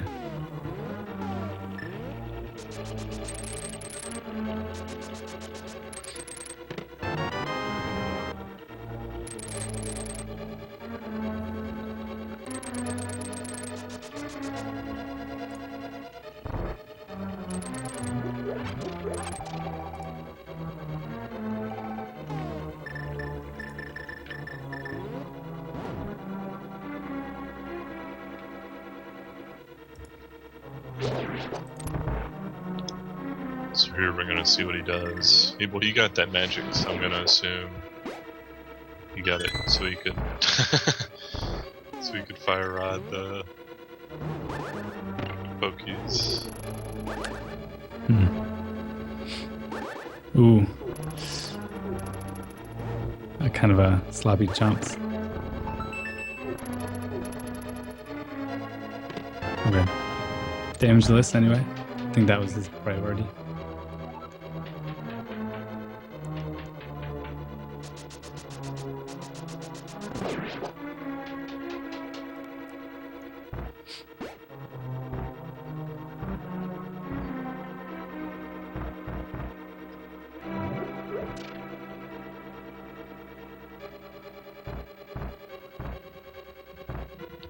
Did he need that arrow?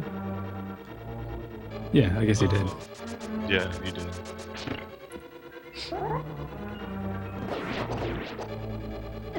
Ooh, tried to spin that one. And then use the Cancer Mario on it. Alright, but he got his fairy drop. He'll be pretty comfortable going forward.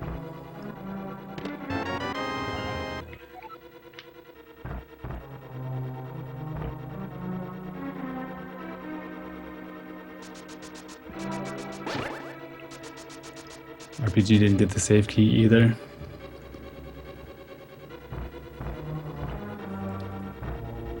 He'll probably end up 2 hearts down when he gets the Vitreous.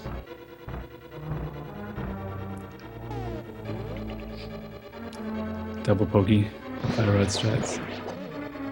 Yeah, not bad. It went the magic drop. That's nice.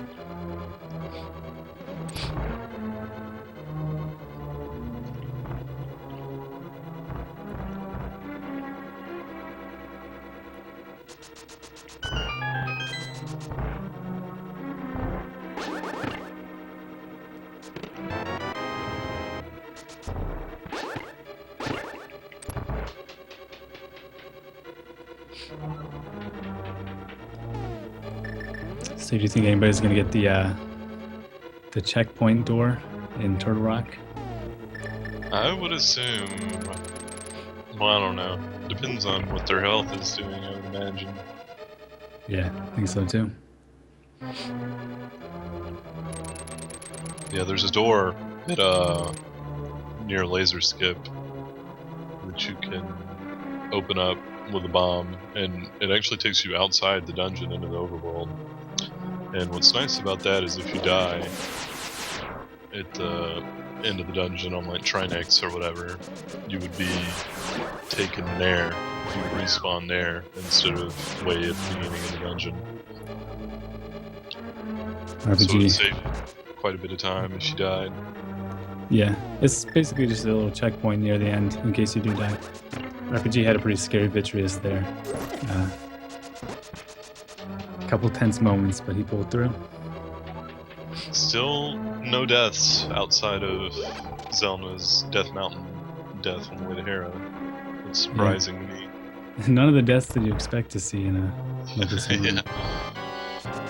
Shout out to that fairy. I'm that very.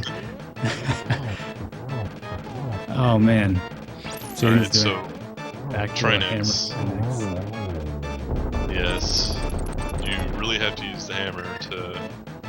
Yeah, I highly recommend it. Actually, you can use the hammer on the first head and the sword on the second head, like Jaden's doing. I Yeah. think that should be okay. It'll be fine on magic. It probably is a little slower, depending on how slow the menus end up being. But you should be fine on magic if you do that.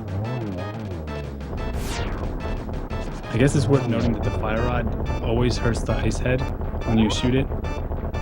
But the ice rod only hurts the fire head if it's already thawed.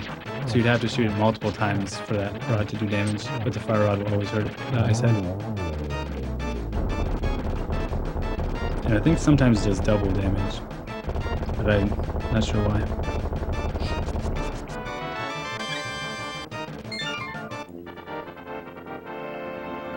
You got some hammerheads in on the snake phase too. Yeah, that's how I do it.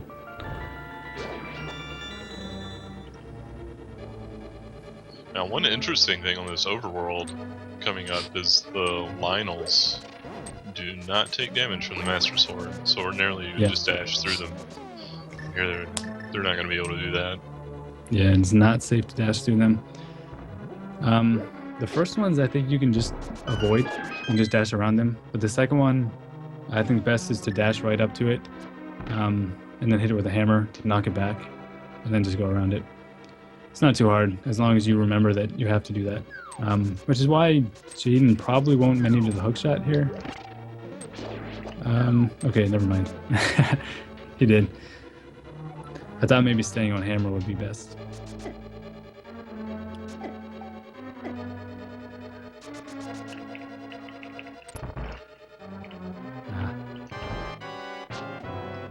He got hit by him, but got through okay. Just got hit once.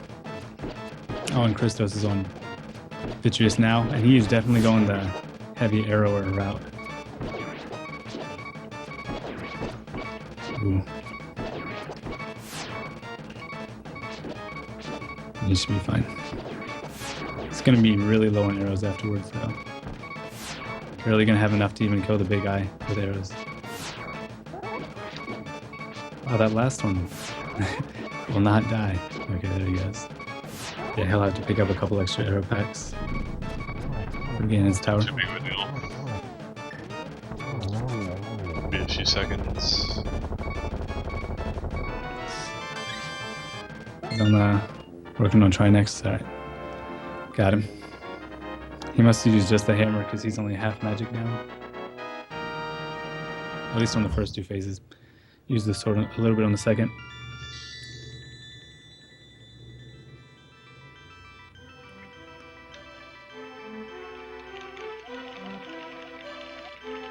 I didn't see if any of those three did open the door. I don't think Jaden or Zelda did. Oh, I'm sorry, those two. Christos isn't there, right? I think they did. Yeah, I don't think either of them did.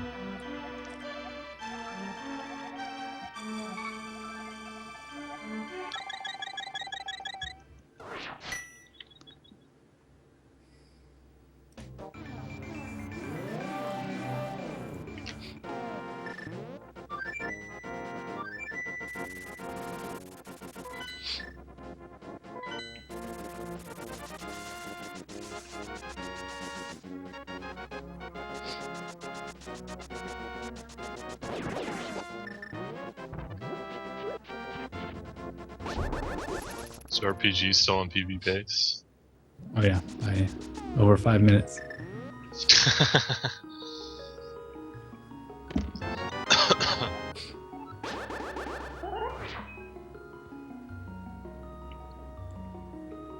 Ooh, Jaden messed up Ice Armos. Yeah, you tried to go for the best strat there. Yeah. It's very hard. I've never even tried it. It's like you have to take advantage of the ice physics while shooting them accurately. Ice physics in this game are really weird. Yeah. Like if you pivot your D-pad while using an item, you gain a lot of speed. Using an item or swinging your sword. Yeah, you'll get a sharp turn when you do that as well. As long as they're diagonals. I think if you use laterals, it doesn't work the same. That's one of the weirdest things about it, probably. Yeah.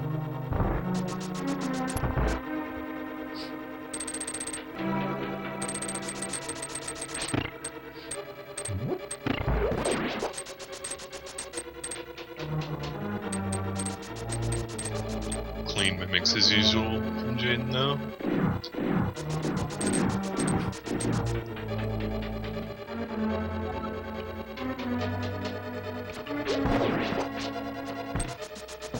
Ooh, I think I forgot about Temper Turtle and the Zazik, or maybe he was distracted by the Stalfos not dying.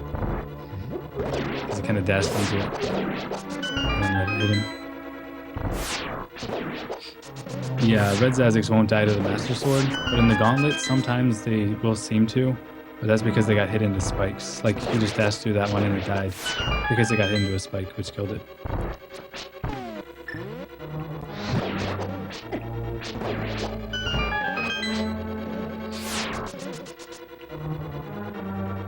Okay, I wasn't looking, but RPG had bombs equipped, so I think he got the door.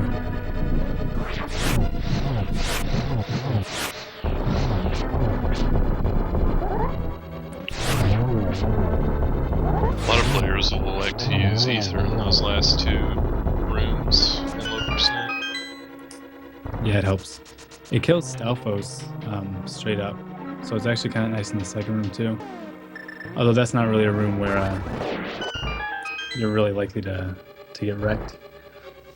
Yeah. The last two rooms can go really poorly though, particularly the last one. Yeah.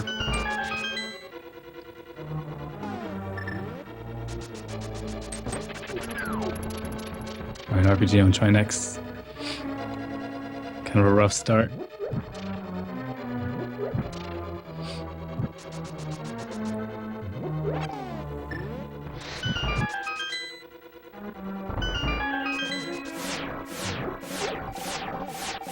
Oh, how did he not get hit there?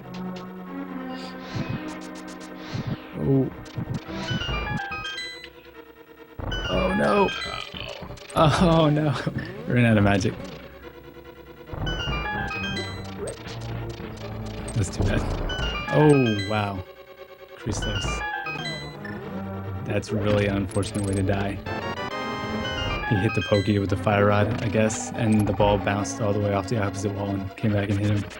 Yeah, killed him. So you gotta watch out for with the fire rod. Yeah, sometimes the fire rod will kill the last ball. Yeah. Probably frame roll. Fire rod is weird. Yeah, it definitely has some weird effects. Sometimes you can get like multiple hits on enemies that are close to each other, like Lamolas 2 or Cold Stare, if you happen to have use of the fire rod in that fight. But it doesn't really seem to make sense when it happens. At least I've not been able to really make sense of it. So we got to point out that Jade got the Moldorm 2 hover, Oh yeah. of course. Yeah, it seems like he's back in hovering shape.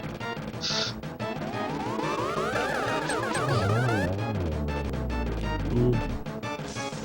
RPG refighting Trinex. Just needs to be patient, and he should be fine.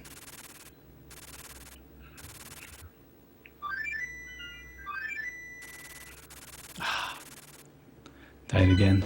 Oh, and Christos died again too. I didn't see how that happened though.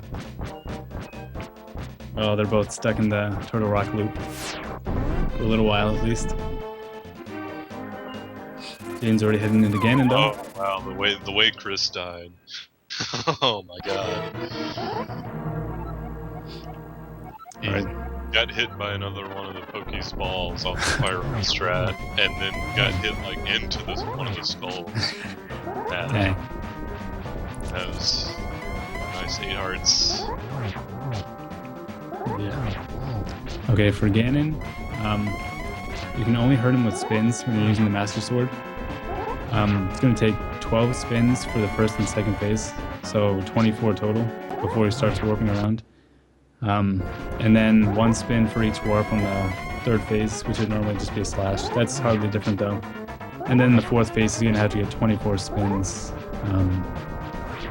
If he tries to use the fire rod, there's going to be a risk of running out of magic if he misses just a couple out of 24 spins. So he might use the lantern. I guess we'll find out. Let's see what's coming up after low percent. After low percent, we have Cane of Burna. That's the other partial category in this relay race. That should be a little bit shorter, obviously, since it's partial. A little longer than Master Sword, though. Following Jaden will be Link Orange for Team Pretty Pistachio. And Jaden died to Ganon. He was down to half a heart. I thought he might. Alright, RPG finally took out Trinex. And Christos finally got past the Pokies. Alright, nice.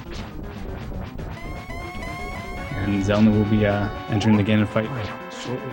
So pretty close between Team Deer Cup and Team Pretty Pistachios.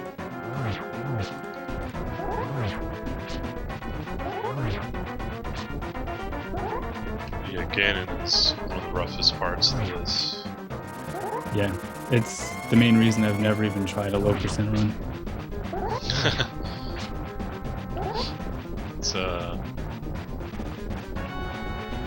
It's even a pretty good test of endurance because it's a really long fight. Yeah, I've hit all these spins. You also have to dodge fire bats from many different war positions that are probably not very low practice. Especially like the top of the room. And then, dodging them and trying to get in place to hit him again on the next cycle without missing hits. Yeah. You definitely lose a lot of hits that way.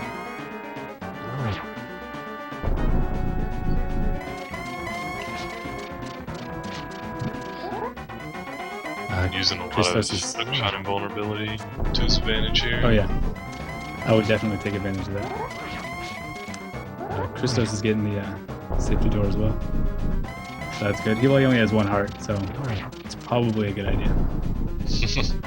Oh, and it looks like RPG got hurt by the Lionels. 4 hearts.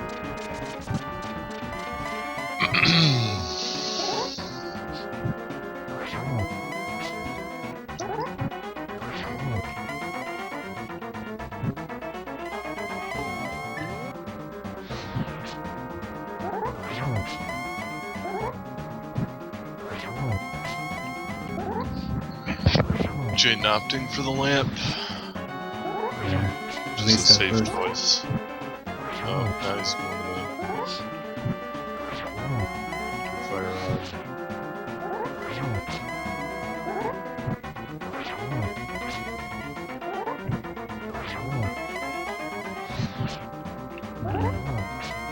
Christos is going to be kind of close on magic. Oh, no. Never mind, he died.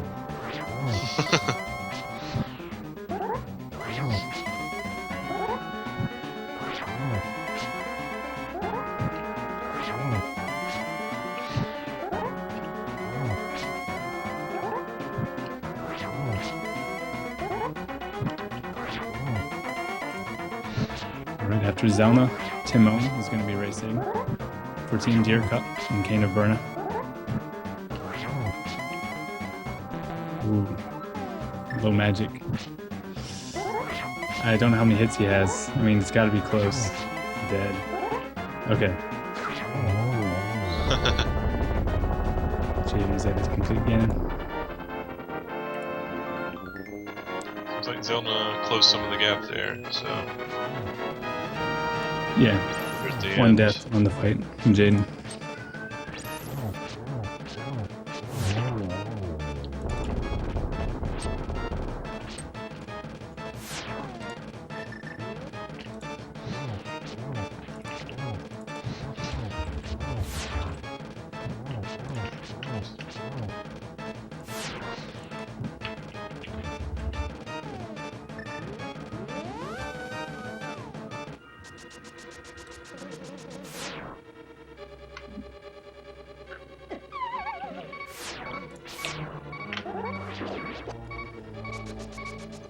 Alright, Cane of Berna is going to play out at the beginning, similar to your standard No Major Glitches run. Up through the Palace of Darkness. At that dungeon, you just get the hammer, and then you just leave. And then you just go straight and get the Cane of Berna. Also, you get a bottle and a net early, so that you can have a fairy, because you have to take a lot of damage to get to the cane.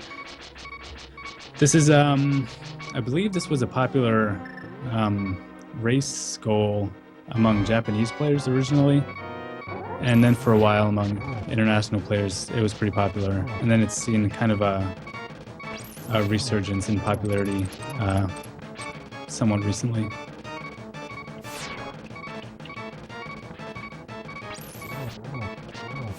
Yes, Christos died a second time on Trinex. He's back in that fight now.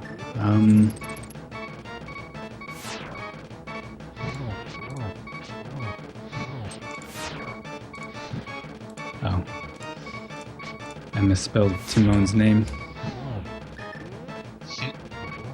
Forgot the underscore.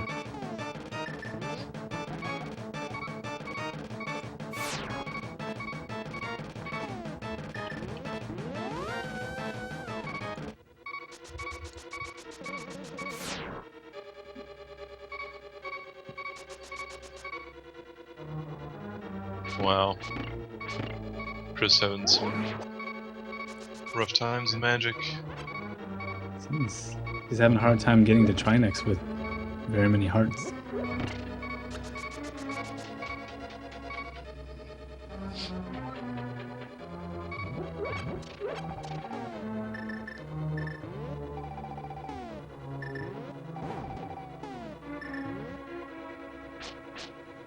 Does he know about Hammer on? Yeah, he does. He was using the hammer. Oh my gosh. That wasn't his best attempt. Ouch.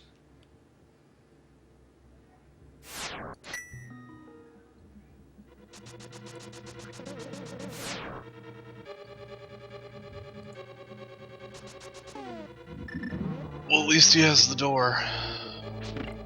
Yeah.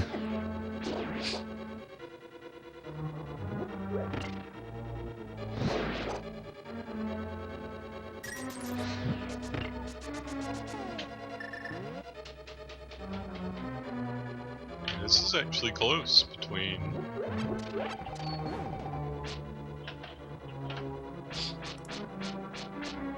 Deer Cup and Pistachio now. Yeah. Zelda definitely seemed to make up some time. Although I guess they weren't too far behind from the start. About a dungeon. It was mainly the Ganon death, I think, that he caught up on. Oh, Chris, come on. Oh, all that ice.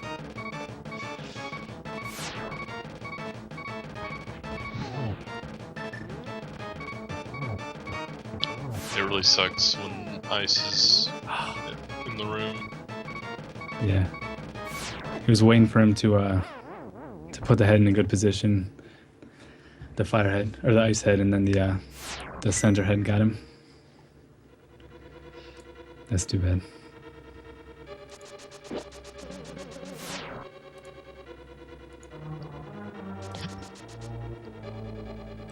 Alright. RPG's coming up on the end. He's going to be replaced by Dresden for Cane of Burna for Team Power Rangers.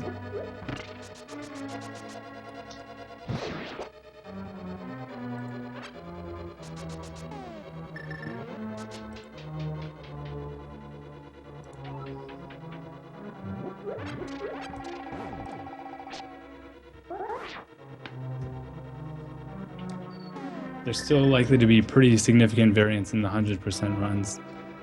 And the all dungeons, really. I mean, there could be some big time losses there. Oh, now Chris is opting to try to take out the ice head first. I have heard about people doing that before to prevent the ice from spreading. Since the fire head basically leaves you alone while you're killing him, he just shoots fire basically downward, nowhere near you. The only reason you normally kill the firehead first is because he's vulnerable first. So it's just possible to kill him first. Oh man.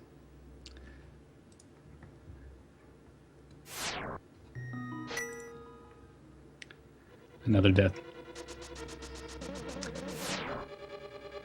I think he's also trying to get a fairy from the prize pack. He's been killing that Pokey, I think, so he can get into that fight with full hearts. he wants to do that, he might opt to kill the 2 Helmosaurs as well, as they're in the same prize pack. Ah, man, trying to get more hearts and he's just taking more damage. That's too bad.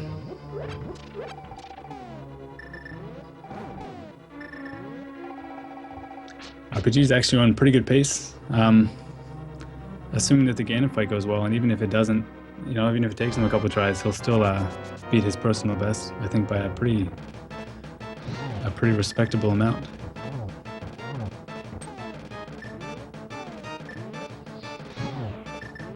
All right, Chris is going in with low hearts again this time.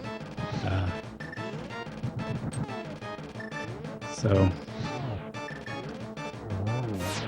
oh man.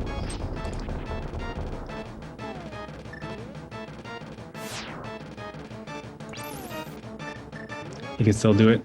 I believe in Chris. He's done worse fights than this in puzzles before. All the time. He's made us do worse fights than this in puzzles before, too.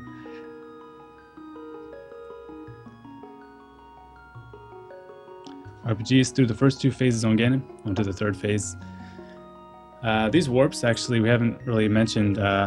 It's basically a 50% chance for you to be able to hit him on each warp. If he warps without you being able to hurt him, we just call that a warp, an extra warp. 0 warps is perfect, but obviously not a very high chance of that. At 50% each, that would be 6% approximately, I guess.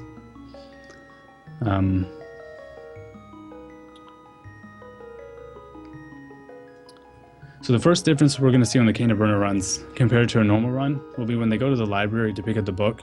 That's when they'll make their pass through town to pick up the bottle and the net. There's several opportunities to get a fairy throughout the run. Some are lucky, like you can get a lucky fairy in a bush somewhere, and then there's some other options that are guaranteed fairies that are a little slower, depending on how optimal you want to be, whether or not you want to gamble. Actually, the fairy that you intentionally don't get in No Major Glitches in Aghanim's Tower, in order to save the drop for later, is actually one of the best ones that you can get in Cane of Burna. That's kind of interesting.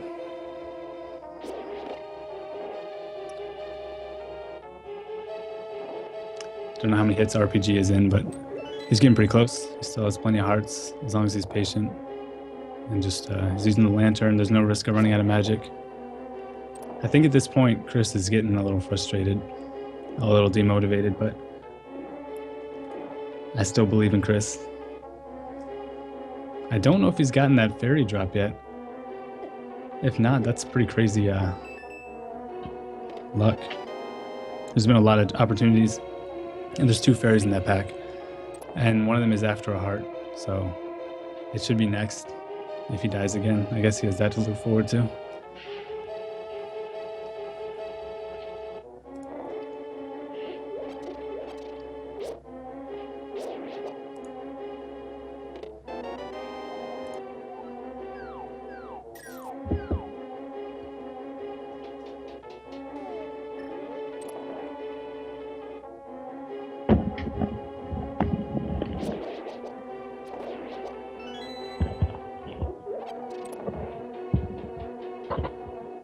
All right, RPG's done now. That looks like a almost 10-minute PB for him. He has been practicing a little bit in preparation for this. Oh, over 10 minute, wow. 10 and a half minute. Not bad at all.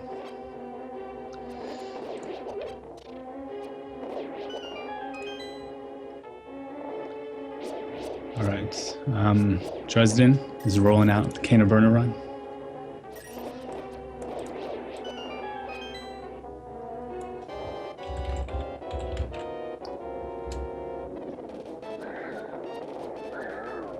I think all these Cane of Burner runners are pretty similar in their skill, and their time estimate I think would be around within just a couple minutes of each other. Obviously, there's still La Molas, Moldorm, and Blue Balls that can all cause a pretty big variance, but I don't expect more than a couple minute difference between any of them. And the last Canterbury runner is going to be Krilpan after Christos Owen finishes.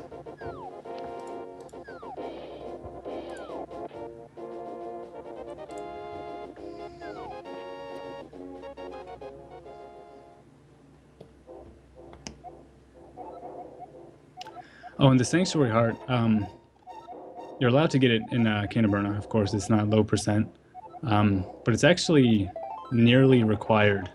Since you have to walk across the spikes at the end to get the Cane of Burna, even with one fairy, if you don't have the Sanctuary Heart, it's going to be really, really tight whether or not you're going to be able to get across. And you have to do really precise spike dashes, which basically means dashing as soon as Link becomes invulnerable from taking damage on a spike in order to get the maximum distance from the dash during the invulnerability frames. And you have to time each of those very well if you don't have the Sanctuary Heart. And you'd have to get there with full hearts, which you can't even guarantee. Looks like Christos finally finished Trinex. Assuming all players, It's about time. assuming all players do the hammer jump, you're going to leave Palace of Darkness -1 heart. Yeah, that's true. You intentionally take a heart of damage to do the hammer jump. So it's very unlikely you're going to be at full hearts unless you intentionally look for a heart drop or something. But I imagine that'll take more than the 3 seconds that you're saving by skipping the Sanctuary Heart anyway. But yeah, you can be down a heart with the Sanctuary Heart and a fairy and you'll be fine.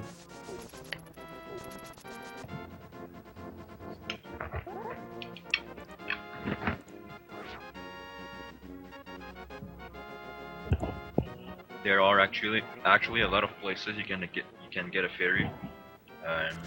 There's like 2 or 3 of them you can bonk in a tree. Yeah. There's one you can get from a drop from one of the red guards in Aghanim's Tower. Yeah. And some bushes, potentially. I wouldn't rely on an RNG drop, though. But I wouldn't take one of the tree ones early if there was still a chance of an RNG one afterwards. There's a tree that's not far out of your way at all. After Palace of Darkness even, that I think is probably the best if you don't get an RNG drop. Alright, you see these guys getting their bottles and nets in the Cane of Burna runs. You could get the cape after Palace of Darkness, I guess. That would be your best bet, but that's like at least 3 minutes slower, I think. Because you have to go all the way around the Dark World, Kakariko. Yeah, you wouldn't be able to go across the river. You either need to enter in the Dark World or have the Titan Mitts if you're in the Light World.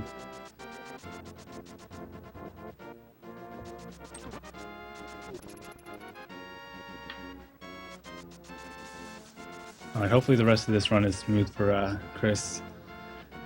Most of it should be. There are some changes in Ganon's Tower, but I don't think any of it's going to be too impactful. Oh, he despawned the key. I knew that was going to happen. Oh, no. The way that happens is if you pick up the other pot, so the magic vial is visible on screen, and the Boro Medusa is firing a fireball, and the fireball's on screen, then that key despawns 100% of the time. I don't know why he picked up that pot. But yeah, he despawned that key. It's okay, there's extra keys. I think he got the lantern key even, so he'll be able to get through it just fine. He'll just have to grab one of the ones later that he otherwise would have been able to skip.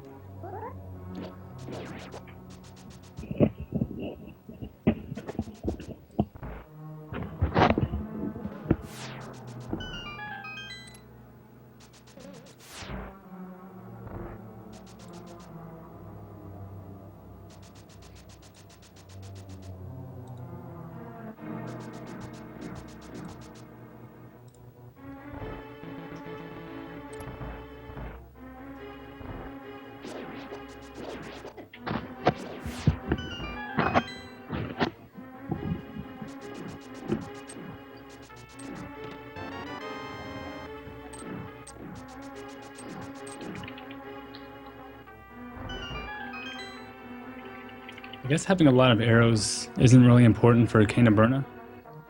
You just need enough to get through Aghanim's Tower, but you don't need any extras for Mimics and Palace of Darkness or anything after that. Rupees are important because you still have to pay Kiki, but arrows aren't as important. Yeah, so you can skip the extra arrow cut in the circle of pot room, as we like to call it.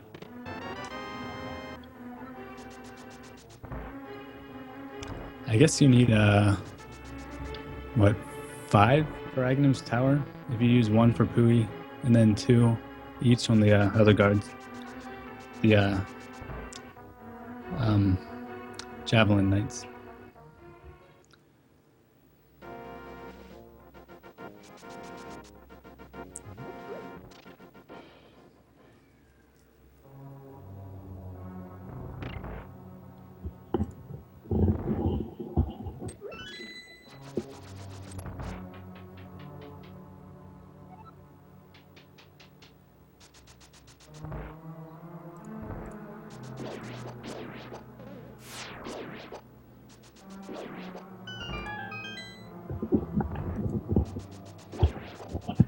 Alright, Link Orange is coming up on Lamolas.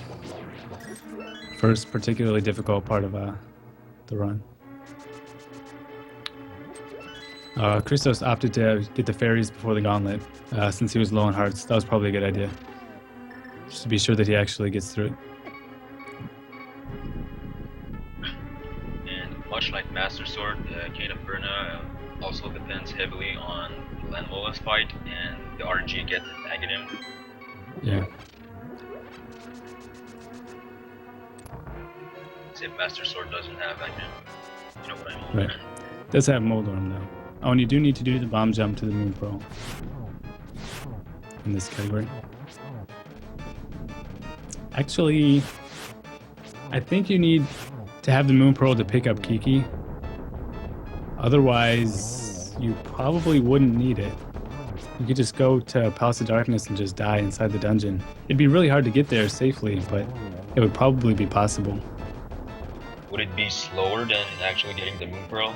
Because the dying animation takes maybe Yeah. 10 You also seconds. wouldn't even be able to get the Cane of Burn if you did that. But you'd be able to get the Palace of Darkness. Yeah, that's funny. Yeah, you wouldn't be able to go get... Never mind, that's a... Never mind.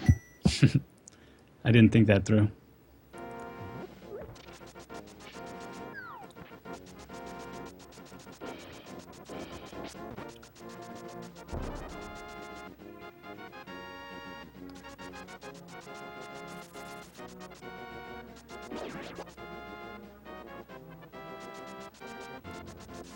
See if we have any fake flippers soft locks today.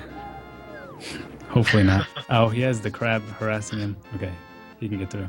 Ooh, but he messed up the setup. Interesting thing about fake flippers, if you get hit on the same screen that you initially entered the water on, you actually won't soft lock. So if you jump from right to left, and then move right to left and then left to right, and then got hit on the right screen, since that's the screen you originally jumped in on, you actually won't soft lock. You'll just get put on land like normal. Oh, I didn't know that.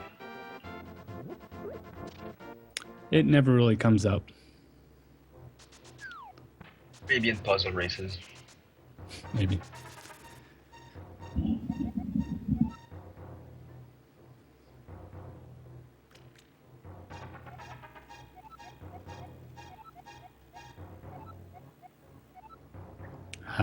Just down to 2 hearts.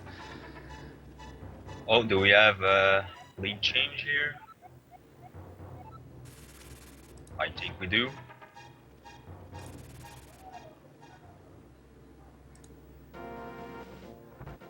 Oh yeah? Team Oh, Deer wow. Cup in the lead. It's basically dead even now.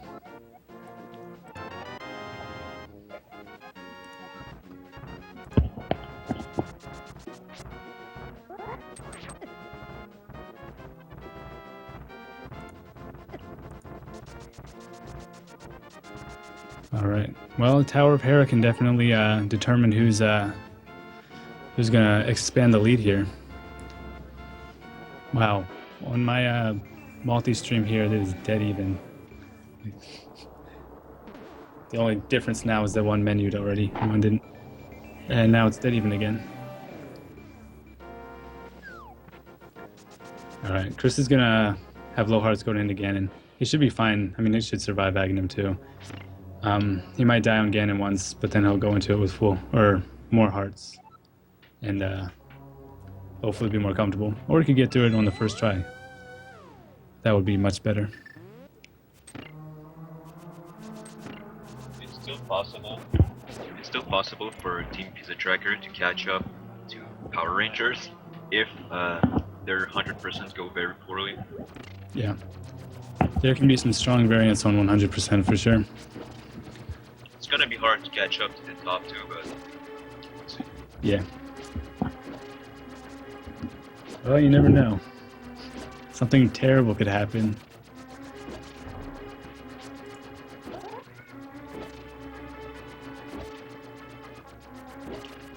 I'll give an example that happened to me. I think I was racing a Runner Watcher in a Master Sword race, and the power shut down, so I had to redo the run.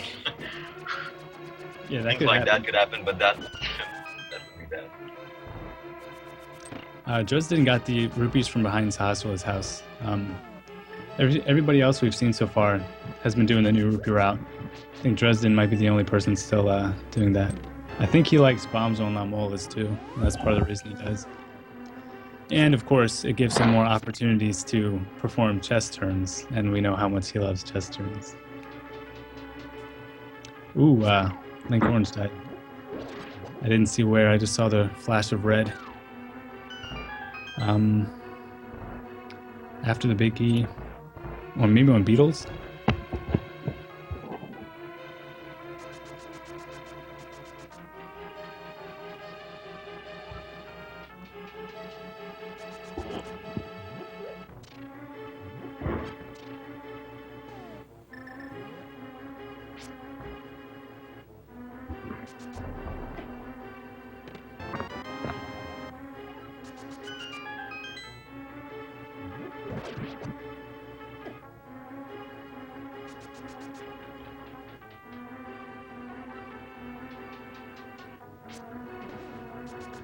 Chris is looking pretty strong through the first two phases so far. I think he's just about done with the second phase. Oh, he's done. Nice. It should actually be a little simpler from here. As long as he doesn't let the fire bats go in the third phase and get out of hand. And he's just careful as heck on the fourth phase. I think he'll be fine.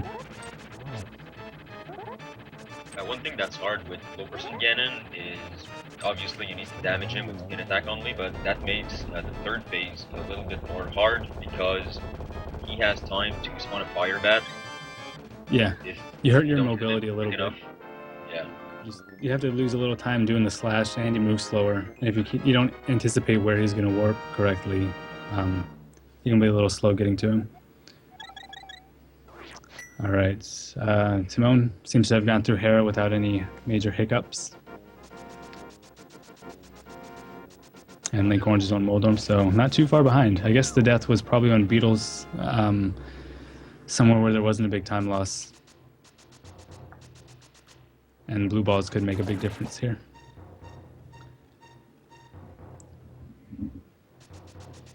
Dresden's just making his way up to Desert.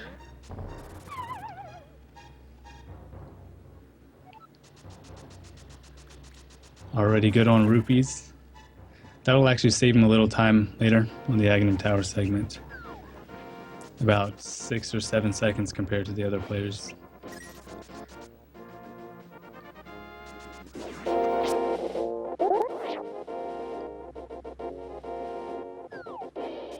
And if it saves him a full cycle on Lamolas, on average, having the bombs, then that practically makes it worth it.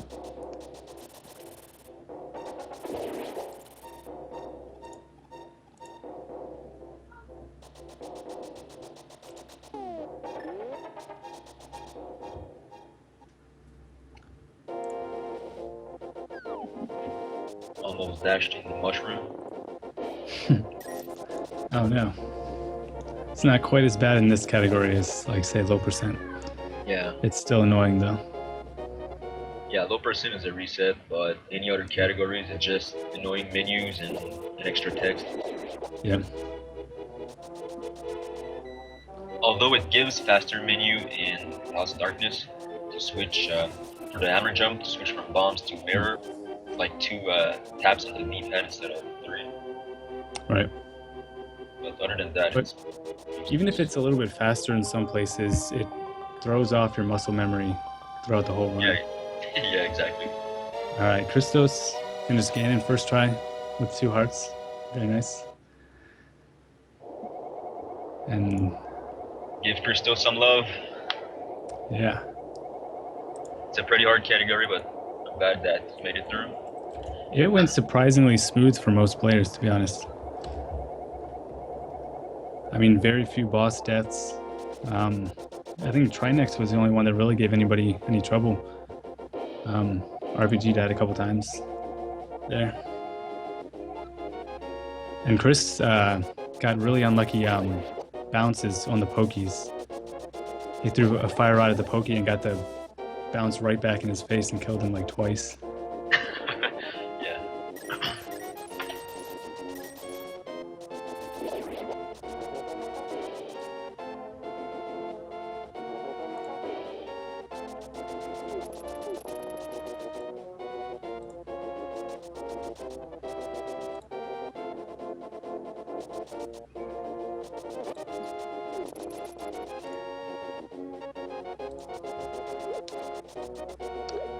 All right, Justin's making his way to Mamola's.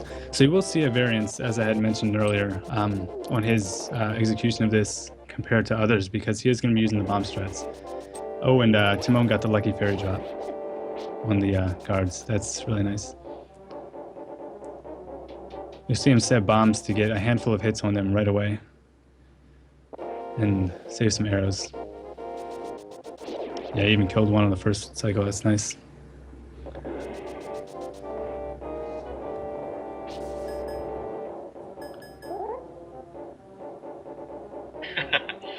Nice text in the Team Pizza Tracker stream.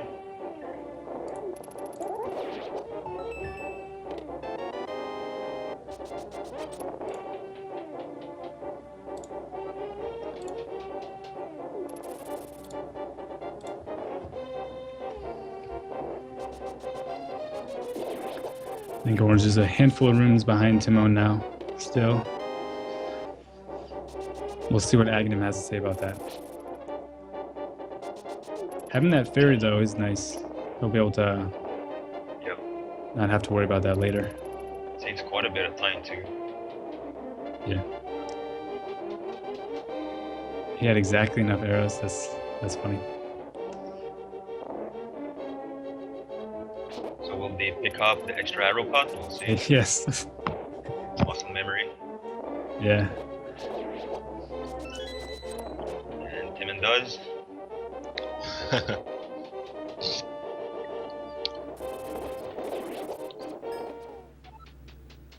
Still no fake flippers, soft locks.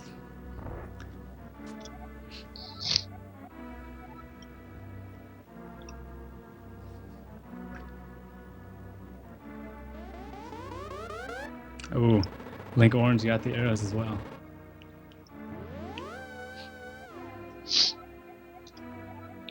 Pretty common for people to forget to skip them. Yeah, I imagine I'll probably do that in my All Dungeons run as well. Yeah. And you can skip That's, all bomb spot in House of Darkness. Really? Because you get 1 bomb from the pot on Averbridge. You get 1 more bomb somewhere else, I forgot. But you get like 2 bombs, which are the ones Yeah, you need. get those 2 free ones in the statue room. Right, yeah. But Alright, for once again, Cane of open Burna, pass. you don't go as far as Statue Room. Oh, right. I thought you meant All Dungeons. Yeah, for Cane of Burn, you don't need to pick up anything. You can even hover. Don't even worry about that 1 bomb you pick up. But it's free, so you might as well. Oh, Link Orange is using the net on Aghanim. Maximum swag. +1 for swag. Yeah, I bet he gets 0 blue balls too. I haven't been paying attention to blue balls.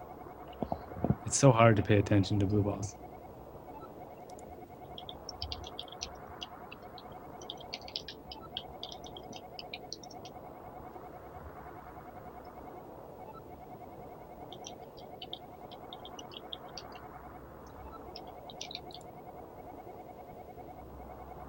Okay, it wasn't 0.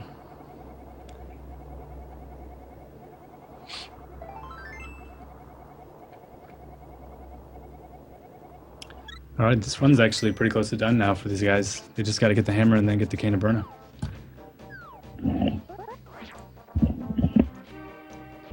Then one So very up next, interesting thing about this category is that the overworld from after Palace of Darkness to the Cane of Burna is really trolly, or can be very, very trolly.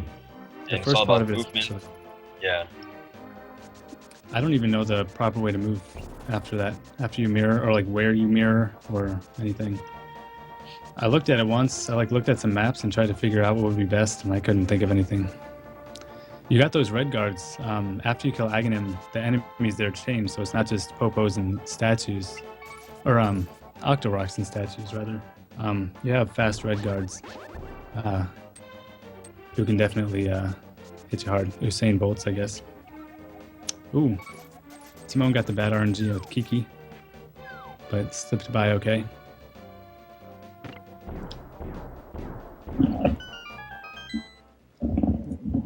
Yeah, 100%. It should be getting ready. It's the next category.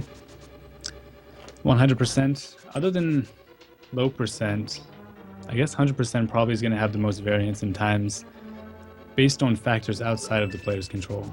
For low percent, it's difficult things that cause the big difference in time. For 100%, it's just random things.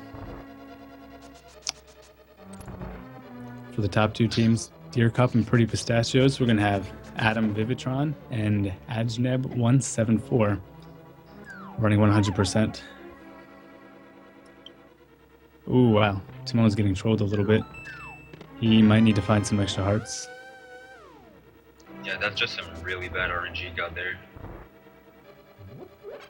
And sometimes when you try to sword beam this jelly, the beams go like completely around him Just and misses him. not even kill him. Yeah. I don't know why that happens. It has to have something to do with the ledge or something. Maybe the layer gets confused as to what layer the beam and the enemy are on. I really don't know. But it only seems to happen there. Yeah, the beam's hitbox is really huge, so sometimes it can catch something on the way, like a railing or... Yeah, maybe that's what it is. Jelly Maybe it was hits the high. rail.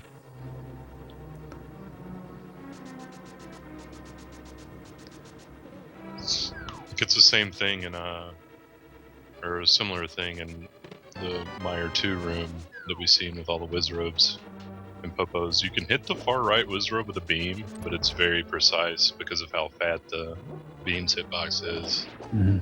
Whereas the fire rod is a smaller Yeah.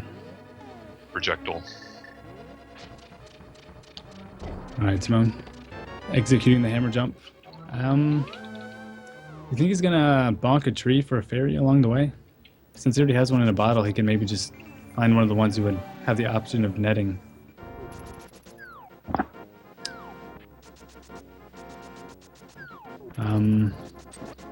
Or maybe he'll just try to get one in the bush all the way at the end there. Oh yeah, that movement looked pretty good that he just did. That seemed good. Ooh, Link Orange has the bridge fairy, but he can't get it because he has to do the hammer jump. Unless it floats over the chest.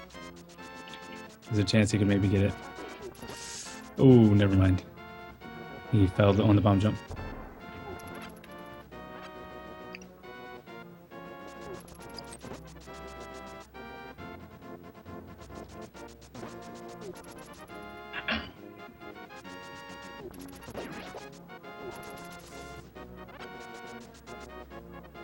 Link Orange is having some serious trouble.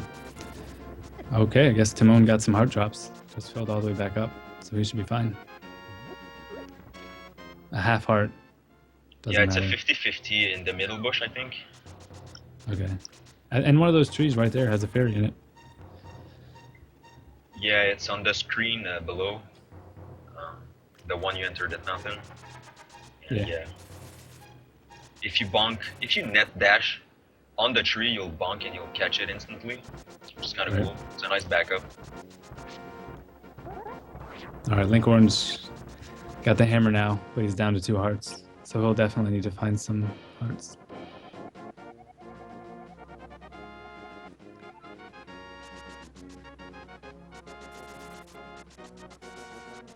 Alright, Timon, go through that mountain. That's the most important part. Yep.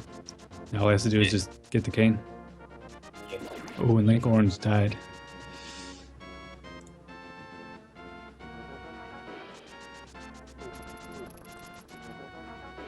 Hmm. I don't know if he's gonna. Oh, did you leave? His stream went offline.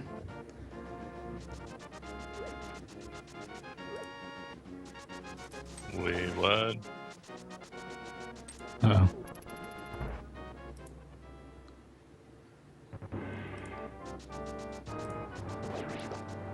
Well, while we were figuring that out, Timon finished up his run, and Adam Vivitron will be taking over for 100% for Team Deer Cup.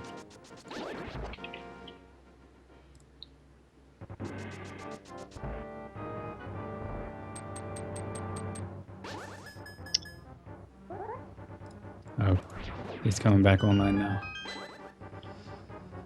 Okay, yeah. I don't know what happened.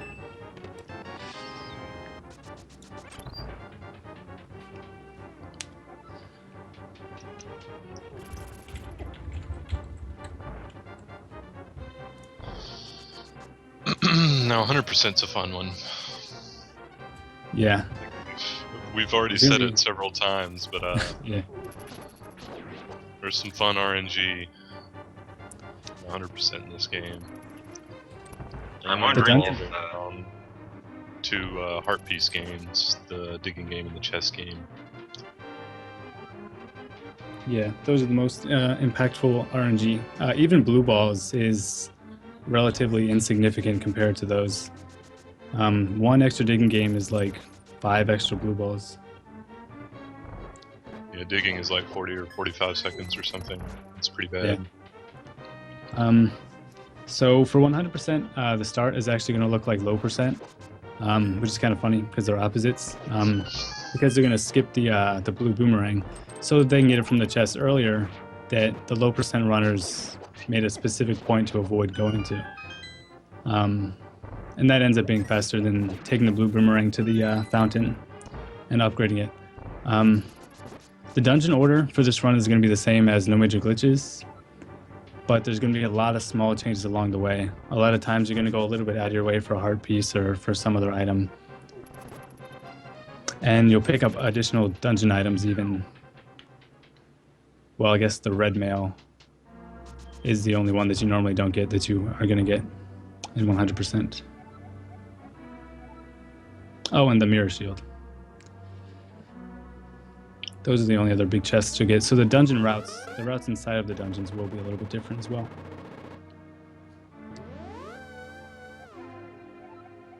All right, Link Orange finished up. Now he's passing the baton on to Ajneb, aka Ben.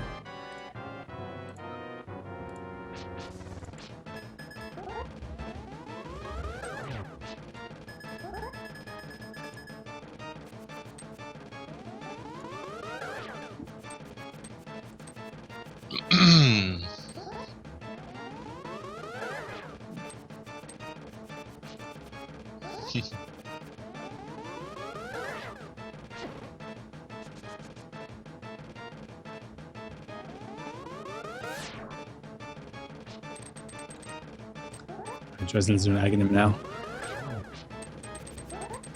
Krillpan just Hopefully he got gets done good. getting the net and bottle. Yep.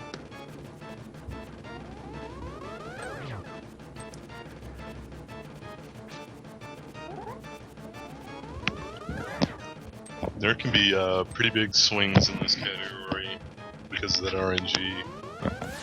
Yeah. I'm expecting get some into- changes. Yeah, if you get into double-digit digs, that is a lot of time.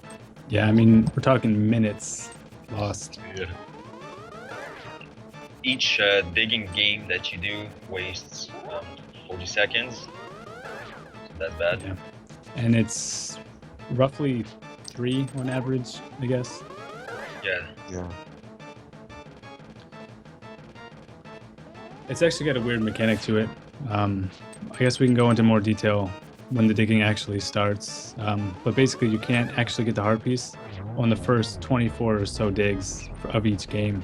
So the amount of digs that you get actually increases your chance of getting the heart piece. There's not a huge variance, but with optimal digging, you can get a couple extra in compared to someone who digs kind of randomly.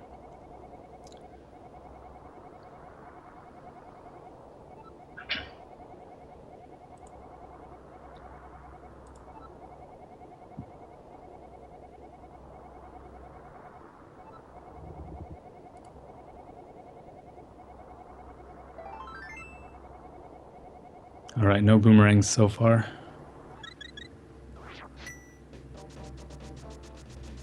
Yeah, some people when they forget that they need to skip the boomerang, like when they accidentally pick it up, they just reset because they don't know what to do. It doesn't It just lose means a that you'll have to. ton of time. Yeah, it's like 30 seconds or something. It's not that bad, but it's not worth the reset. Definitely not if you're in a race. If you're in RTA, yeah, why not? But not many people RTA 100, so. No. Yeah, most of the 100% runs are in races because it's just a category for fun. Yeah, pretty much.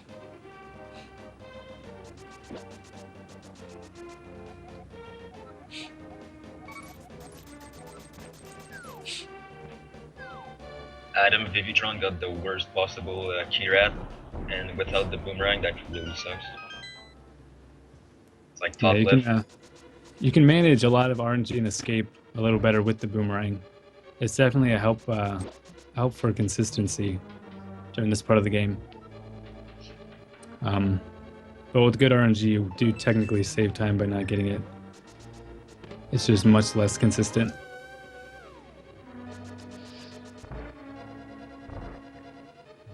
And everybody has to get the Sanctuary Heart.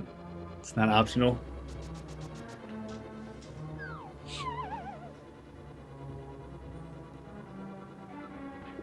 Justin going for chest turns on chests that he's going to mirror after. It's all Did about we the explain swag. already what 100% is? Or I have not. okay. So what 100% is complete the inventory item, all max inventory item. We want the red mail. We also want the mirror shield and the gold sword. We won't pick up the blue mail, which is an ice palace, because it gets replaced with the red mail. And same for the red shield, it gets replaced with the mirror shield. And yeah, all art pieces. I'm forgetting something. Half magic. Half magic, yeah.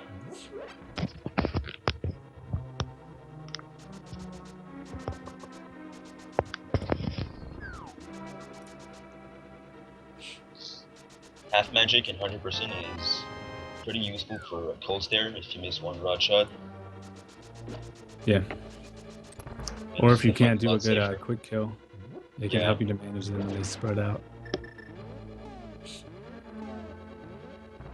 All right, Dresden's just about to get the hammer, and then he'll be picking up the cane and passing the Power Rangers baton on to Albrecht, 84.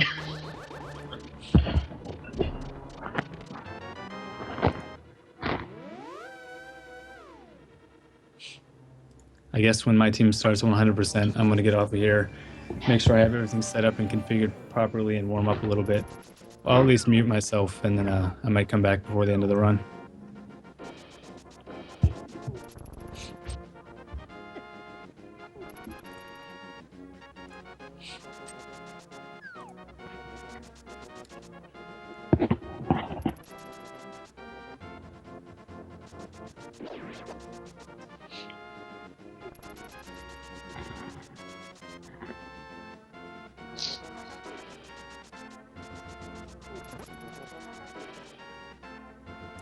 I guess Dresden should try to find a single heart as well, at least one.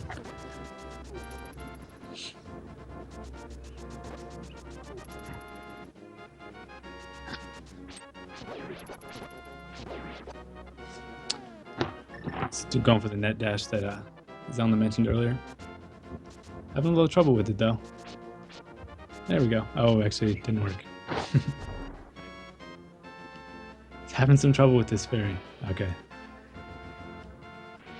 I wonder where he's gonna try to find a heart. Oh my god, real fan.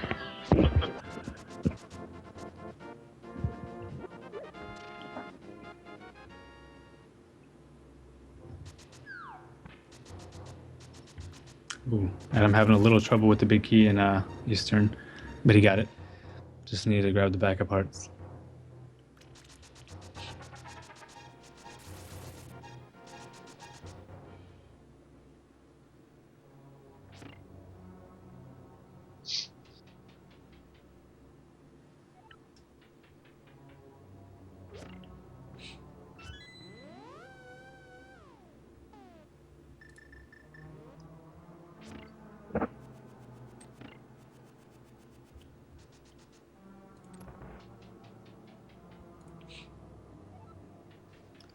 Alright, got the bush fairy right before the cane, so he'll be fine getting to it. With full hearts and the sanctuary heart and a bottle and a fairy, I think you don't have to dash at all, right? You can just walk. Yep. Might as well dash right after you get revived because you have such long invulnerability frames anyway. Maybe. If it doesn't matter, then it doesn't matter.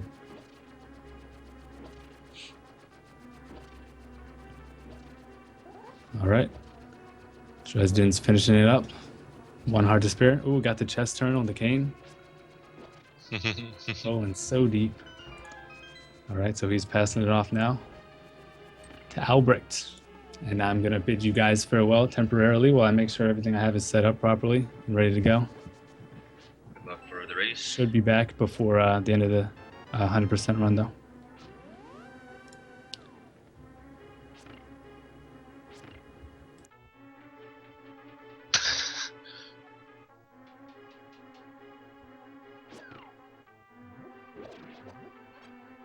All right.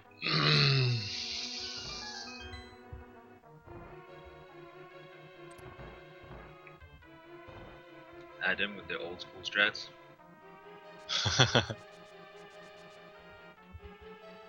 Looks like he had a lot of old school strats in that Eastern.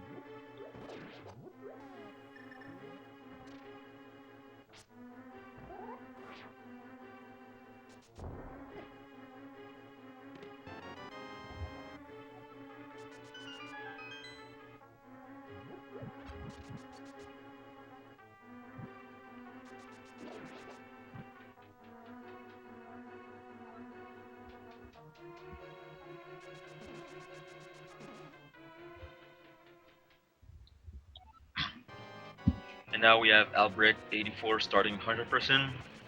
He's entering Idle Castle. We should note that Albrecht has the best card for running 100%. And it constantly blesses him with the best RNGs.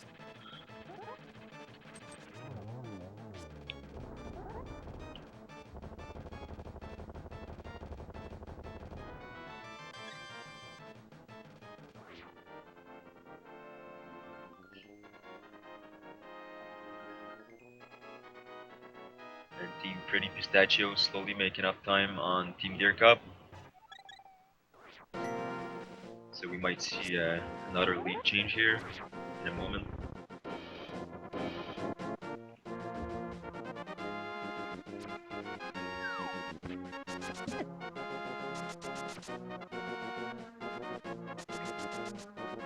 In this category, they get the rupees and the bombs behind Sasrala to get some bombs for a heart piece that's in desert. There's not really another good place to get bombs early in the game. I guess if you forget to go behind Sharash, you can always go in the Swamp Palace in Light World. There's a chest that contains 3 bombs. That's like the only backup you can get, I think.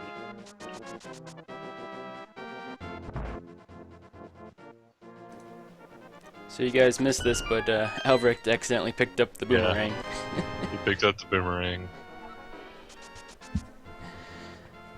So when he goes to get flippers later on, he'll have to make a pit stop in the fairy cave to upgrade that. It's gonna be funny to watch. You might be the only one to have to do that.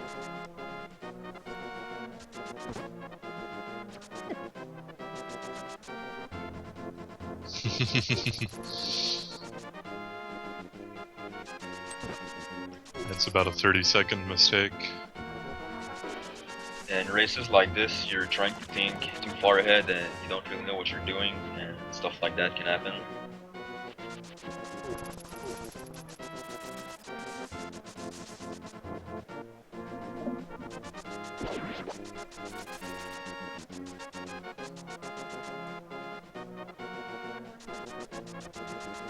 Oh, ACMLM says it's more like a 10 seconds time waste. Oh.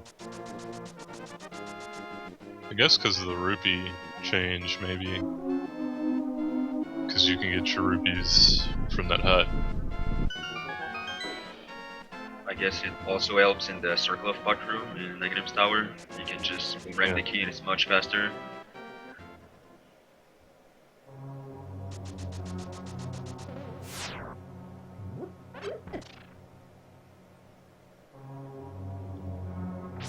Yeah, there's a bunch of little time saves you can do to make up that time loss slightly.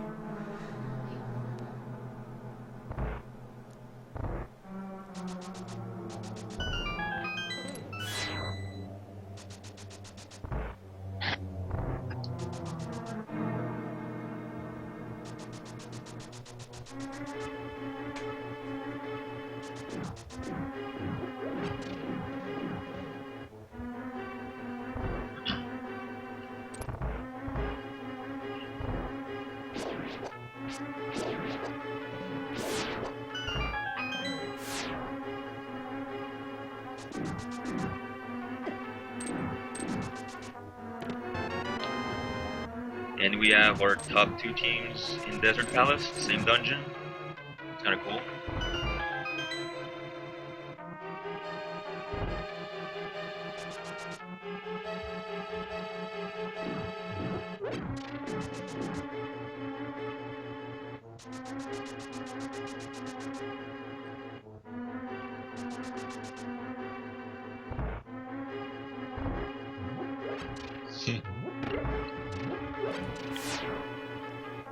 We've been using arrow strats in the dark maze to kill the bat and the guard.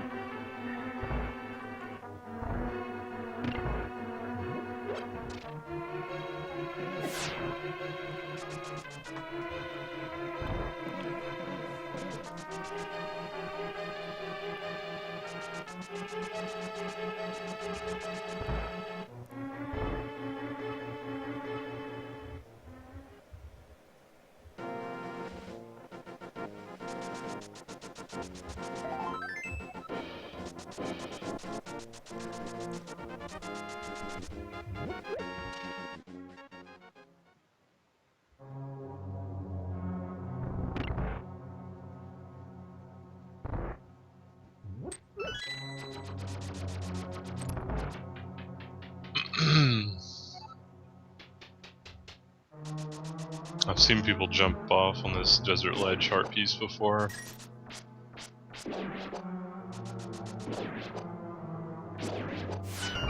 It's always a funny little mistake. I doubt any of these runners will do that though. I heard that there's a 1 pixel wide window there where you miss the heart piece and jump off. Yeah. Oh, really? Something like that, yeah. Like you try to cut it too close to the right. I've never You can tested it. jump Yeah. Jump the ledge.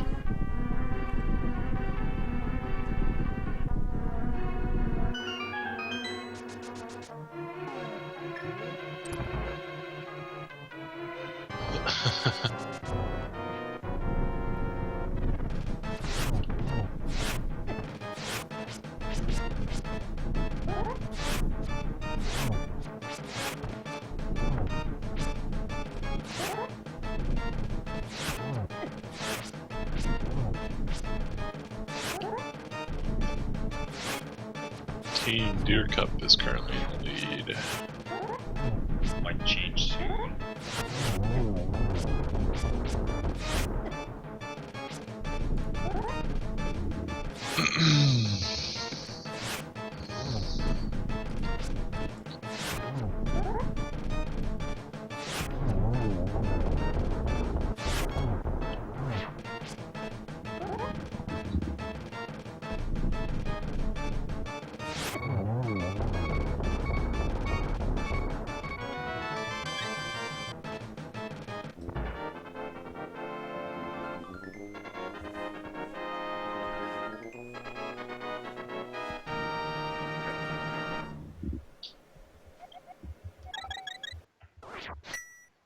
Very close now. Pretty close.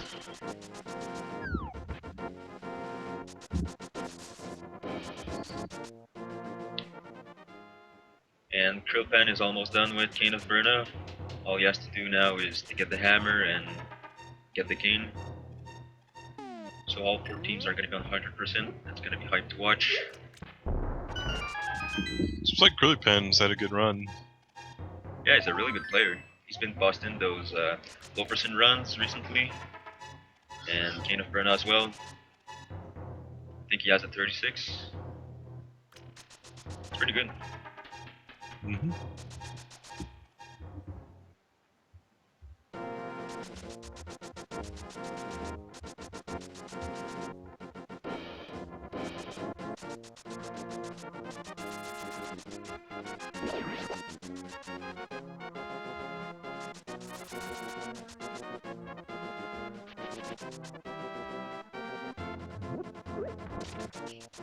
The big problem about 100% is forgetting something.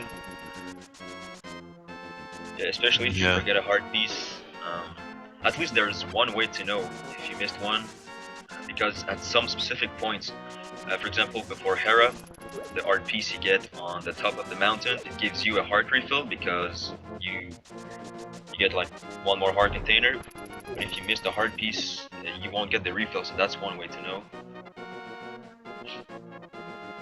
Or you could miss the mirror shield because it's so out of the way, and if you've been doing a lot of no major glitches run, it's not necessary in your muscle memory, so yeah.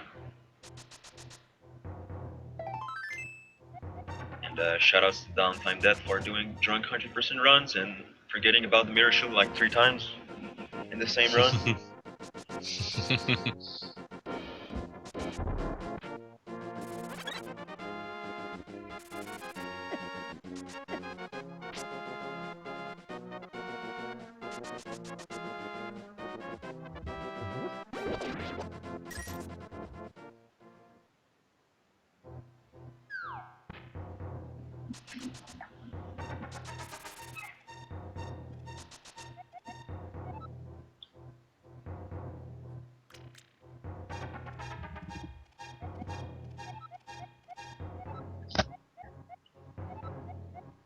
Forgetting red mail is also another big thing.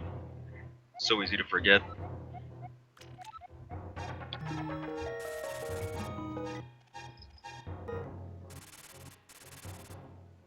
And if you do mirror by accident after picking up the boss key in Ganon's Tower, you can well, I mean, you have to go all the way up to Ice Armos again, except you don't have to fight Ice Armos another time. You can just go through the door on the left and open the chest. Most people just fight Armos again. It's funny. And I did that myself too, so I can't laugh at people.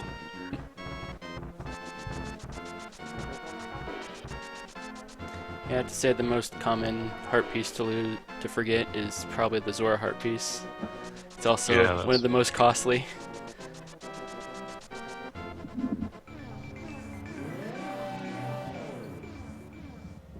Because you only go to that area once in the run, really, so And and it's it's so way out of the way.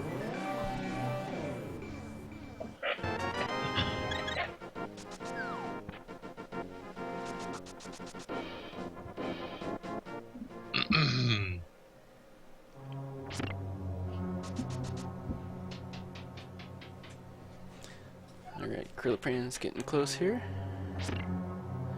Get ready for Blunt Bunny to start his 100% run.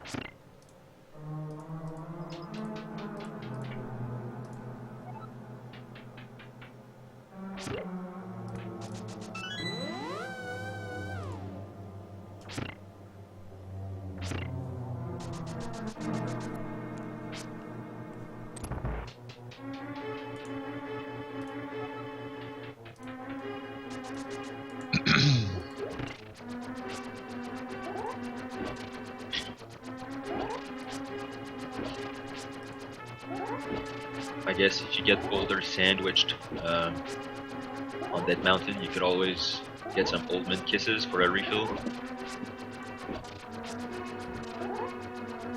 I think it's better than trying to farm a fairy at the top, but each player do what they want.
Everybody's on 100%.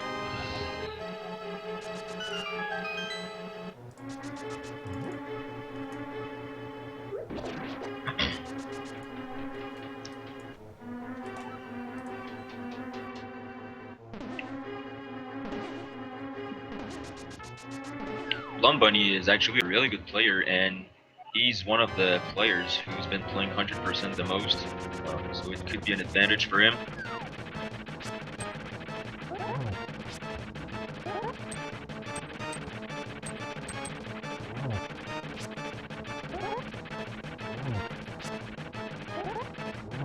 I think he's played it more than any of the other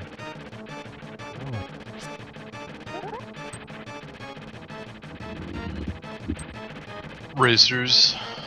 He actually even started with it, which is unusual. Most players start with an MG or Master Sword.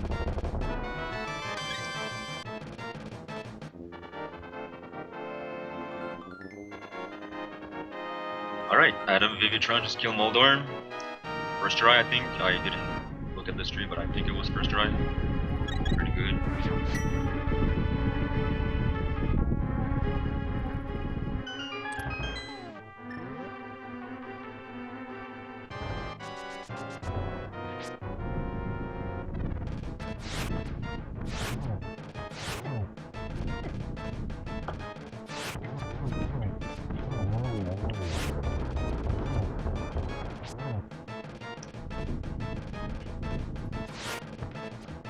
There's actually a little hover you can do this Death Mountain Cave heart container or heart piece to save some time, but hovering's a pretty tough strat or technique. Yeah, you have to hover once to get there and hover again on your way back, so that's like 2 hovers, and it's a pretty large gap. And if you fall on your way there, it's very costly. But if you fall on your way back, it's not that bad, but it still wastes time, but it's not that bad. And if you get both, it saves 14 seconds.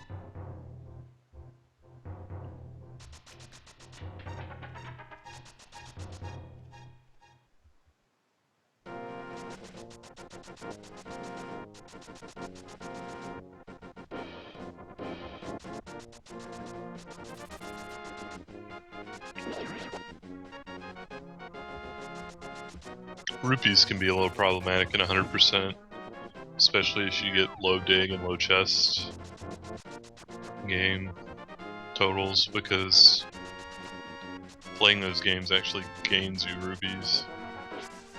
But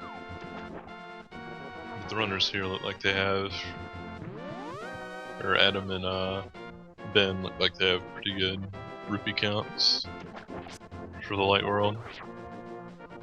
Yeah, the digging game I think is 80 rupees, and the chess game is 30.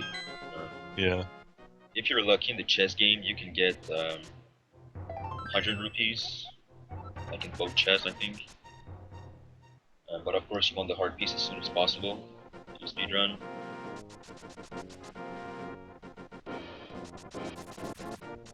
There's a bunch of backups if you're low on rupees. At the end of 100%, you need to buy a super bomb, which costs 100 rupee. And it can be a problem if early in the run you got like both early dig and early chest. There's a hard piece you get before Mire in a cave. There's a hard piece there, and there's a chest to the right, and it has 20 rupee. There's another 20 rupee chest that's like right on the way in Swamp Palace. You know, in the waterfall room, there's Yeah. a series of 5 or 6 blocks, and if you push the third block from the left, it will spawn a 20 rupee chest. That's a good backup. And not a lot of people actually know that there's a chest there.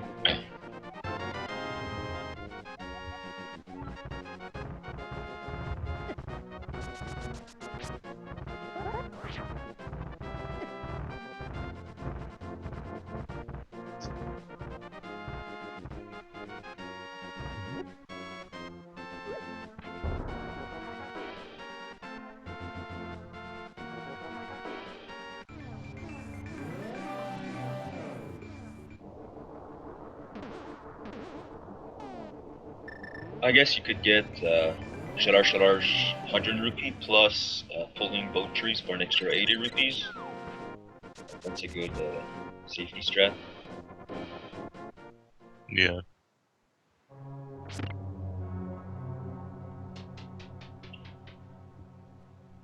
Especially if you forget to take the 300 rupees in the cave after Palace of Darkness, like Incroyable.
Wow, I didn't know that would work. Blonde Bunny did a strat for the mini Armos before Eastern. He went above the mini Armos and slashed to the right and just like walked down. And he got through. That's impressive. I didn't know that worked.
And for those who just tuned in and are wondering who are the runners, top left we have Outbreak 84. Bottom left we have Von Bunny. Top right we have Adam Vivitron. And bottom right we have Ajneb 17. And the category is 100%.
And also, while everyone is here, I'd like to give a big thank you to Hevelash25 for hosting this race on my channel. He's the one who planned and set up everything in OBS, and he did that out of his free time, so that's pretty cool. Thanks to Casnode who made this sick layout. It's actually pretty sick. I like it. And thanks to Super Scooch, one of the commentators, X-Released, and Eagle Ash for commentating too.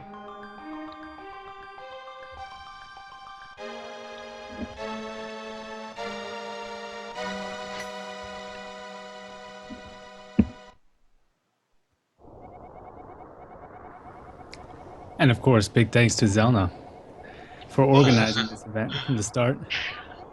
The man is back.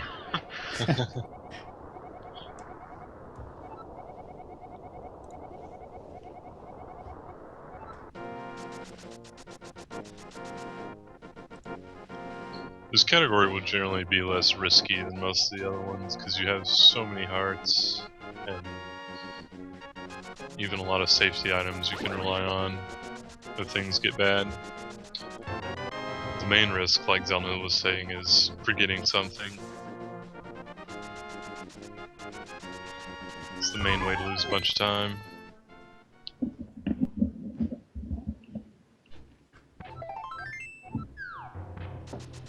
They could also conceivably lose time at the Burna spike dashing, but I think all these runners will use a fairy there. They'll probably at least have it in case they need it, but try not to use it. There's some quick fairies you can access with powder to make it a lot safer. So how are all these runners doing so far? Ashn's doing pretty good. Yeah, Ben's on a really good run. Yeah. Albrecht accidentally got the boomerang. Did he keep it? Yeah, he got it. Okay. He didn't reset.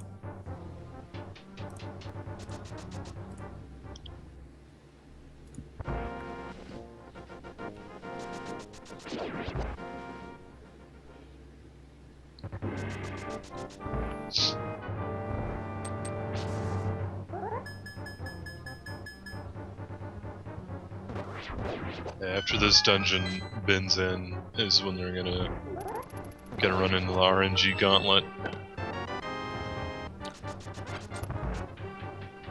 where things can really get interesting.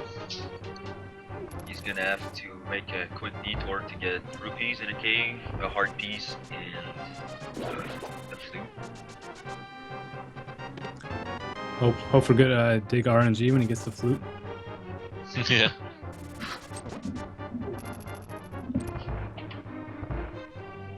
Or you can just dig the entire grove if you're I8 your pie.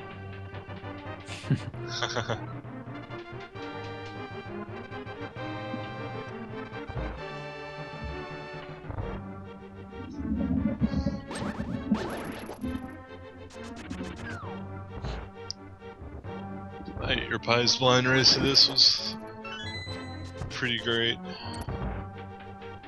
Did he finish it? Yeah, you finished it. Okay.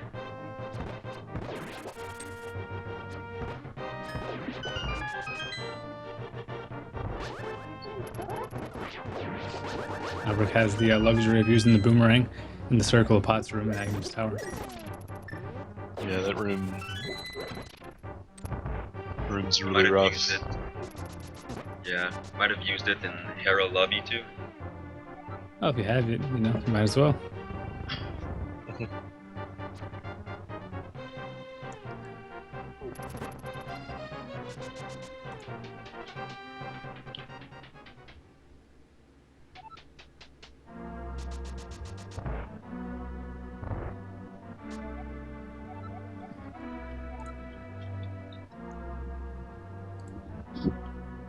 So we've had a few PBs in this relay. Really? Yeah, I only knew about RPGs. relay got a PB in Canberra. Oh, cool. I think Timon did too. Yeah, I think somebody else was on a good run. One of the other people that had splits up.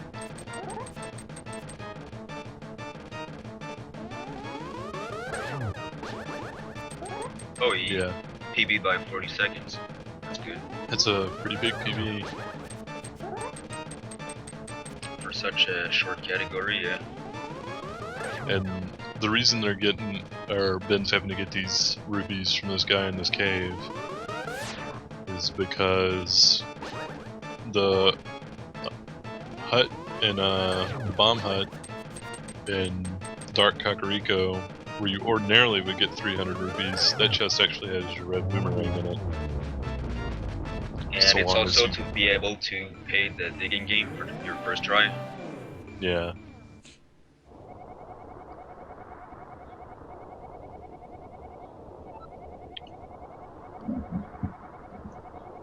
Oh, they get the flute differently in this category too. They set the warp so that when they dig for the flute, it lands on top of the warp, and then they can collect the flute and warp back to skip the cutscene that normally plays there. Since they need to be in the dark world when they leave anyway, to get this heart piece.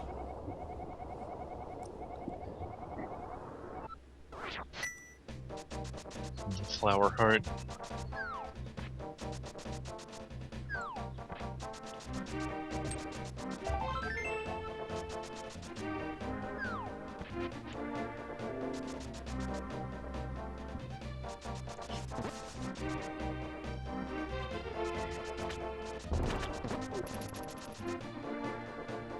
Albrecht got 0 blue balls.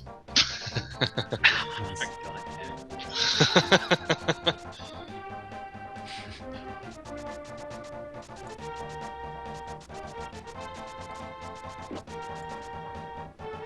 This is the 011 to come back. Bring it back for Ooh. Team Power Rangers. Adam Vivictron got pinned at the bottom on Helmasaur. I didn't seem to know how to react to that. Oh, Ben deciding to dig in rows instead of diagonals. We'll get a couple less digs on average, I think. Unless you use super speed, but nobody does that.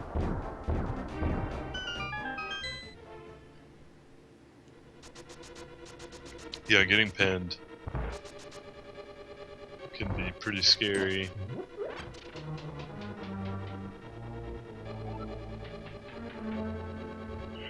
And looks like Adam died to Elmazor.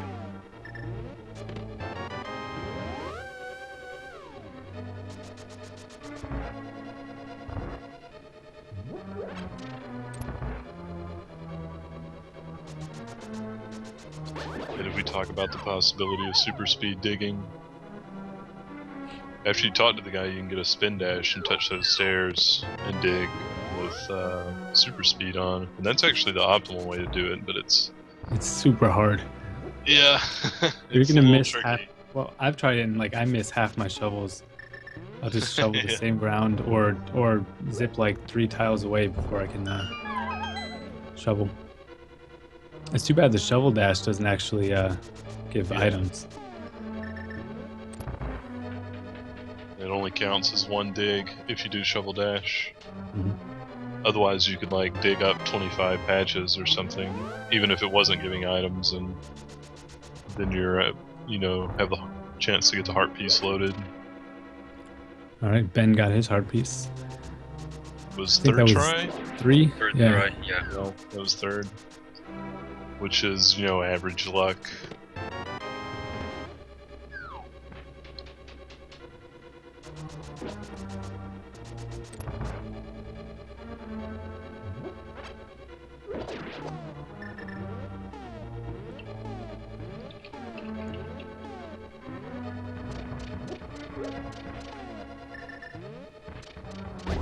But he's still got the chess game coming up. And the chess game's not as punishing, but it also has worse RNG. Like, it's a 1 in 8 instead of a 1 in 3. So, It's actually worse on the 1.0 version than other Yeah. versions of the game. which is weird. You only have the chance to get the heart piece on the second chest open in the 1.0 version of the game. Ooh.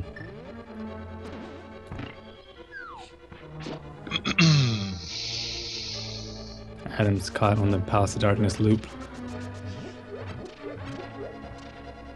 That's what I'm afraid of for all dungeons. I'm afraid of Fighter Sword Helmasaur.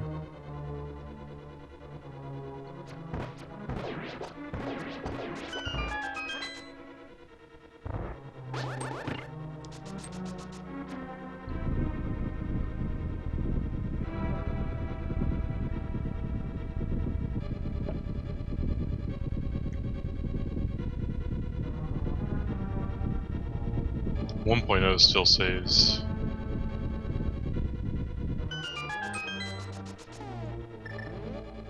Enough time to where it wouldn't make a difference. Yeah. It wouldn't even be close to saving time on average on a different version. Especially in this category where Yeah, there's more super There's- speeds, there's more more super item speeds. dashes. Like, I'm pretty sure the item dash to get the heart piece outside of the smithies, Oh yeah, that's huge. it saves like a ton of time. It's probably the 4 hearts. biggest item dash. Plus 4 hearts to Mimic, 4 hearts for Helmazor. Yeah.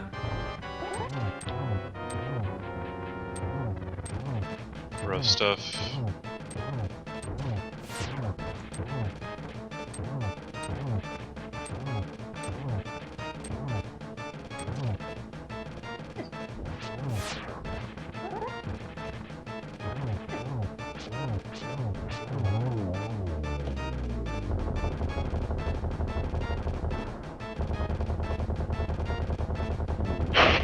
Oh, turtles. This room is a really awkward room sometimes. The turtles are very picky about how you hit them. Yeah, it doesn't always make sense. The hammer hitbox is really weird. Yeah.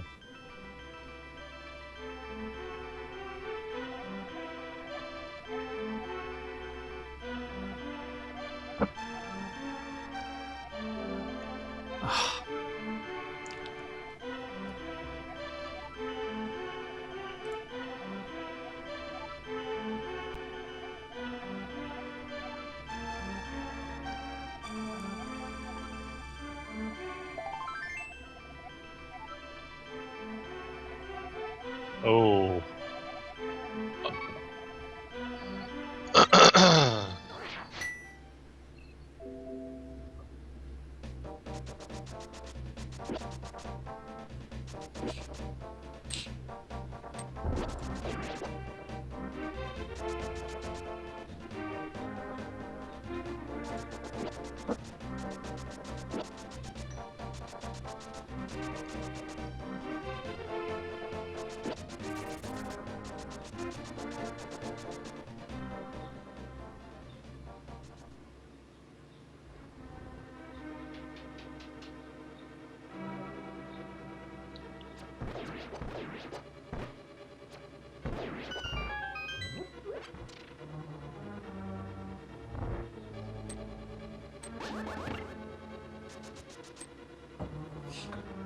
Albrecht's gonna get a few items and rupees, and then he's gonna start the digging game.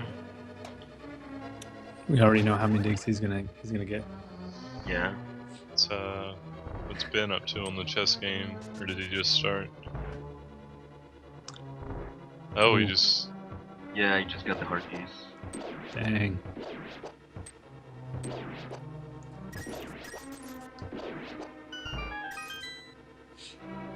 Second try. Wow.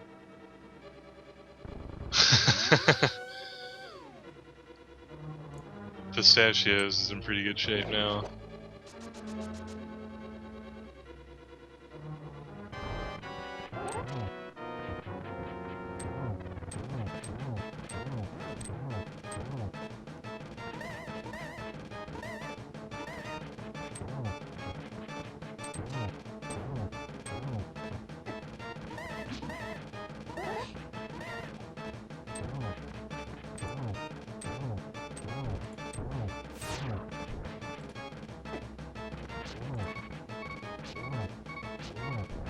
Alright, Adam. Took out Helmasaur.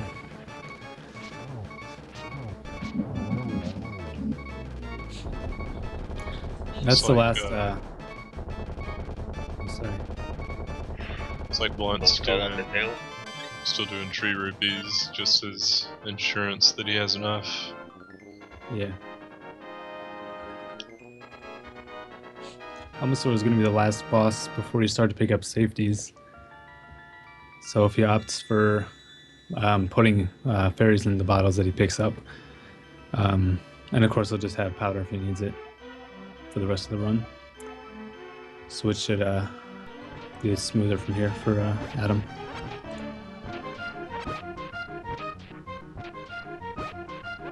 Watch Albrecht get it first try.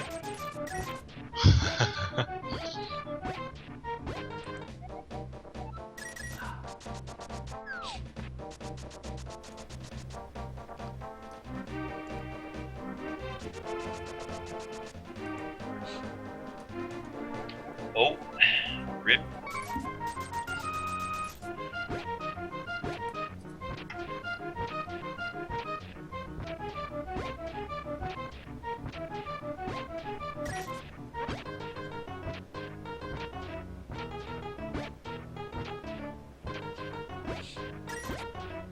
Gotta get in a little bit of everybody's favorite music.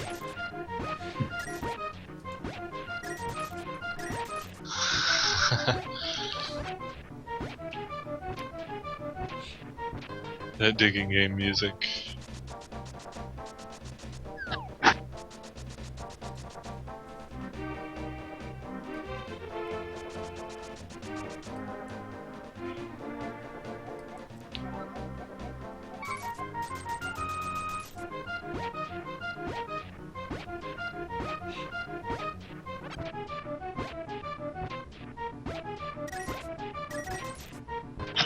Oh my god, Adam.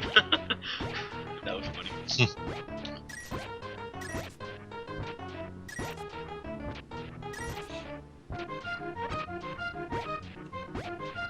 Is this Albrecht's third try? Yeah. Yeah. Yeah, this is a rough game. It can really get away from you.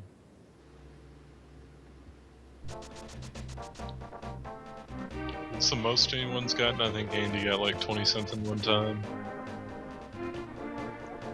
Yeah, I think Incroyable got 26 and Andy got like 27 or 28. Yeah. Andy has like possession of almost all the unusual RNG records.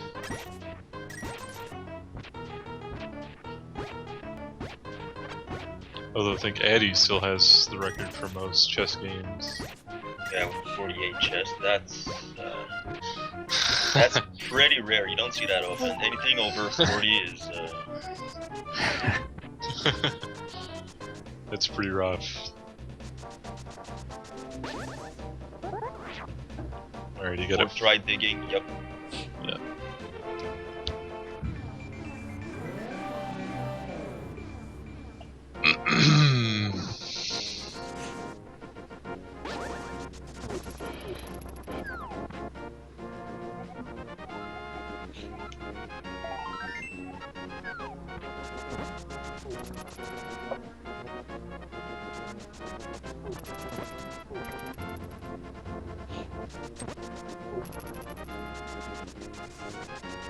If Adam gets good RNG here, he can make up some time.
So here Ben's getting half magic.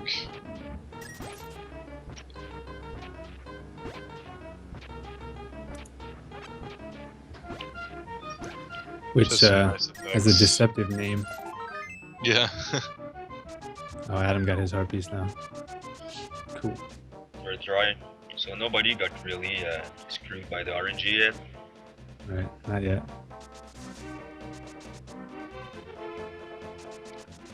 Albrecht still has to do the chess game. So does Adam.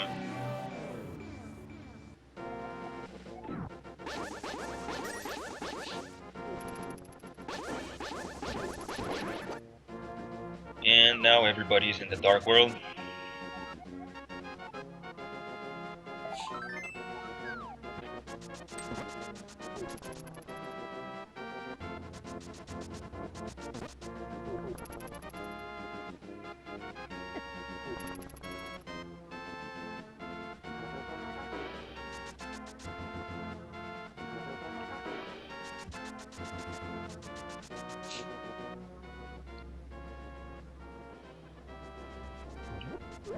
Here you can see how fast Usain Bolt is.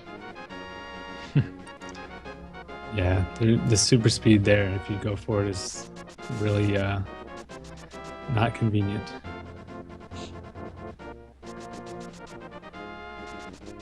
Yeah, I watched your video for the super speed strat in 100% for that Usain Bolt stream, and I tried it like twice or 3 times in runs, and I failed it every time. Yeah, it's kind of stupid. I think it works though. I mean, I was able to do it at least to make the video.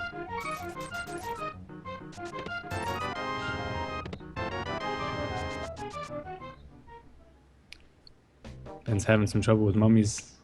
He ended up having to kill both of them. Oh, and he didn't even kill one of the Lari. Wonder how that happened.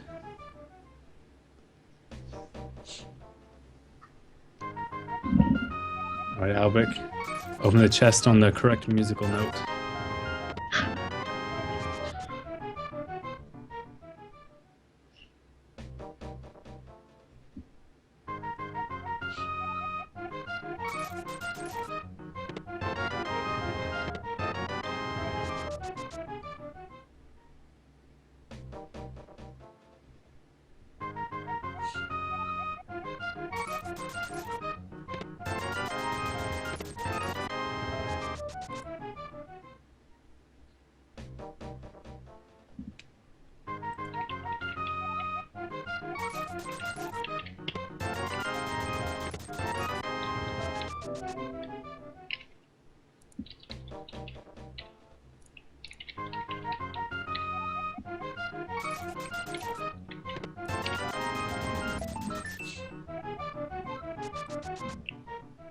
Doesn't look like chess game is being too kind to Albrecht.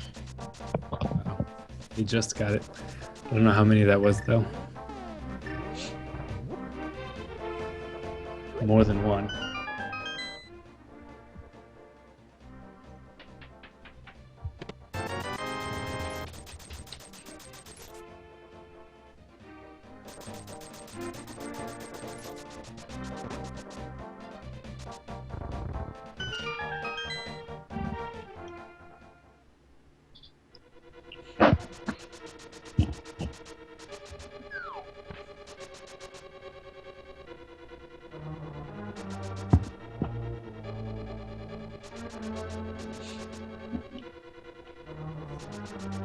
Yeah, it's not that uncommon that you come out of the chess game with 999 rupees and maxed out on bombs and arrows.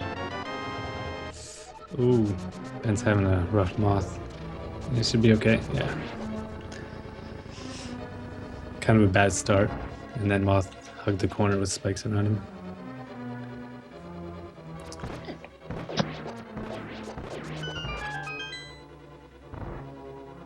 Dang, and Blunt got hit by the mimics. Cool thing about 100% is you can get hit by the mimics and still have a lot of hearts.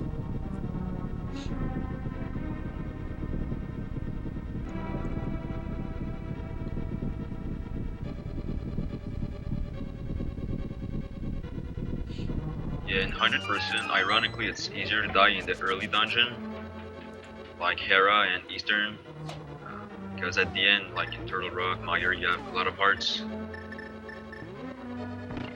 I mean, you can still die if you're careless, Yeah. but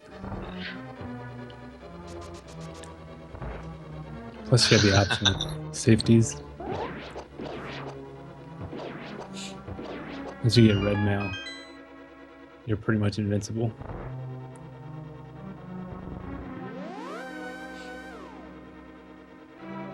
and the mirror shield to skip the laser skip. Yeah.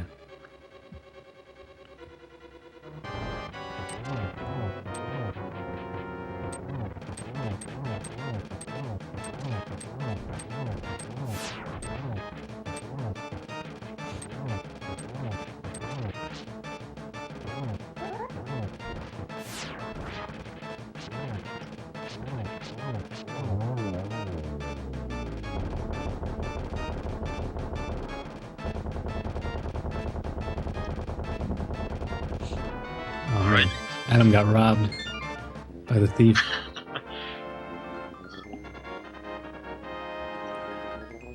Got robbed by an RPG.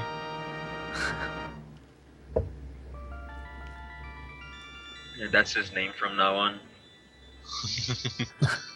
The RPG after the chess game.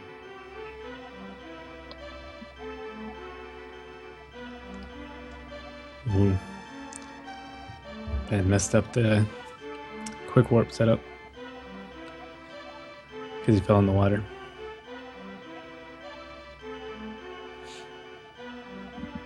I actually wonder if you can make falling in the water work so long as you bonk before the scene starts. Because I think that's I don't know. that throws it You're off able- too. You're able to bonk, but I think maybe it's so short after you hit the wall that the camera shakes, and maybe it's like the flute bonk after Meyer or something. There's like a 50% chance that the camera gets offset correctly or incorrectly. Maybe Yeah. I haven't really looked into it. That's just something I thought about.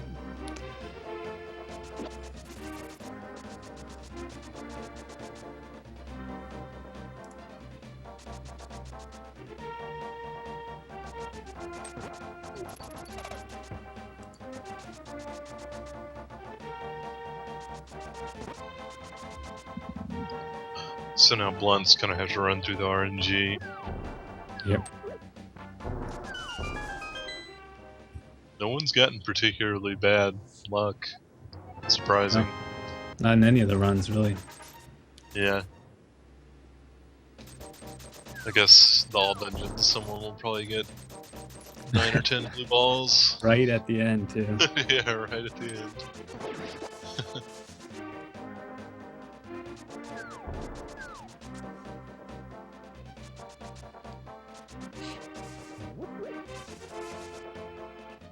Yeah, there's a category called 80% no EG, and that one too has Aghanim 1 right at the end if you're doing the optimal route. And since it's like a sub 30 seconds, 30 minutes category, it's a pretty big difference. Yeah, it can be pretty significant. 30 or 40 seconds without even getting like really bad luck. Just kind of bad. Yeah, especially after doing all these hovers and hard clips and mirror jumps. Yeah. And then you have like super hard Ganon right after. That's a really hard category. I don't know why anybody would ever run that. I ran it offline once. Well, I tried it online and I didn't finish. That was back when I just learned how to hover. But I wasn't very good.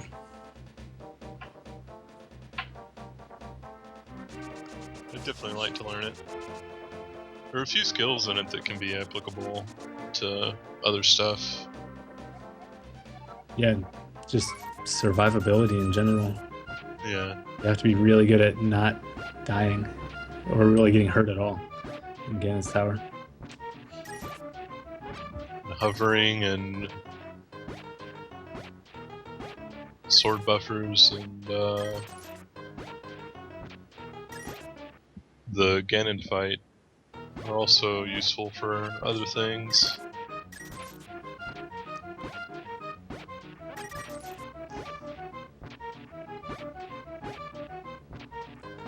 Right, Blunt did not get the heart piece on his first dig. I guess if he gets it on second try, he's gonna save time on every other racer. Yeah. I think they all got 3, right? Or 4? Not sure, but... I've already forgotten.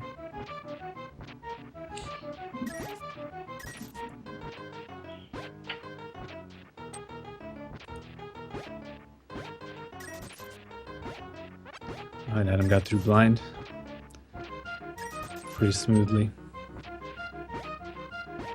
Ooh. Ben messed up cold stare, but he has 100 hearts, so he'll be fine. The poke dash is more comfortable to go for there. So you have the fire rod and a bunch of hearts. Ben didn't even use the fire rod there, I was surprised. It's not something you really think about. Yeah, It's definitely not it's not something you something ever you're used to, yeah. I guess if you play 100 a lot, you start to think about all the extra backups and stuff you can do. Otherwise, you're just kind of in a no major glitches plus some other crap state of mind.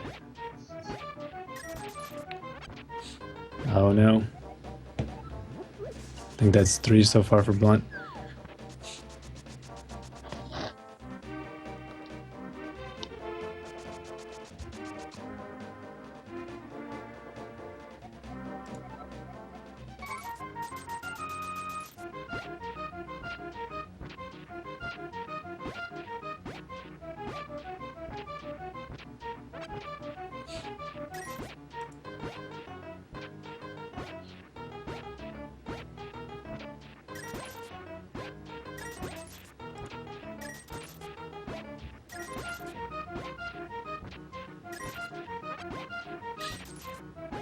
Now, I'm not sure if Ben has a fairy, or he's gonna YOLO the kind of Burna dashes.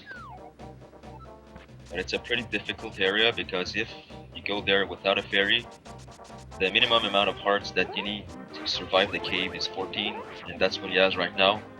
Oh, by the way, Blunt got the heart piece. Oh, nice. He does have a fairy, by the way. Okay, so he went safe. And, oh, just barely needed it.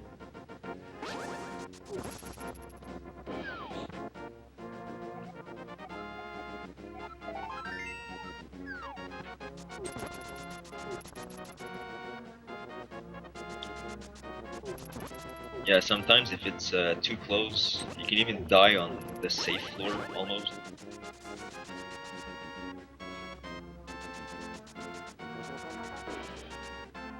It's one of the best spin dashes in the game, leaving Canaberna. Yeah, that's really nice.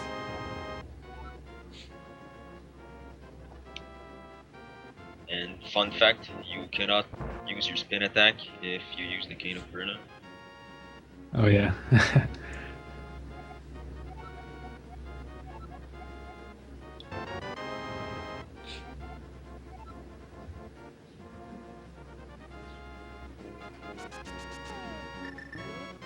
And another fun fact, you can kill Blind and Mutt with Burna. Yeah.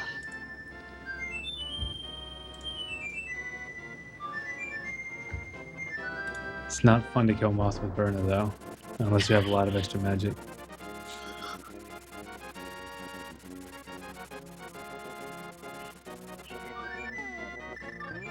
Blind with Burner is simple though.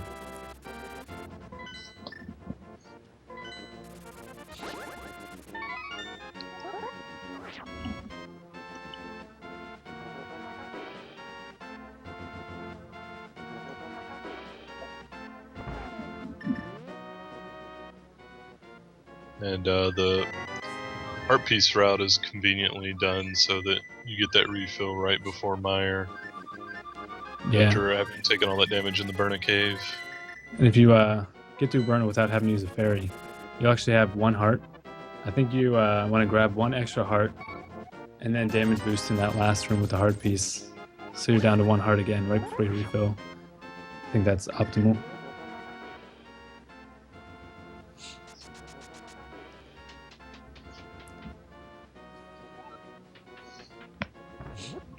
Andy is not in the relay race now. I think he was out of town or something. So he Yeah, he's couldn't be been doing there. something out of town.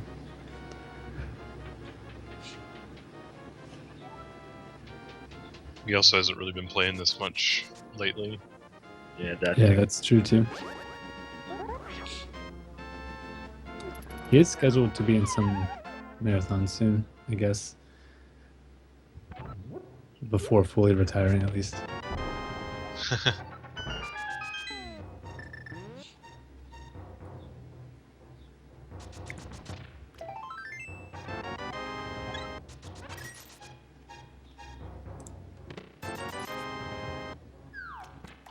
Wow, hitting mummies with a red boomerang. If it misses, you have to wait like 10 seconds before you can try again. That boomerang and the silver arrows lag the game for some reason. Yeah, they really overdid the It's- particle yeah. effect. The sparkling effect. Silver arrows can be particularly bad in some of the rooms in Ganon's tower. Mainly Yeah, Lambo Especially in too. the yeah.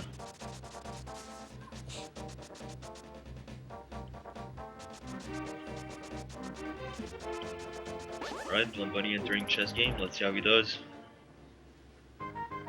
Or rather, let's see how RNG treats him.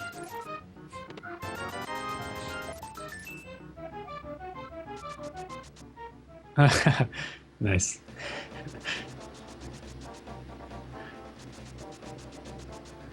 Treated him well today. That was like the perfect RNG with the 100 rupees. Yeah.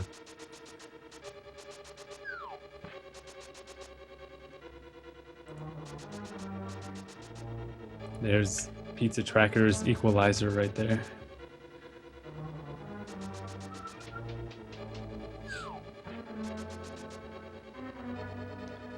Oh yeah, Iroh needs to remember to upgrade his boomerang before he swims to Ice Palace.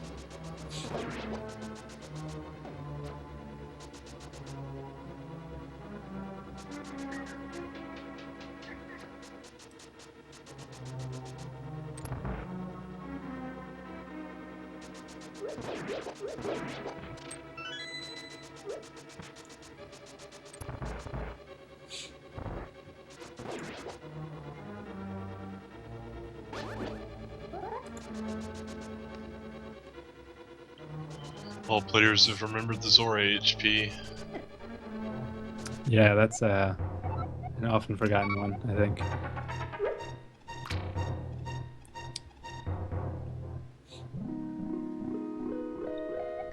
Right, Yeah, Albert. let's have to do it the old-fashioned way. Yeah. The way I did it as a kid. Might as well get a green potion while he's here. Get the red shield. Too. I think this is where you can get the red shield. Yeah. Mistake. Or pay 500 for it. In some Dark World shop. Oh no. Adam probably has fairies. Hopefully he does. Yeah, he does. Yeah, if you're a more experienced player and you're used to doing runs without fairies, and then you watch newer players and they die, you're like, oh shit, but they have fairies, and you're like, oh.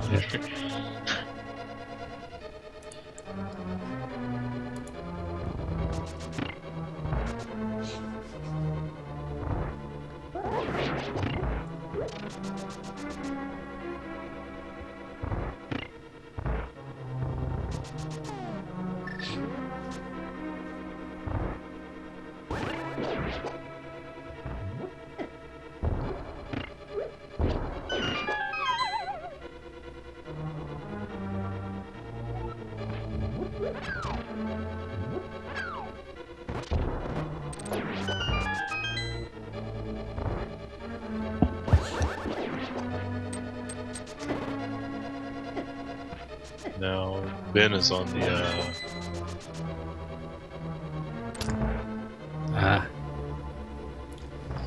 Ben is on the, wait, he goes to Swamp here, doesn't he? Yeah, he gets a hard boost and then he goes to Swamp. I mean, he has to get bombos too, Yeah. and then Swamp.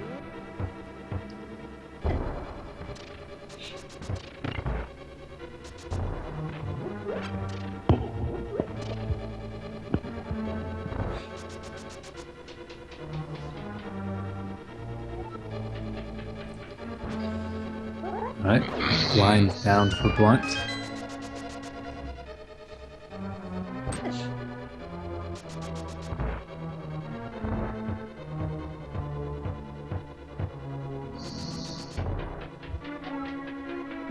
I'm restocking his fairies at that convenient cave near Link's house. Probably one of the more common places that people restock their fairies. It's an easy place to get multiple of them if you need them. And it's right next to where you can flute. There's also a fairy in a tree there, if you only need one. Right next to the cave, that's probably a little faster. But only if you only need one.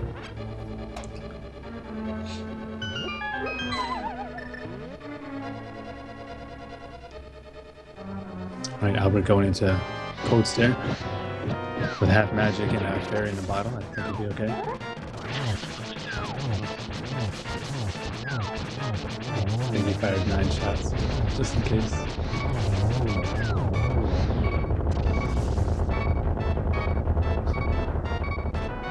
Fire Rod really hurts Cold Stare. I think he does twice what the Tempered Slash is doing.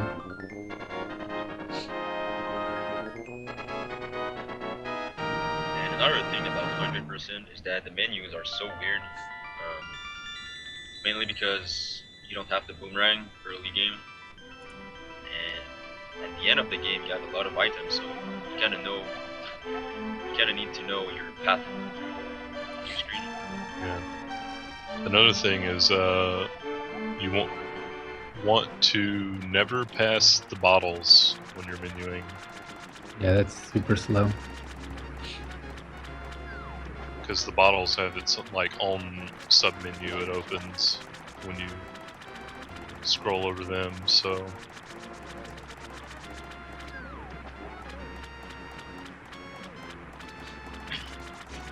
that's another thing that makes the menus at 100% kind of tough to get used to.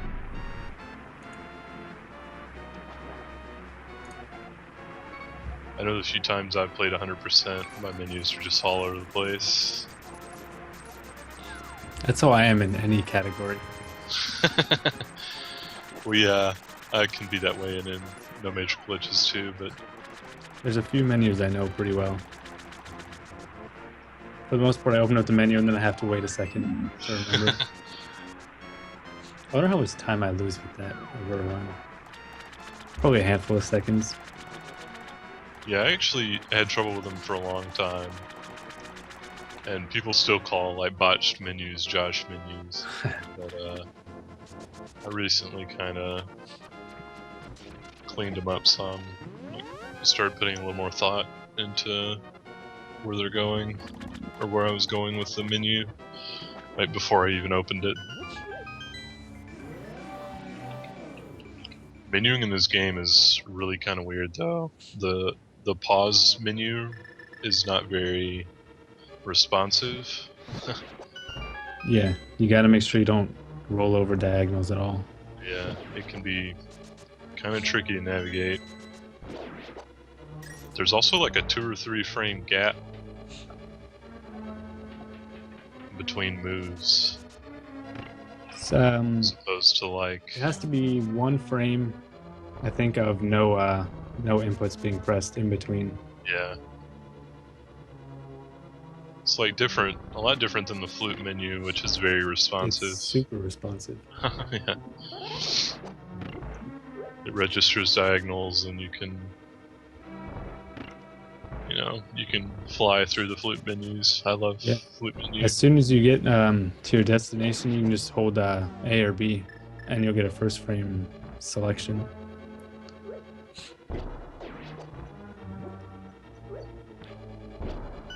Wait, where's Blunt going? He's going to Skullwoods, I think. Oh, okay. Seemed he's going a unusual way. Is this standard in 100%? Yeah, that's how it works. Yeah. Oh. Good to know. We don't see the south entrance very often.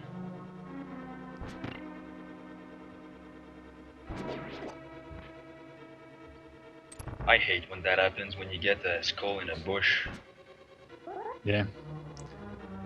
It's one of those things you just can't really do anything about. You just have to take it. There are Yeah, worse and you times to just- get it, though. Yeah, there's A some little pretty bad later. ones. In Skull Woods, you can bonk into the Ropa. And right after the castle warp, on the way to Quake and Flippers and stuff, you can bonk and get like knocked back into a high Nox or something, but that's really rare. And I don't even think you're supposed to dash through that row of grass where that thing can spawn, but that's happened to me before. And it's just because it's so unexpected and you assume that you'll never get one, so Yeah.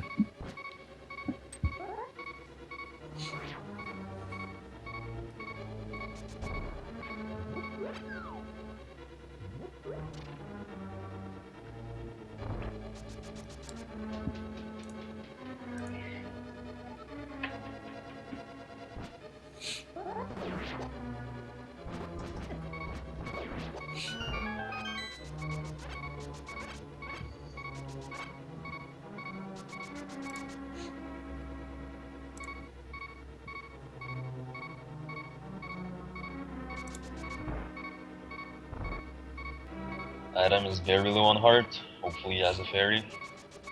I'm Yeah, he pretty was sure top. he does.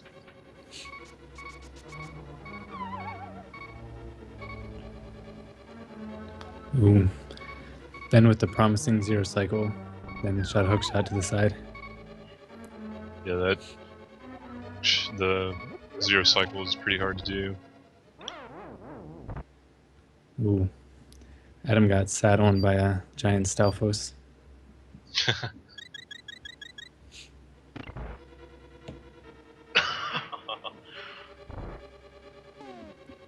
Let's see if Blunt's improved his moth fight. Well, he got perfect RNG. Oh no. Never mind. Okay, that's fine.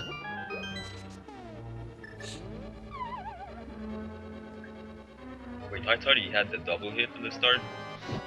Yeah, I was thinking I that too. thought he had Two double easy hit, too. slashes. The third slash could have been easy too, if he moved a little farther out before slashing.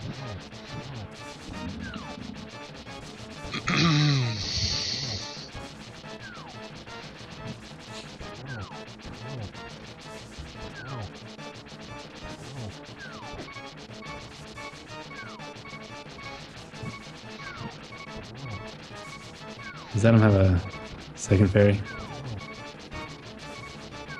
I think so. I think he caught all of them in that fountain at Link's house.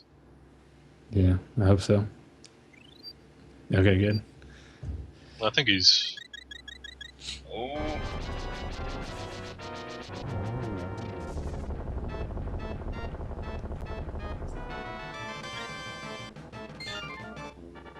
He almost had it. Oh, Ben just warped to the light world and then realized he needed to be in the dark world.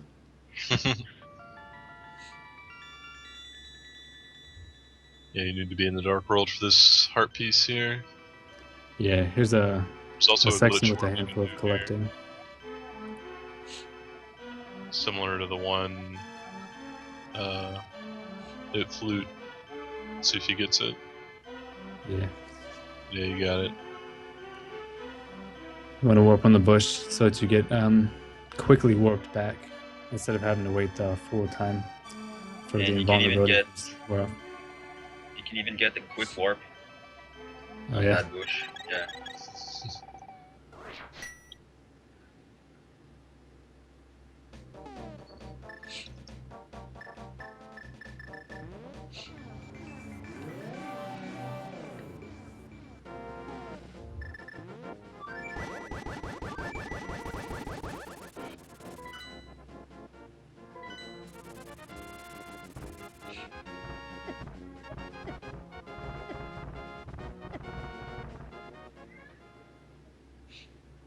I think Adam is doing pretty good, except Helmsor, but yeah, Yeah. that was rough, but the rest is pretty good.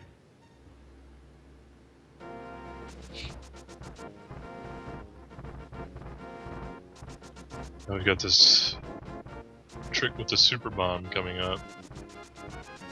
Oh yeah. The way this works is interesting.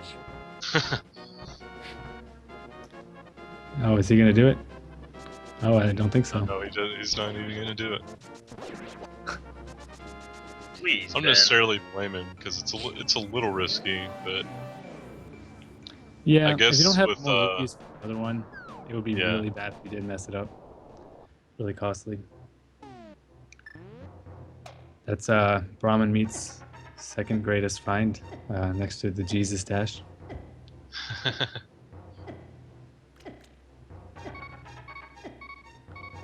It's even been optimized even more, hasn't it?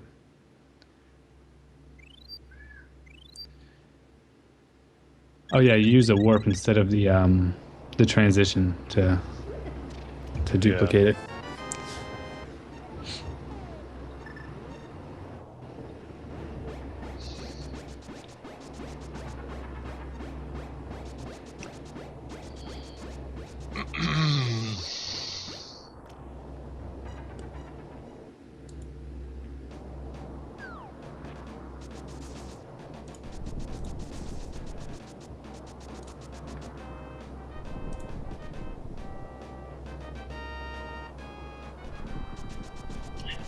What upgrade are you talking about? Rocking Horse?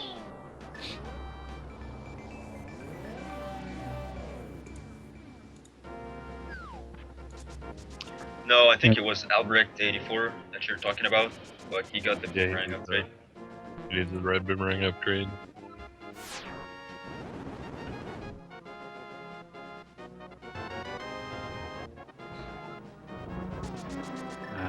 This this By a bomber man.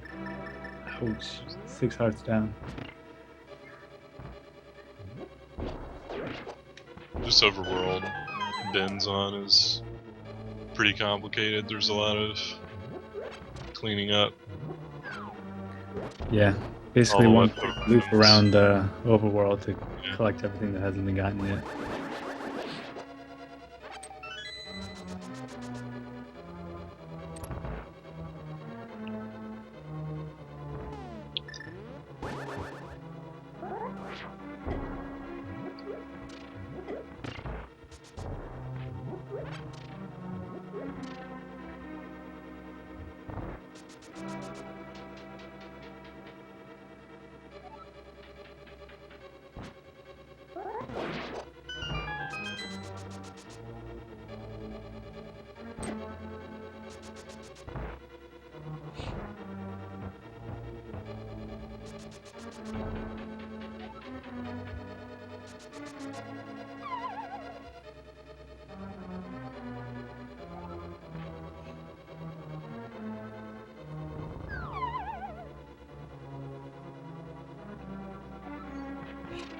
Now there's a heart piece that Ajnev is gonna get, bottom right.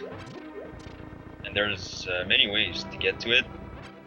There's a pit with pots to the left and like a bumper. You can either squeeze your way to the left and then do a cave dash down, or you can use the hookshot to grab the pots below the pit.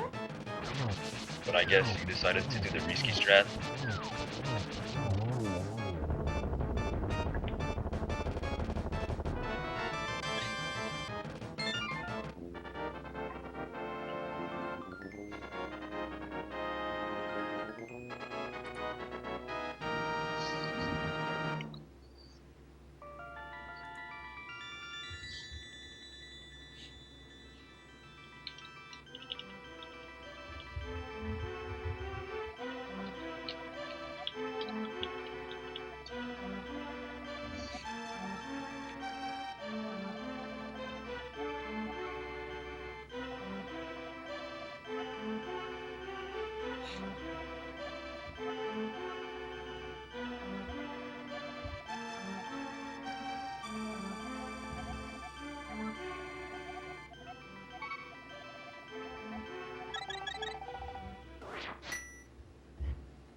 The routing for all dungeons Noji is gonna be fun to watch because I don't think ACMLM is gonna go for the hard clips. He's gonna do another route, but I think all the other three are gonna go for the optimal strats. Are you gonna do your Skull Woods, Scooch? Yeah, I'm planning to. Okay. So there's actually 3 different routes. I think RW said he might not do the Meyer sequence, so it's even another route. There might be 4 different routes. Nice. It's gonna be funny when it looks like I'm ahead, and then I have to go back and kill Mothula. Yeah, all dungeons is definitely, that's a fun category to watch, in my opinion. Because it's super stressful. Yeah.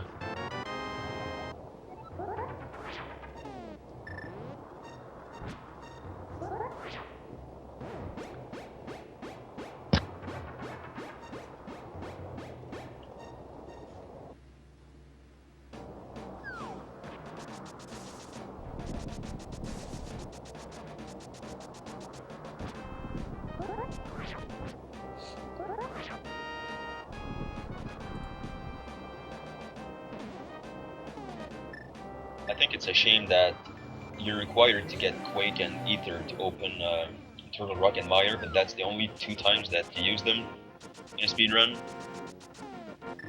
Yeah. If you want to be safe, you could always use those 2 medallions in the Gauntlet, as we call it, in Ganon's Tower. The 5 rooms with a bunch of enemies you need to kill in order to proceed. You could use medallions there, but that's slow and wastes a lot of magic.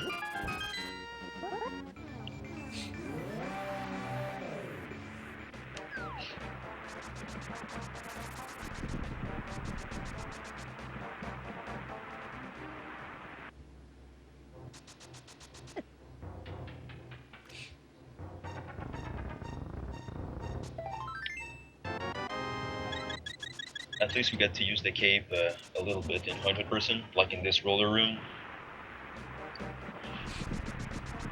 to avoid taking damage, and it might be faster. Nobody really timed it yet, but it might be faster, who knows.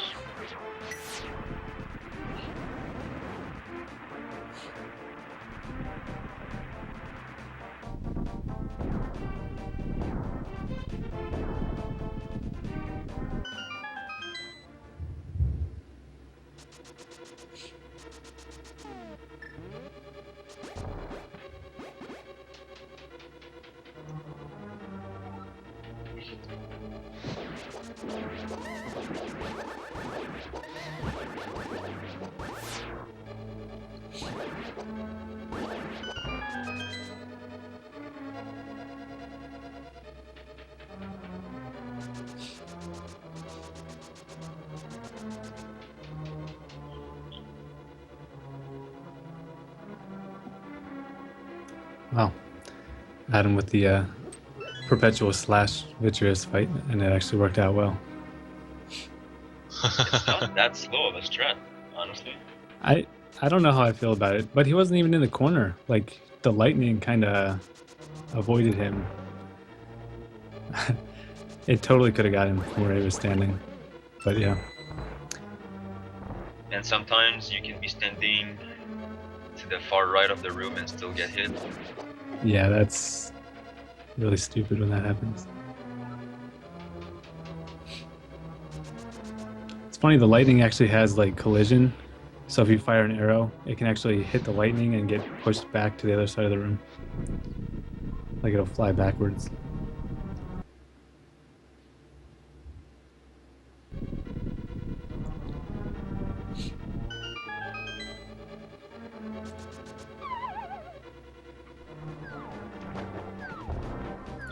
Nice to see Ben remembering the mirror shield.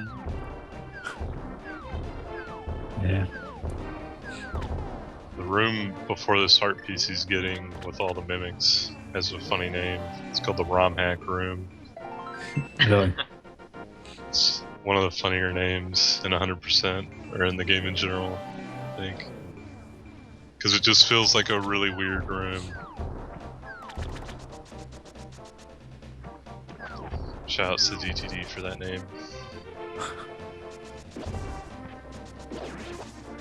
And there's so many random caves in Dark World Dead Mountain, and some with absolutely nothing in them.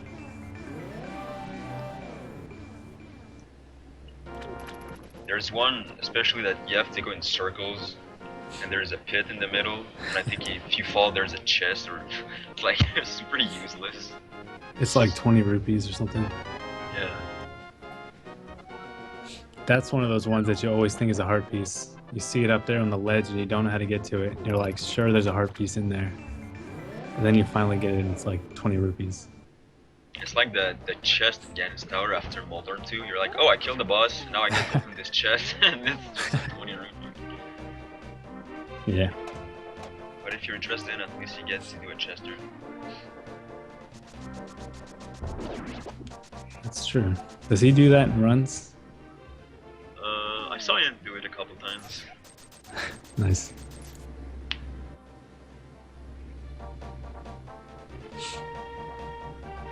Will Albrecht go for the super bomb teleport? You better. Yes. He has 200 extra minerals just in case. And he got it. He's going for it. Yeah, the setup he used is free. There's no way you can miss it. If you dash to place the bomb, and you just walk around the bushes, it's free. Like, it's a really good setup. You can't miss it. Yeah. So what happened there is, like, you scroll the screen or transition on as the counter reaches 0, and for whatever reason, the bomb, instead of exploding, teleports right to you on your new screen. So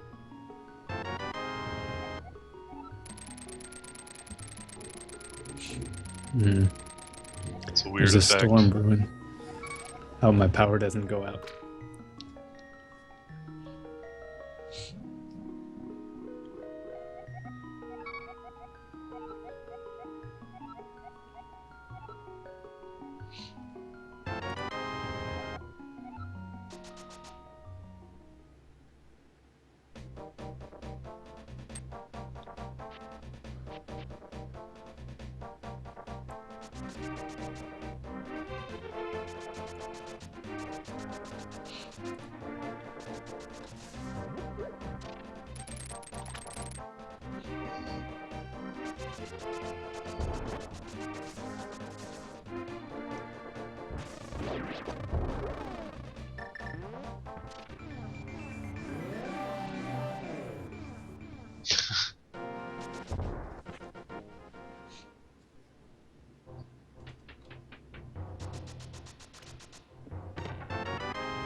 Aren't you going to bed downtime?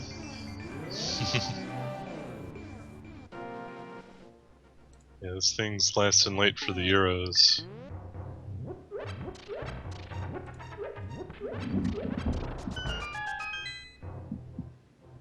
Yeah, it was one thing when organizing this race is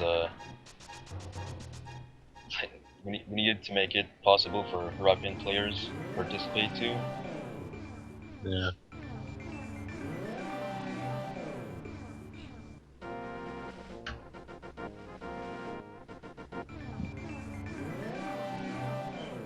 And Ajnab is doing an A Link to the Past 100% run at like midnight because he's rolling way too deep.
Like how the red boomerang is really optimally only used in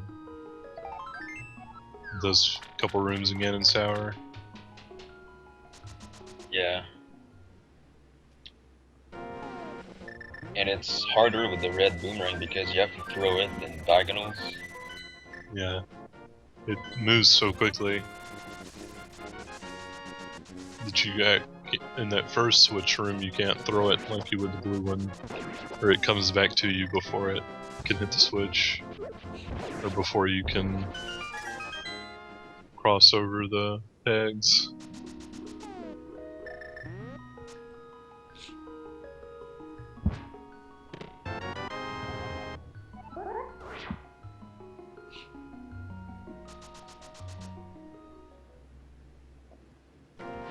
Ben is nearly done collecting everything that he needs.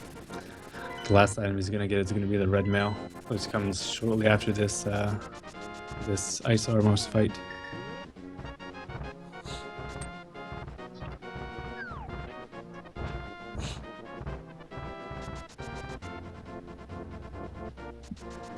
Hopefully no one mirrors after the big key.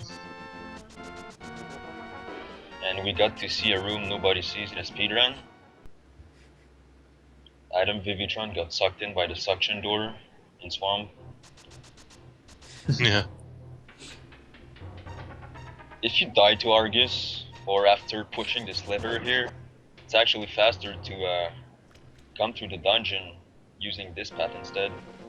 And There's going some to nice the room- stuff over there, isn't there? Some Uh, chests, some loot. I think there's a Oh, couple shit. chests. After the room with the lever, if you go down in the water, there's a room with like 3 chests or something.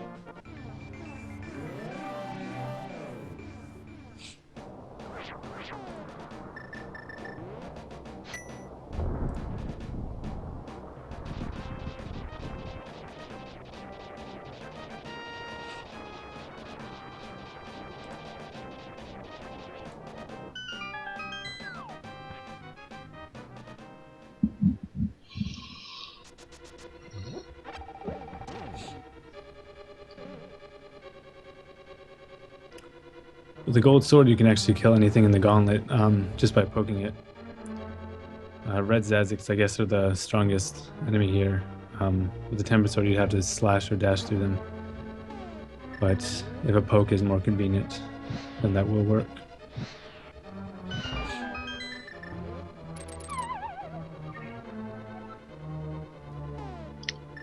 We get to see the laggy Landmola fight coming up. With silver arrows. And the Lambo fight with silver arrows is not as easy as it sounds because your timing has to be perfect.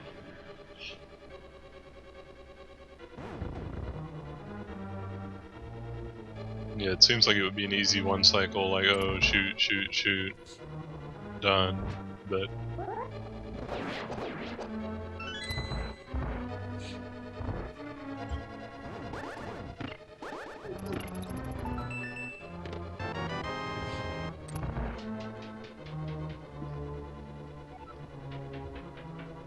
And coming up is Muldoon 2. With the golden sword, you can just slash him twice and he's dead. Whereas with the tempered sword, you have to slash him and then do a spin attack. Spins with the golden sword actually don't do any more damage than a slash does. The only time you'd ever do them is for a double hit or for area of effect or something, but not for more damage.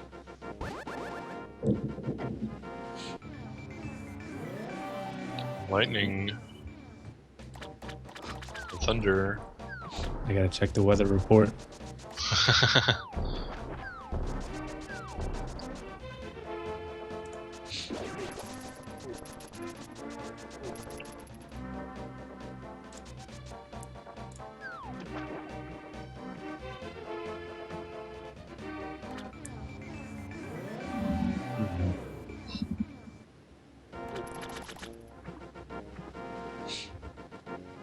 Okay.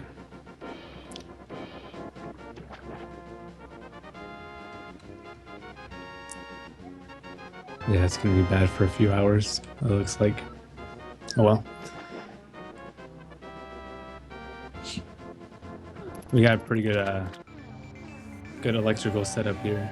All of our electric lines are buried underground instead of having any towers or any holes. So it's pretty stable.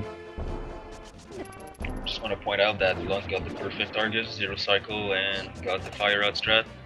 It's a nice time saver. That is nice.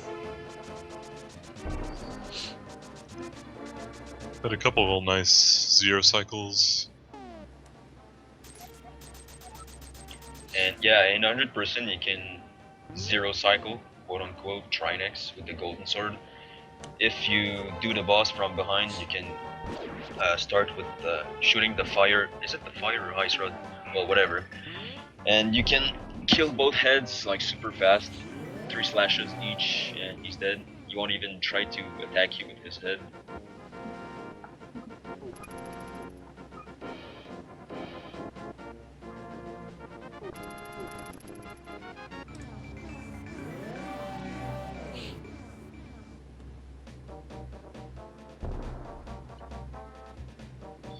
So we're gonna have Runner Watchers all dungeons coming up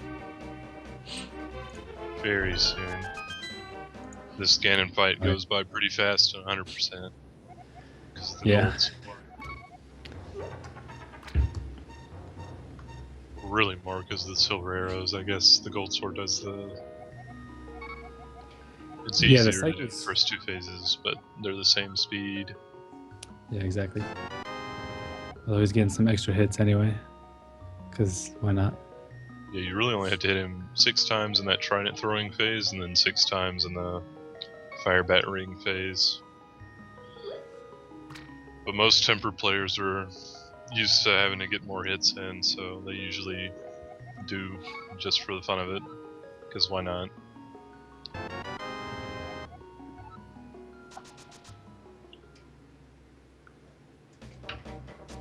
Now the last phase is interesting. You can actually hit him with more than 1 silver arrow per freeze.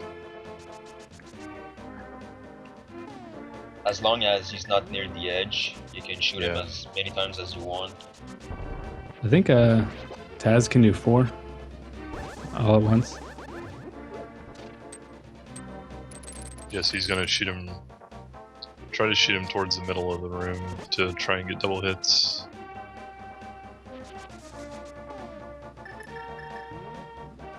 You actually have to make sure you have enough arrows for this fight in 100%. Yeah. No major glitches. You pretty much just need enough to get through Ganon's tower, which really isn't very many. It's pretty common to run out after the gauntlet. Blunt did the bomb teleport as well. All right, Albic's coming up on Ganon Tower. I guess I should get my stream up. Are you nervous? Of course I'm nervous. I'm always nervous. I'm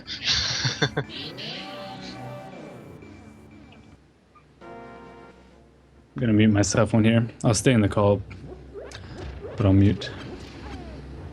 Alright, Maybe good I luck. shouldn't be in the call, so I can't hear what you guys are saying about me. Can't wait to see that. Can't wait to see that new route. Impress us. Yeah.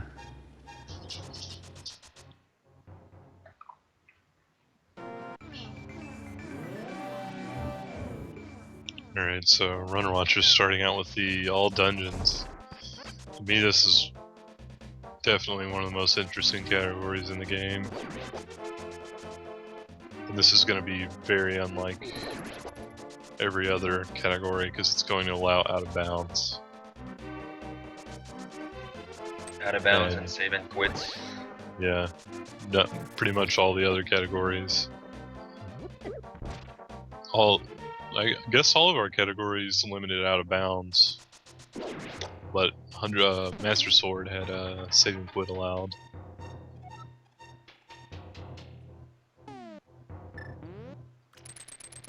But Escape and Eastern are going to be mostly the same type of thing as the no major glitches categories.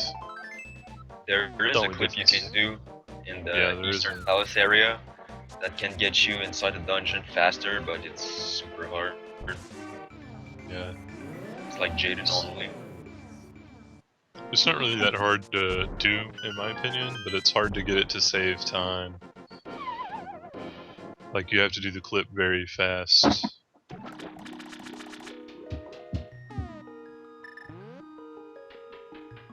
Because it only saves like a few seconds anyway, less than 10 seconds. So, if your clips are even a little slow, then it's not really worth it.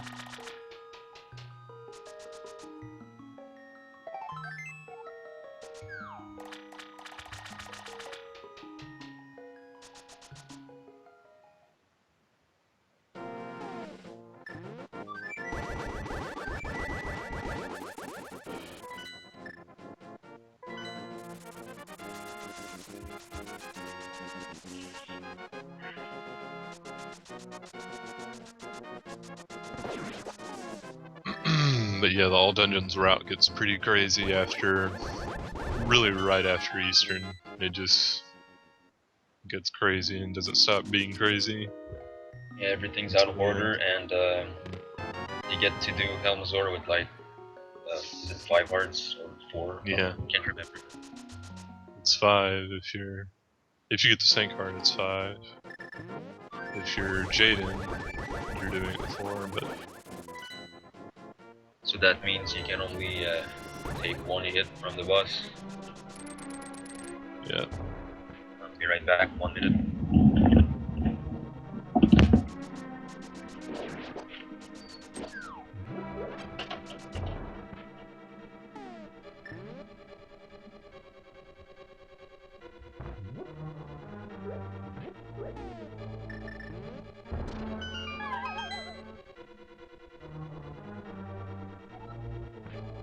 All dungeons is different from NMG because out of bounds is allowed. We'll be seeing a lot of cool out of bounds stuff. It allows you to really break the order. Like, this run is going to do everything just completely out of order.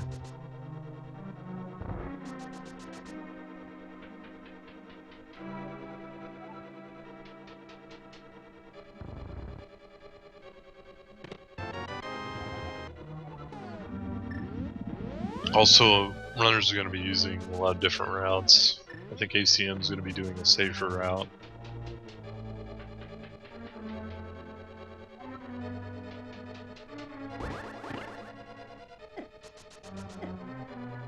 some of the other runners will be using riskier strategies and clips.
I think RW's gonna save and quit out of this sanctuary cutscene. Yeah, I think you will remember. I think he'll do delayed sanctuary heart. It's a little better if you're gonna get the sanctuary heart to delay it. Or no, he's gonna get it early. As a safety.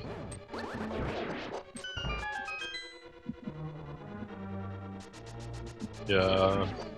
If you screw up at all in Eastern with 3 hearts, you can end up dying.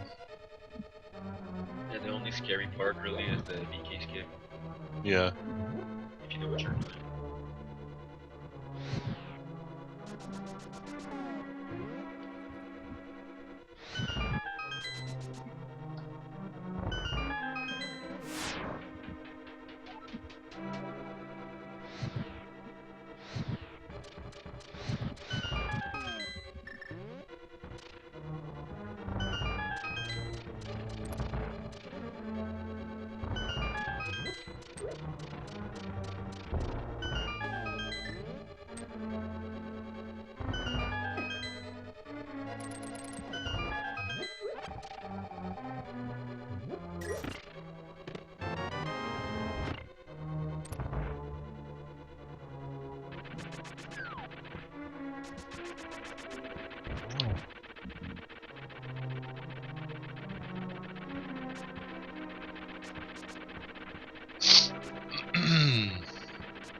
Albrecht deciding to hover in 100%, skip Moldorm.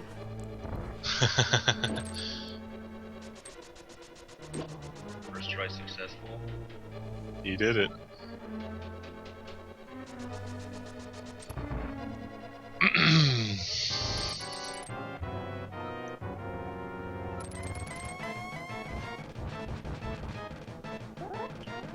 The hard thing about hovering at Moldorm too is that you have to deal with Moldorm if he's coming at you, but you also have to turn your controller sideways and start like not mashing, but wiggling your hand for the hover.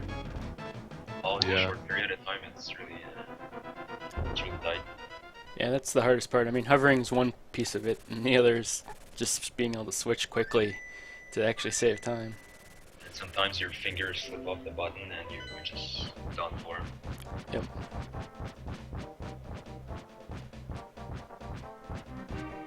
Looks like Adam's having some fun in the ROM hack room. Yeah. Doesn't know about the pull the wall strats.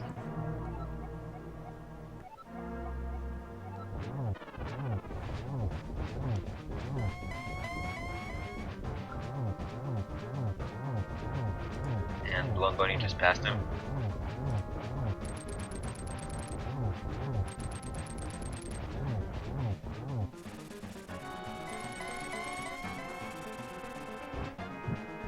Damn, Christos, you should have died more times, Trinix.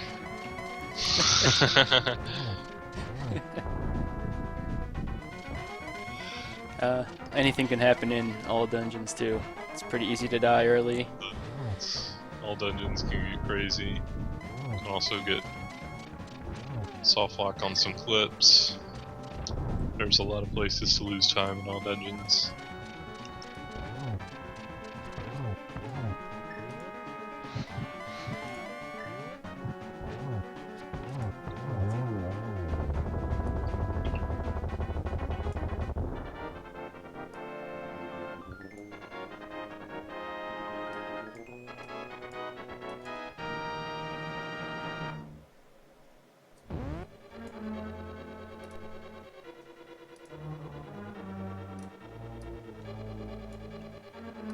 Now, Runner Watcher is finished with Eastern, and this is where the route gets different. Of course, ordinarily, you'd have to go to Desert here, because you need the gloves to get to Death Mountain to even access Hera. But Runner Watcher is going to be using a glitch here called DMA, or Death Mountain Ascent, to get to the mountain without the gloves. It's not convenient in this category to put Desert off for later, for a couple of reasons.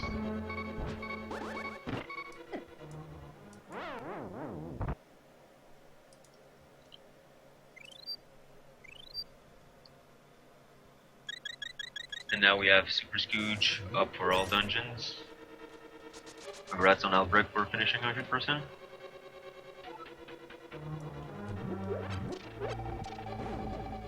The way this out of bounds is going to work is he's going to maneuver his way 1 pixel at a time into this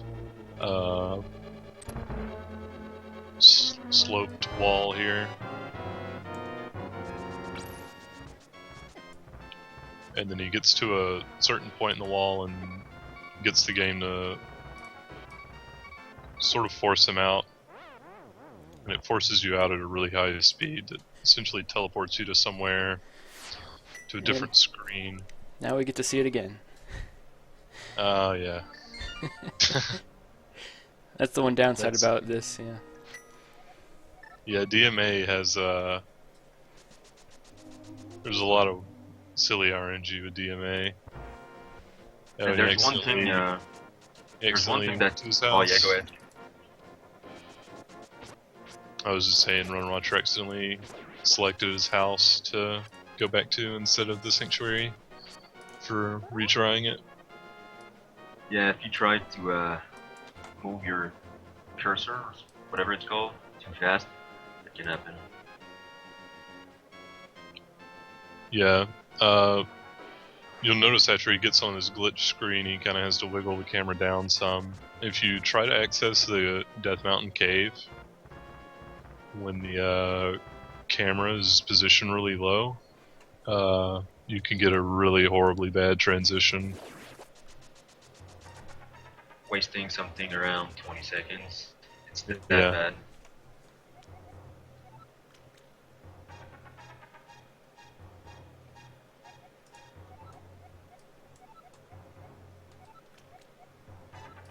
You go through the old man cave backwards. You do this because you need the mirror. Mirror is a very important item.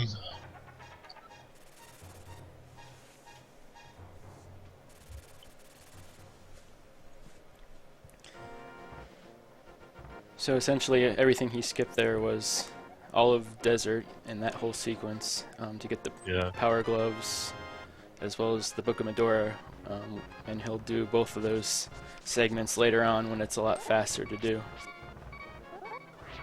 Yeah, and right now I believe Runner Watcher is going to do Kiki skip. And what Kiki skip is he's going to go into this cave and do a clip up here. And interestingly, one weird thing about this game is all the indoor areas are placed on the same map, and so this creates a little interesting effect with out of bounds. clips where he's going to go from this, seemingly random cave and clip into a dungeon. That dungeon being Palace of Darkness. The reason it's called Kiki Skip is because when it was originally found, it was a way to skip having to pay Kiki and to access Palace of Darkness that way, the normal way. So now you see, it looks like he's still in the cave, but it loaded the colors of Palace of Darkness. Yeah. So what he's going to do is actually unlock this first door, because if you come from a cave, the game thinks you still have 200, and it sets the key value to 255. So it thinks he has 255 keys, so he can unlock a whole bunch of doors. But then he has to exit and enter the dungeon like that to reset it, so he can kill Helmasaur and get the crystal, otherwise it won't drop. And coming out of Palace of Darkness, you have to hold down, or else you get stuck in the doorway. Yeah. Yeah, a lot of the inputs are counterintuitive. They're really weird. And meanwhile, Blunt Bunny was having some fun with Ice Armos.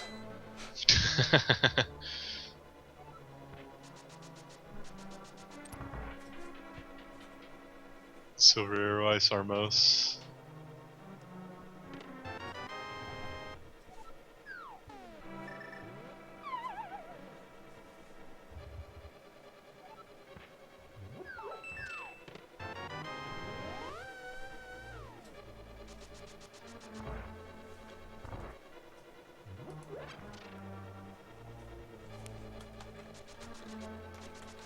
So RW's actually kind of in trouble health-wise. We won't be able to have full hearts. Well, I guess he'll have 4.5, which is good enough. There's no difference between 4.5 and 5, really. Unless... No, I guess there isn't really a difference. And with the fighter sword, it doesn't matter if you have full health or not. You cannot have sword beams. Yeah.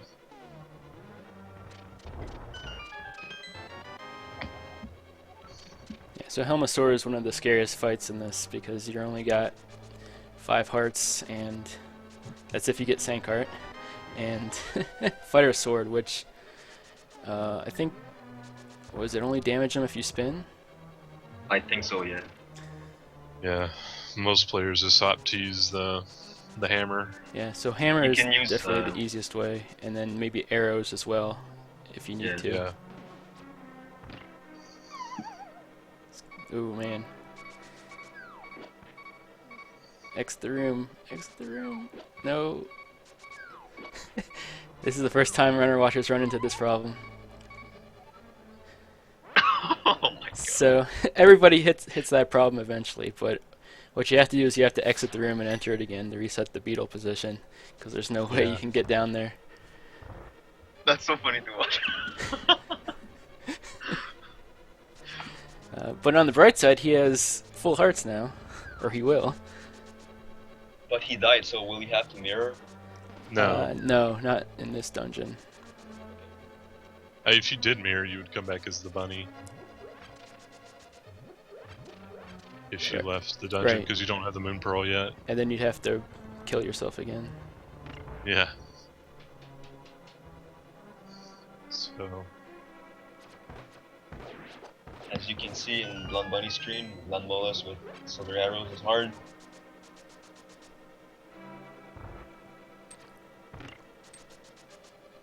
I think you're a little bit behind on the stream there, Zelda. Oh, okay. As far as I know, the only dungeons you have to mirror out of are Misery Mire and Ice Palace. Yeah, I believe that's correct. Not sure why exactly that is, but I'm guessing it Yeah. must have to do with unlocking the super bomb. yeah, maybe.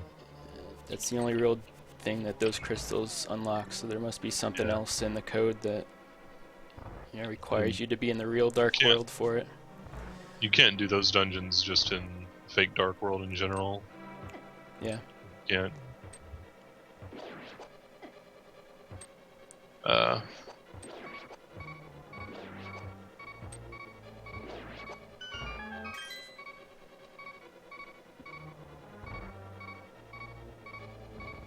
Oh, the Turtle Adventures. This room's even worse with just the fighter sword.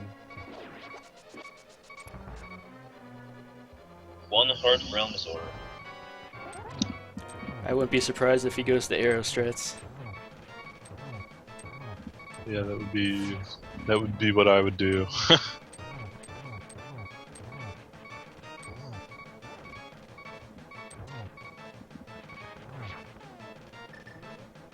Yep. Oh man, he got screwed there. Hmm.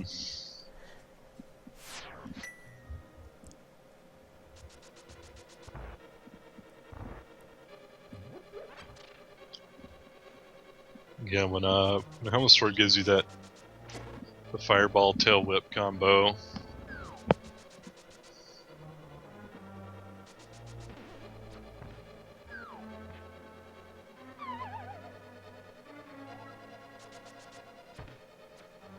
And hitting Helmazor in second phase with the arrows is harder than it looks because if he keeps moving, the hitbox is pretty small.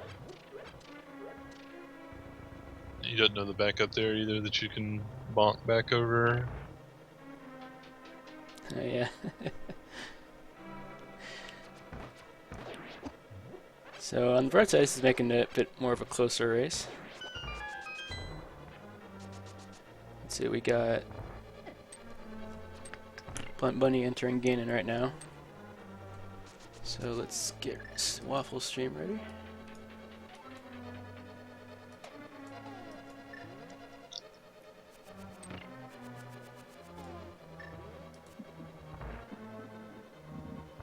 Now Super Scooge is getting ready to do the DMA trick.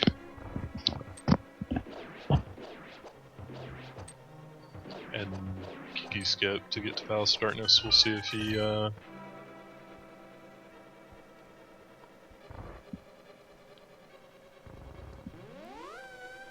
any And trouble. Super Scooge is known for doing all kinds of weird clips and for finding all kinds of stuff in this game. Yeah. Like he always destroys everybody in puzzle races Yeah. because he knows this one clip that nobody else does. He knows fundamentally how clipping works.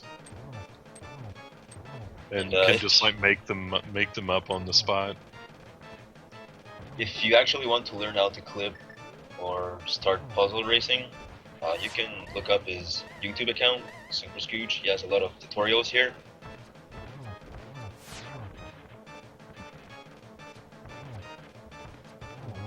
Ooh. Runner Watcher barely gets Helmasaur the second time. But he made it. Alright. Ooh.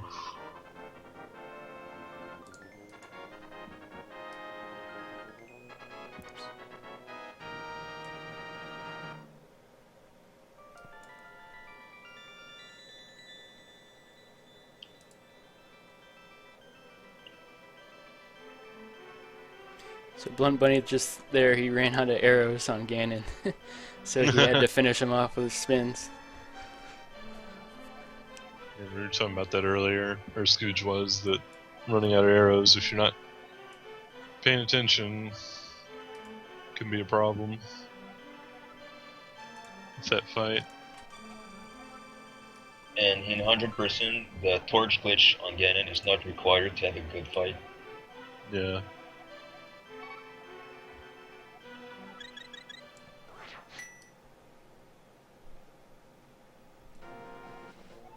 The mini Moldorms in the Kiki Skip cave can be very trolly too. Yeah.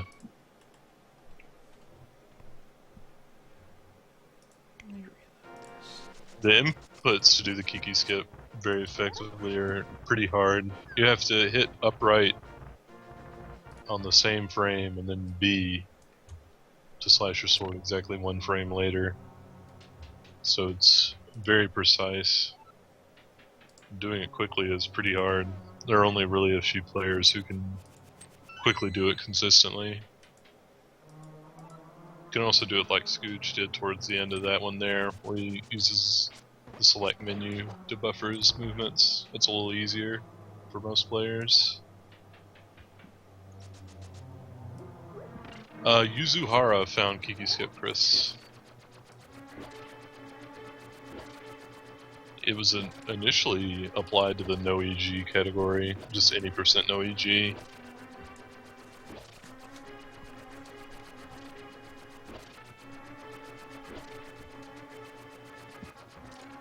Oh, was it the 146 blunt? Congrats.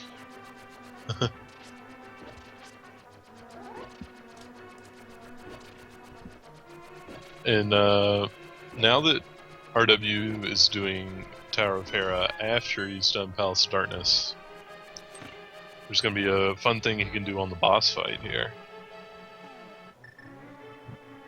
The boss fight with Moldorm.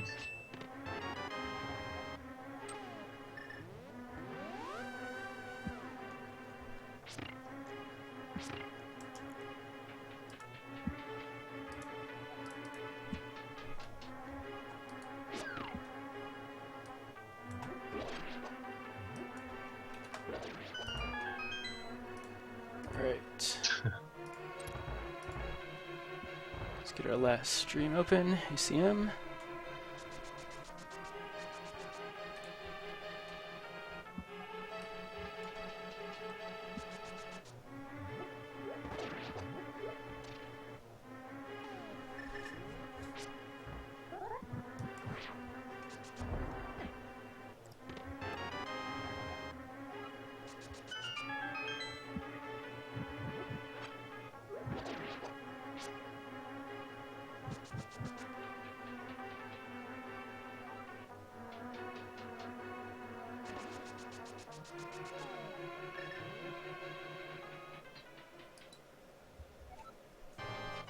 So notice Runner Watcher just now menued to the hammer.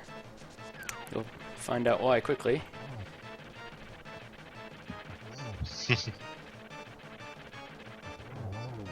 As Moldorm is only 3 hits with the hammer. Yeah, that's really nice, because not only do you know, only have to do half the hits, but also he never gets thrown into that last phase where he's moving around really fast and erratic. And now Runner Watcher is going to do Death Mountain Descent, which is a nice little trick. It allows him to descend. Normally you're stuck on this Death Mountain Dark World out here, and there's nothing to do except mirror back to the Light World. You can't access any of the rest of the Dark World from there, but this trick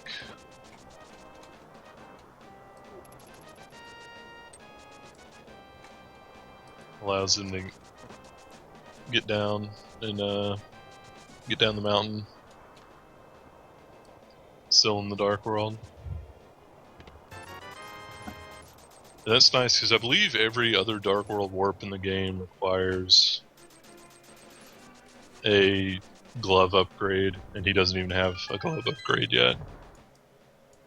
So that's really the only way to get down into the Dark World for him right now.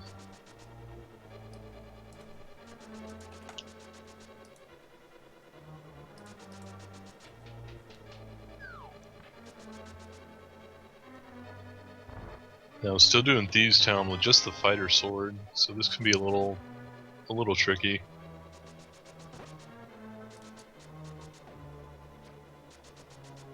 So let's see how Scooch. There's some horse head that you have to dash through to rescue the girl, and they don't die in one hit, so you have to be more careful. Oh, Scooch having a. Alright. Scooch is through Helmasaur. You guys should refresh your streams, because a little bit behind mine. Okay. Hold on.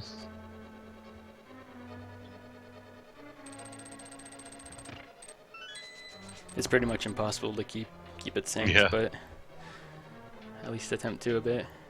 You were pretty far behind us, Scooch. You keep a stream open for a little while. It Yeah, it starts getting falls more. behind gradually. Yeah, some streams are worse than others, so it most have to do with people's connections.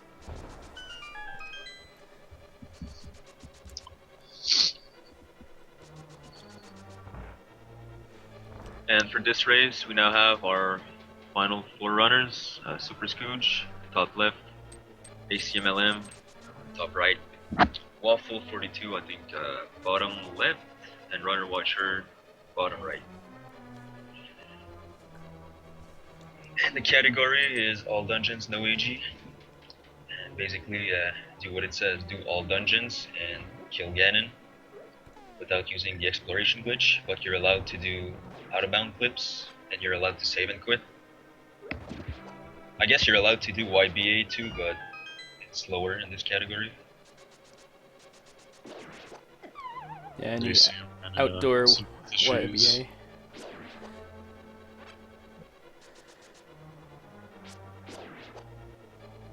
So one interesting thing about the not having gloves is you just noticed Runner Watcher had to go the long way around in the Thieves Town basement because he couldn't lift that big block. Yeah. And those jellies on the conveyor belt there can really troll you.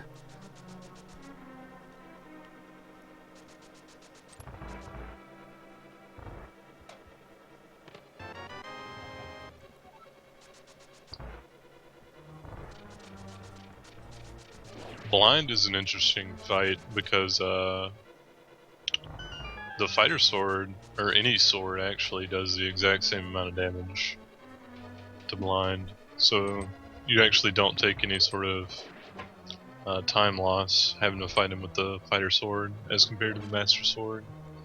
Yeah, the only difference is the size of the sword.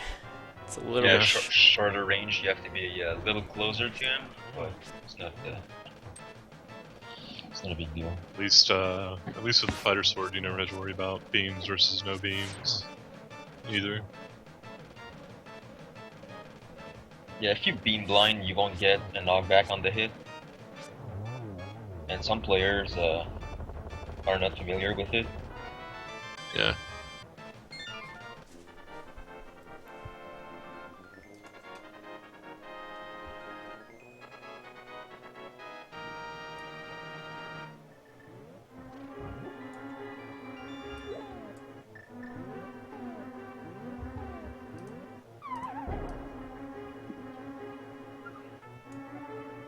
Oh man, that was poor timing. I just switched the sound over to Scooge and he fell on the Moon Pearl bomb jump.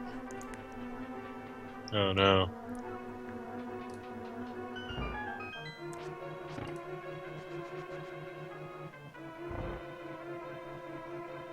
Yeah, Waffle gets the delayed sync heart, which is a little bit better strat if you're comfortable with Eastern, because you get the full health going to do DMA.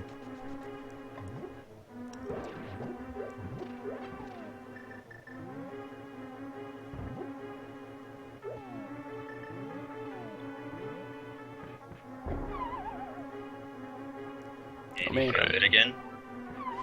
Oh no. Didn't know he did like an earlier bomb jump like that.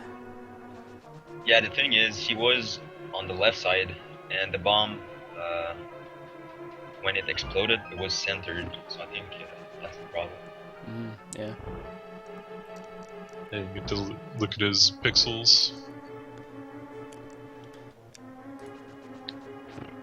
So see now, Runner Watcher just on the way to get Tempered Sword here, he warped back to the Light World to pick up the Book of Medora, because he'll need that later on. You need the book to get Ether. Yep, that's the only way into Mire. Yeah.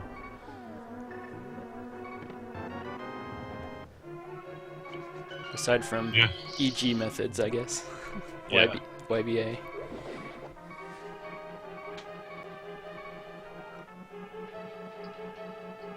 Of course, he'll be getting the Tempered Sword. The Tempered Sword just In this category, it's really kind of required because you can't beat Ganon with the fighter sword, and it's just the quickest sword upgrade to get.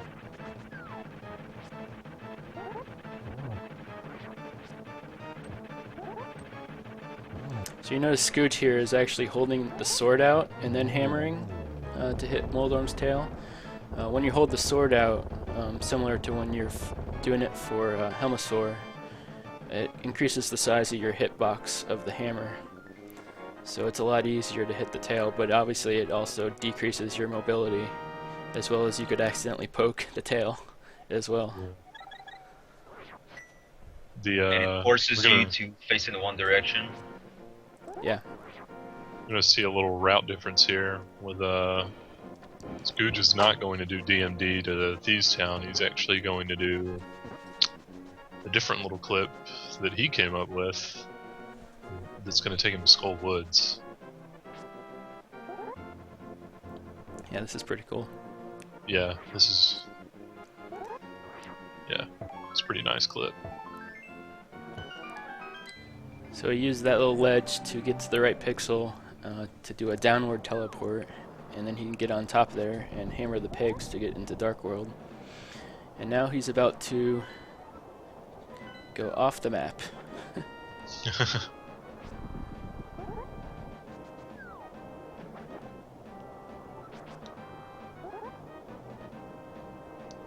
He must have been off just slightly there.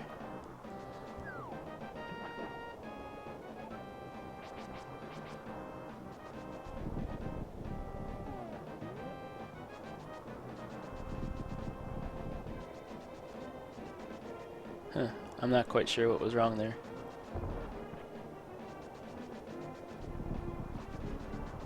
Maybe he's not so sure again, and It's weird. I guess whatever it was, he decided not to do it anymore. It was really weird.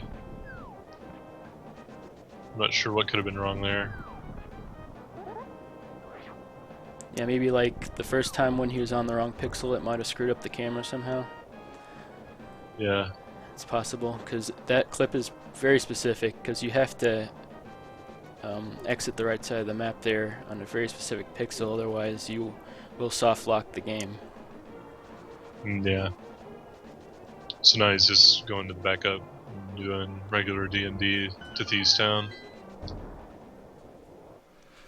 Yep, and then you see Waffle now doing Kiki Skip. Yeah. That was pretty I fast. think all of our runners will be doing Kiki Skip except ACM. Yeah, it saves close to a minute of time because you don't have to collect rupees for Kiki, and you don't have to do an extra Death Mountain descent and then clip over into the pod area where Kiki is.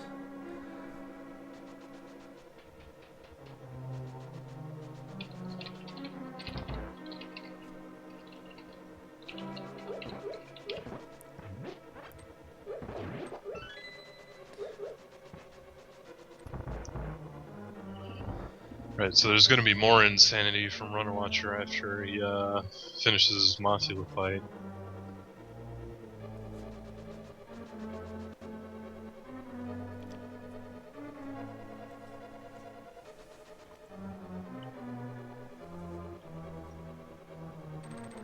He's gonna, now that he has the book, he can go up to the mountain and get Ether.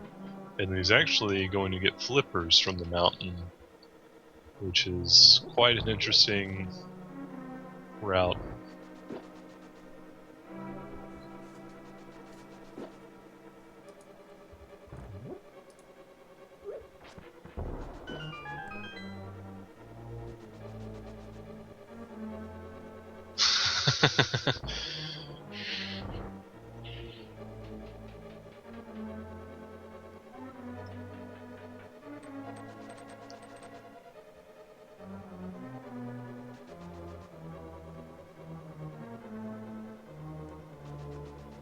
Now ACM is going to be doing something even different, of course. He's not going to already said he's not going to do Kiki. He's going to do Hera first, and then he's going to do a different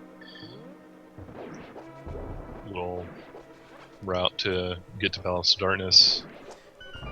Yeah, so that's essentially the route I was just talking about. That you kind of lose a minute. Plus, you have to do Hera first because you need the Moon Pearl. Yeah.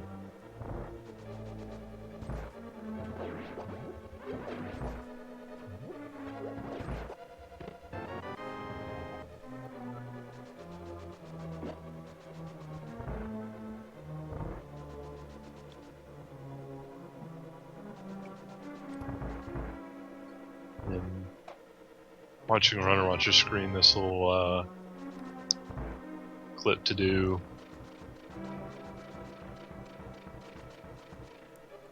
Yeah, so he just went over, picked up Ether. Now he's going to the right side here, clipping off, and then suddenly he's in a glitched Zora's domain. So when you see that, the game doesn't have the right, I guess, palettes loaded or sprites for this area because you didn't come through like a normal entrance to it from Death Mountain. So it has a lot of the brown dirt sprites from her palette loaded from Death Mountain. Yeah.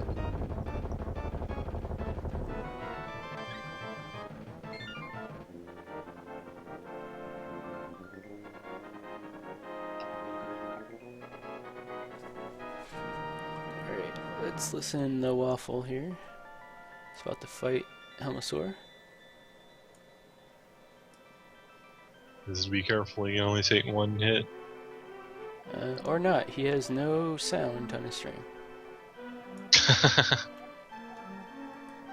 You get to watch anyway.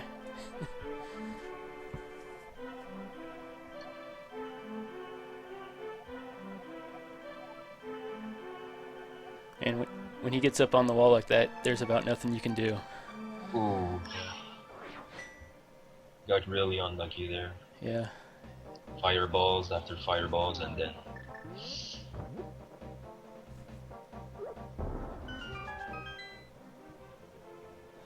so you see now, Runner Watcher, he's clipping into the wall here. He wants to get on a pixel that teleports him downward. And you'll see he'll just jump and then take the high road here over to Mire. Now it's supposed to be raining in Mire, but you see there it's really glitched because, again, it didn't know what to load as far as the palette and all that because you didn't come in through a normal entrance, which normally you'd have to take the flute to get there. And this is why we save desert for later in this category, is because, you know, you only have to make one trip to this area of the map, because Mire and desert are in the same area and you get to do them both at the same time, which is really convenient. And also him having other items, extra items that you ordinarily wouldn't have here, like the mirror, the tempered sword, and the fire rod, all really kind of break this dungeon. you can save a lot of time on the boss alone. Yeah. And like here, he's going to be able to get the big key and then immediately mirror out. Whereas before, there'd be a lot of dashing after you got the big key. Alright, Waffle going in for a second try on Helmasaur, but he's already down 2 hearts. That turtle room is pretty brutal without the Master Sword to allow you to spin kill them.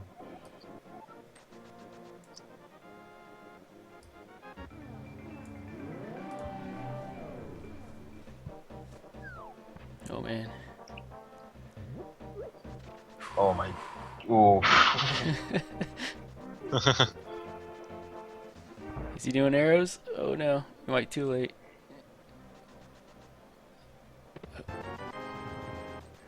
Wow. He's out of arrows. Back to hammer. Once.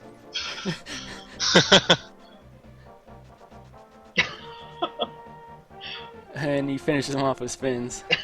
That was a very clutch one. Oh my god. Wow.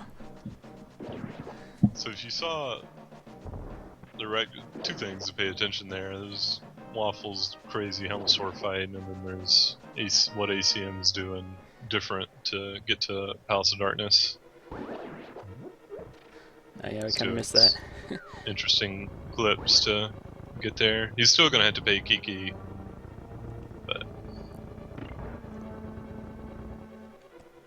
and then RW with a nice one cycle land molas with the fire rod.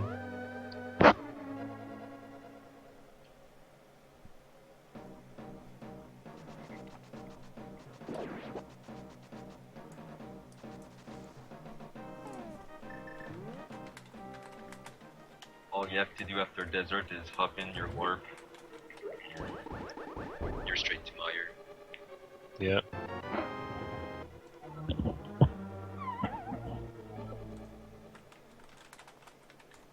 And now Meyer. I'm not sure if RW is going to be doing it or not. But there are some interesting things you can do in Meyer. I know that Waffle and Super Scooge will almost certainly do it if RW does not.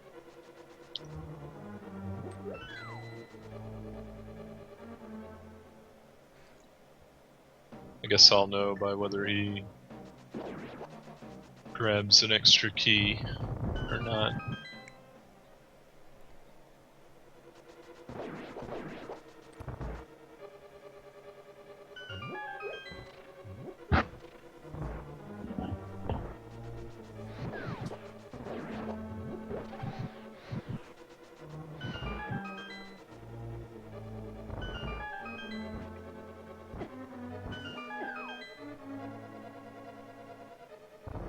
Oh, he is getting a... Yeah, if you don't grab that extra key, you're gonna get stuck in this one room in Swamp, and you're probably wondering why the hell Swamp. What he's gonna do? Fun stuff. Yeah, he's gonna get the boss key from Meyer, and then he's gonna do a series of clips. Because, like X-Release said earlier, all the indoor dungeons are on one map, so he'll be able to clip from one dungeon to another, and he'll end up in Swamp with the Meyer boss key. And what that'll do is he'll be able to open the Swamp big chest with the Meyer big key, and then he'll use the mirror, which will warp him back to Meyer because that's the last dungeon he entered.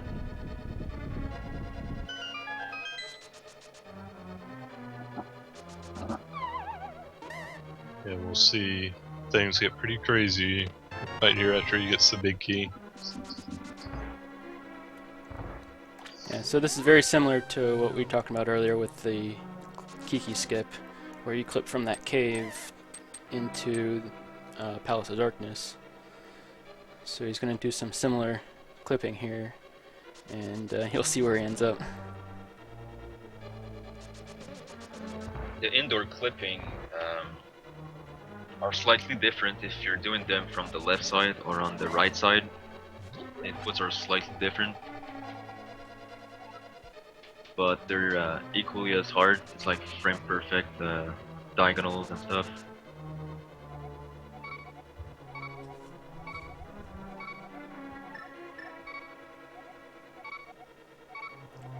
Yeah, that's another thing you have to watch out for doing this clipping, because you're using the pause to buffer directions and move one frame at a time, or one pixel at a time, and you can accidentally go down to save and quit.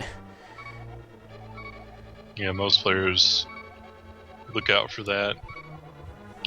A lot of the experienced out of bounds players, at least, Yeah, well, really make sure they don't. we've all save and done quit. that. We've all done that Yeah. at least once. Yeah. Alright, so now he's in Meyer room with fairies, but not actually. It's not actually Meyer. He's back in Hera, which isn't where he wants to be actually.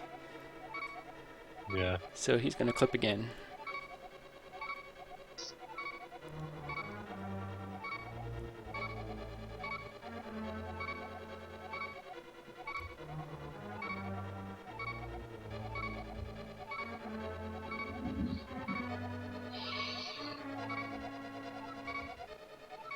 ACMLM with a really fast Helmsor fight. Just spam the arrows on the second phase. Don't even go for the hammer. Yeah. I think he did one hammer hit and then switched to the bow. Okay. So there. Now, Runner Watcher is in Swamp. And that's why I needed that extra key, is to... Yes. So he carried that key over from Meyer to open that door right there. Yeah. And now he can go over and get the hook shot. And what's interesting about this is, you know, you might be thinking, well, what's the point and all that?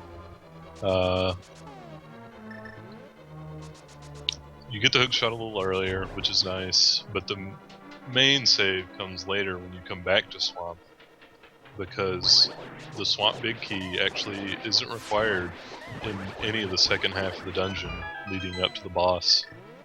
So he gets to skip all the stuff doing Swamp Big Key. Just gets to go straight to the boss when he revisits the dungeon later. It's like one of the few, it's probably the only dungeon that doesn't have a big key door. Yeah.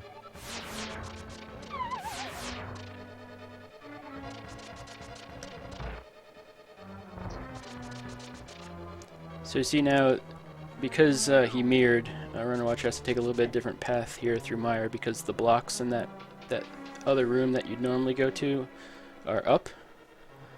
So he can't get through, he has to go around this way.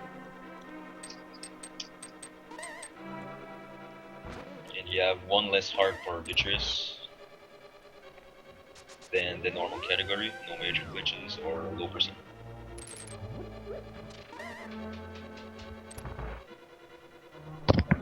Yeah, but the nice thing is you skip having to do the spike key before Vitreous, and you also make a visit to that fairy room, so you can get pretty close to full life.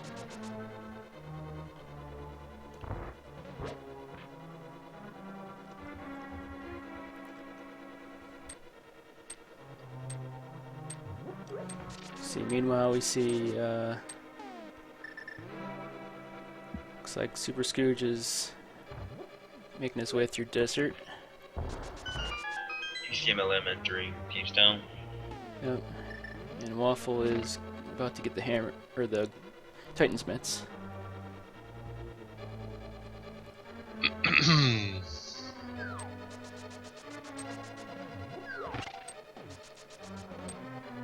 Yeah, so with that Death to Helmasaur, ACM made up some time on Waffle there, but the converse of that is Waffle saved some time on ACM because he did Kiki skip. Kiki skip is a pretty big save. You just go for rupees, and it's a more direct path, and you get to use the hammer on Moldorm. So it's a nice little time save. CRW doing the typical damage vidi strats. Yeah, once you get Tempered Sword in this run, a lot of the boss fights are pretty close to standard, no major glitches.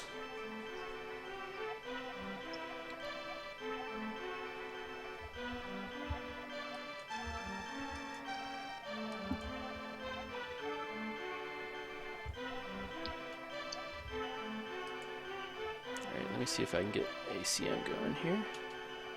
I have to put his volume probably at a tiny little sliver.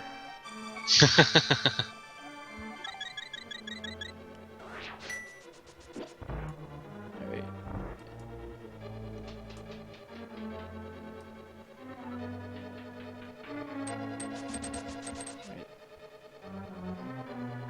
It's maybe like 10%.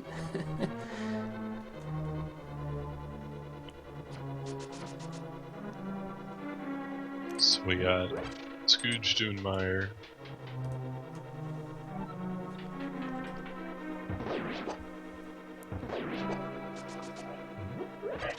He'll probably do the same strats to get the hook shot early.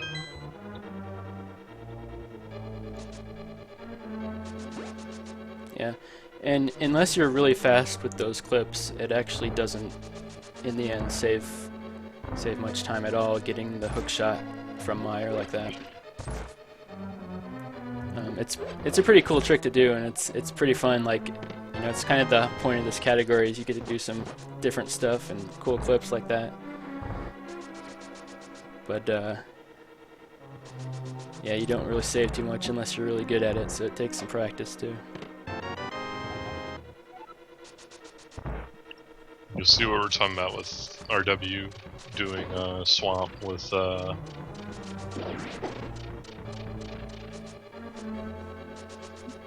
Yeah, you skip the whole west side of Swamp.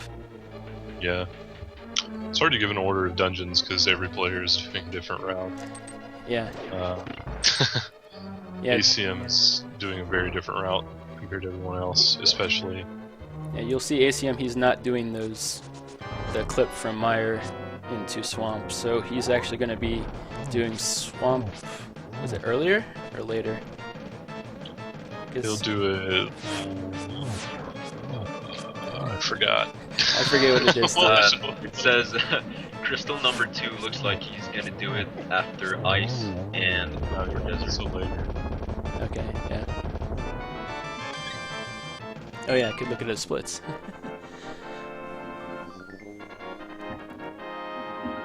Yeah, I'm not very familiar with ACM's route because most of the players who do this run the harder route. I think ACM would probably at least do Kiki, just because it saves a lot of time. But he says his current controller has a really bad select button or something, so he has a tough time doing. And his priority is consistency. One of the most consistent player. Definitely.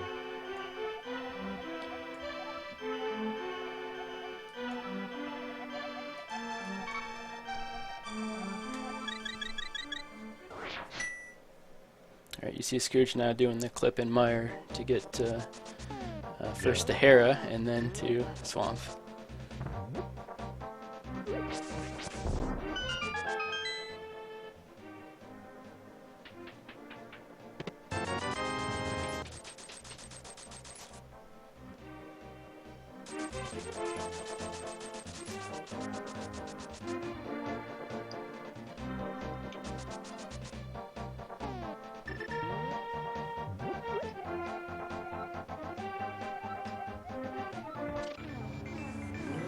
I guess the order is actually still the same as what we left off with 100% in terms of where people are relative to each other. Hasn't been a change since. Yeah. Yeah, Runner Watcher still has a pretty good sized lead with what he had, which was about 10-minute lead over Scooge. And Scooge has a good lead over Waffle still, and Waffle's a little ahead of ACM. Those are probably the closest to each other right now on the same segment.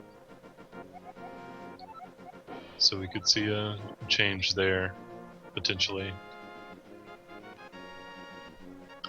And of course, things can also still go terribly wrong in Ice Palace, especially. Hopefully they don't for any of the runners, but if they do, we could see some more shakeups.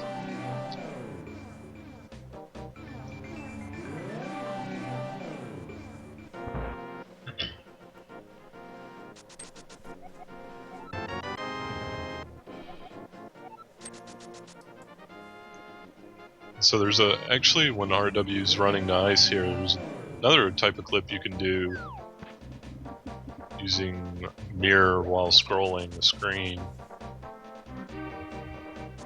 We'll probably see Super Scooge do that later. Yeah. I think Waffle will do it too. Yeah. So Do not think ACM will do it.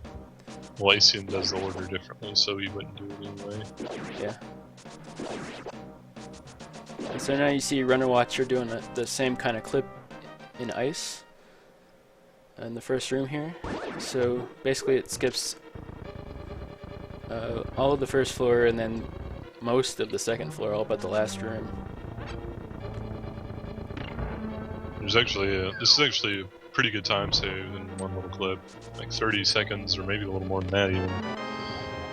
Because like there's one room, there's like the cross chain room where you have to do the block pushing stuff. That's a really slow kind of process, having to do that area.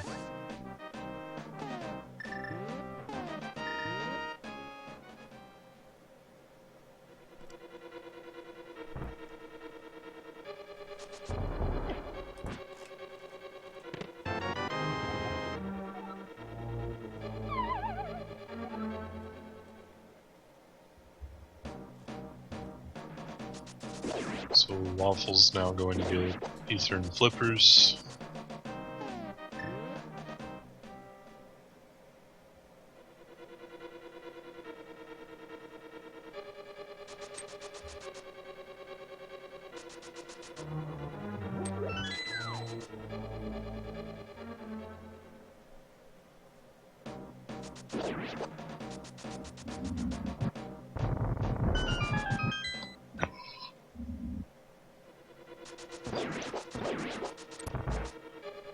See how RW fares against Cold Stare soon.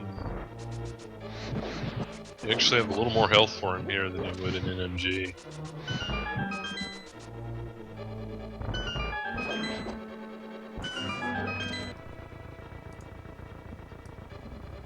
So he should be fine. Yeah, Cold Stare is still one of the most costly deaths, even in this category. Especially in this category, really, since, well, I guess it's not that bad because you don't need magic to do the first room. Yeah, but you still have to go out and mirror. Whoa, man. Yeah, you still have to go out and mirror. Hopefully our runners realize that if they run into trouble. Alright, he made it.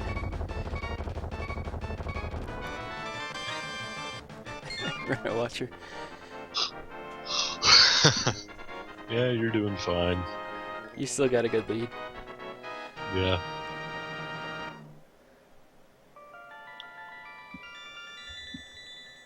Still a healthy lead over Scooch.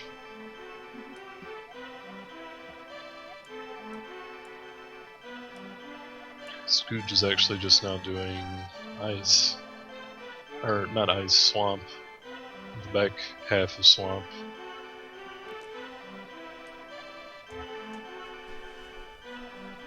Yeah, and one other thing about clipping is like you can practice it a bunch and you can get pretty good at it, but like doing it in runs and doing it like say under pressure of like a relay race or even on PB pace, you can't rush them because you just end up screwing things up usually.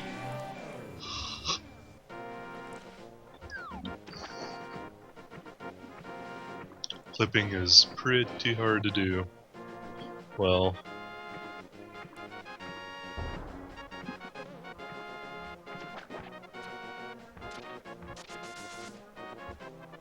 so now RW is going to swim the ice rod.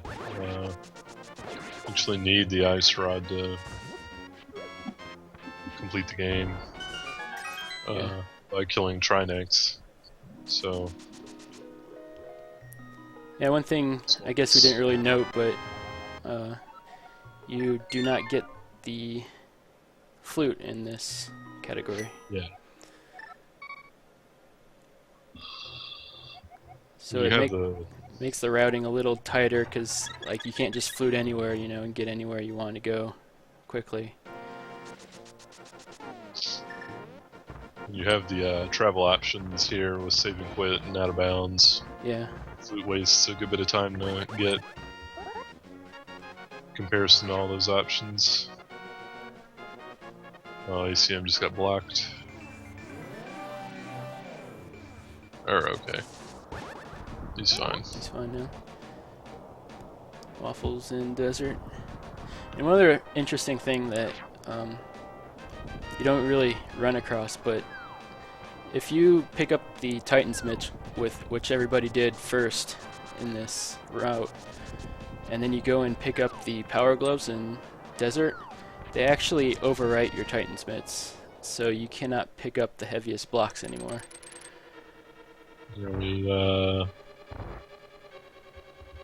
Okay. CRW does this different. I think every other player is going to do the mirror wrap there.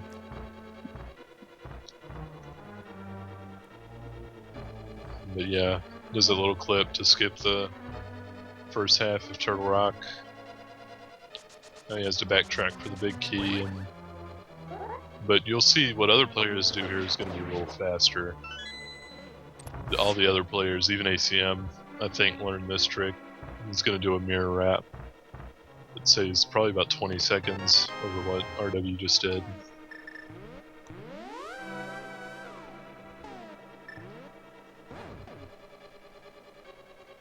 Mirror jump is not what people do now, Scars.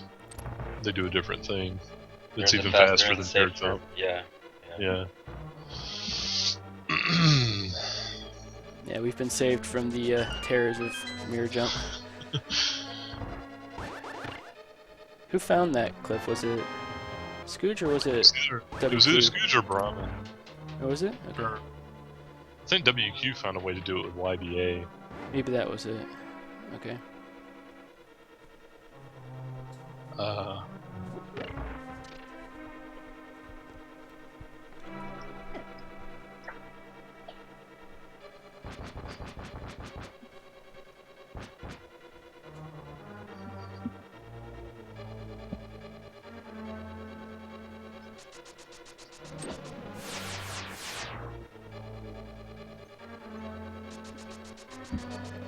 So now it's going to be hard to tell where ACM and Waffle are in relation to each other until their routes converge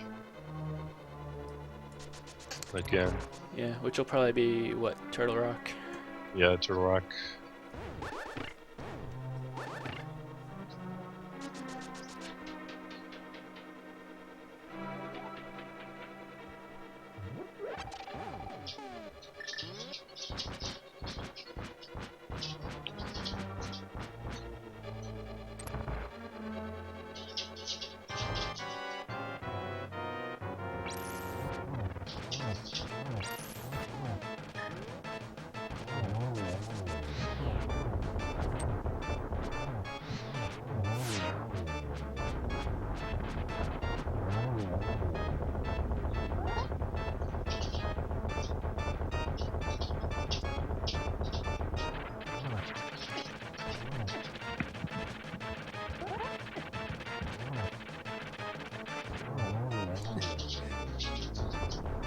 Funny because almost nobody's in the same dungeon.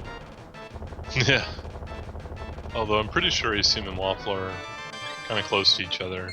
They're just doing different routes.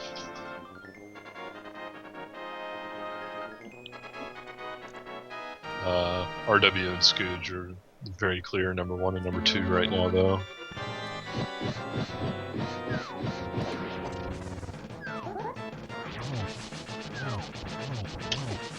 If you did not do the bomb jump, thinking you could do this with the cane, you still need the big key. If you wanted to do the switch puzzle at the end of this with the cane. Just addressing someone in chat.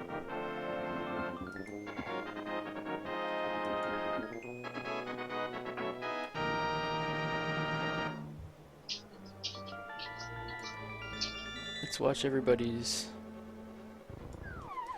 cold stare. Yeah, so you see now Scooge is in ice and ACM just finished ice. But Scooge already has 2 more hearts than ACM. Yeah. So that's kind of a small way to tell how close people are with the number of hearts they have.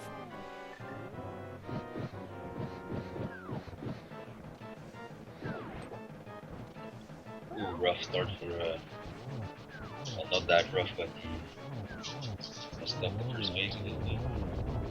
Alright, you notice RW there taught the old man to get hearts.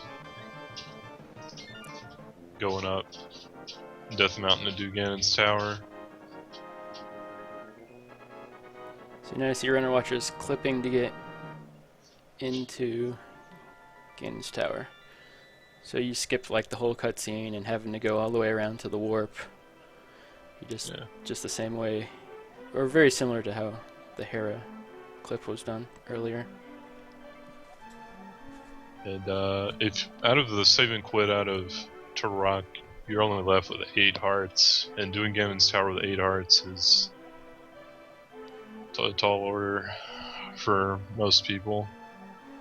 Yeah, you can either do that or you can make a stop in the in your favorite room. Yeah.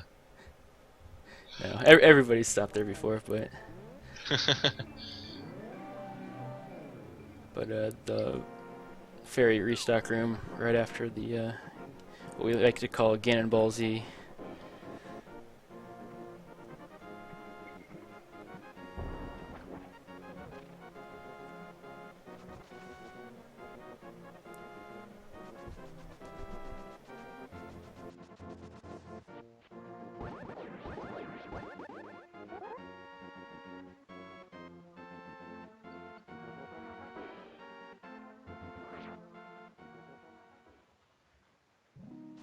What Super Splooge just did, pretty neat clip.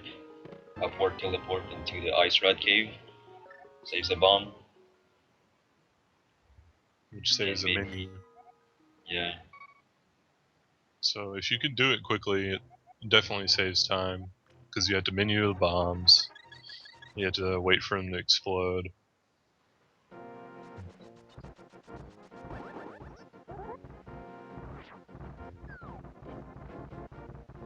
But probably not more than a second if you can do it fast.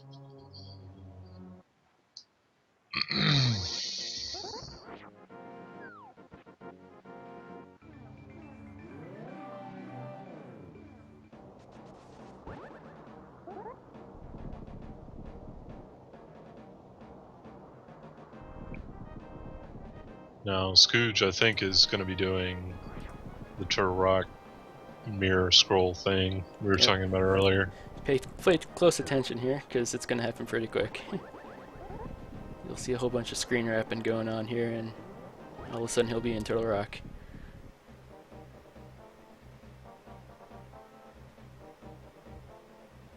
And there it is. The advantage of this is once you got the Turtle Rock boss key, you use the mirror and it teleports you all the way here. So there's not a lot of backtracking. Yeah, so this is like something you don't get to see very often, is this dark maze platform room backwards. Yeah. Luckily you don't have to hit the switch to open the door.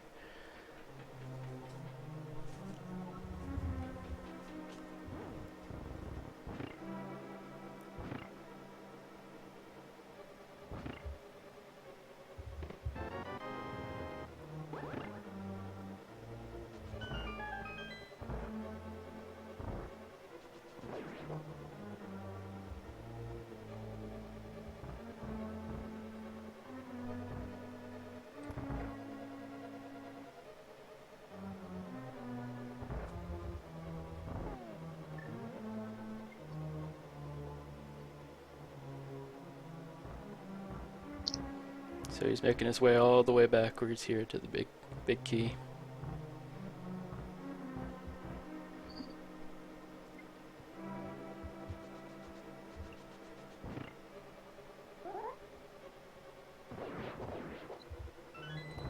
RW with some nice landmo fights this run. The clip Waffle is doing right now, you have to do it pretty quickly, or else you keep getting sniped by the thing. There's like a little swamp monster Zora type thing that's shooting fireballs at you. And if you do that clip even a little slowly, it can get pretty bad with him sniping you.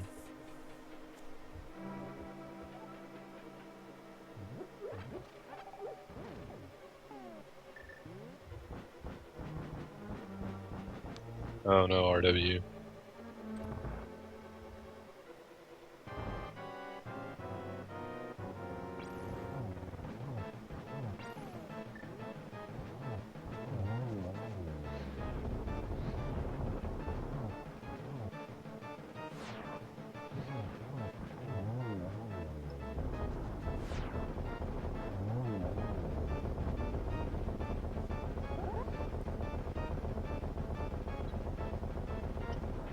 So after RW beats this dungeon, you might think, oh, well, he gets to do Ganon and he's done.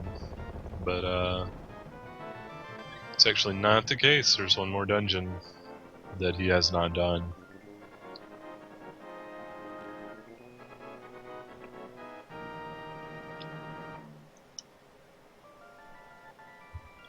Luckily, he, after finishing this dungeon, he pretty much just gets to Mirror. He's right at the Aga Tower entrance. Yep. And it's quite fast with Tempered Sword. Yeah.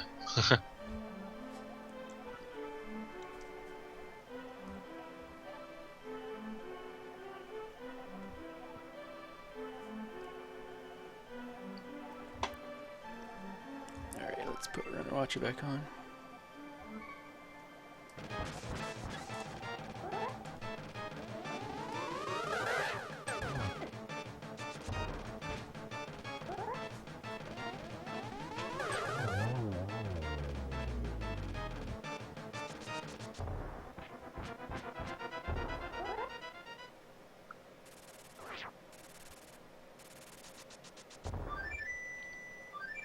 So this is kind of interesting. You see both, well, ACM just finished up Swamp, and Waffle's just about to, but they both have to do additional dungeons. Waffle still has to do Ice, and ACM still has to do Mire.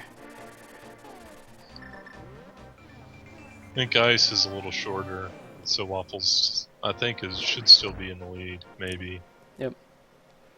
And you see Runner Watcher just mirrored right there, and he was right at the entrance.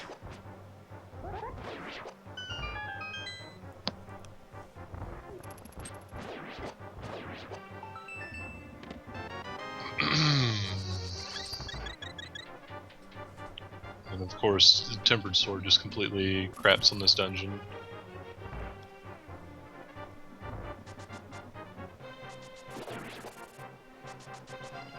Pretty much all enemies die very quickly to the Tempered Sword. If not in one hit, and certainly in 2 hits.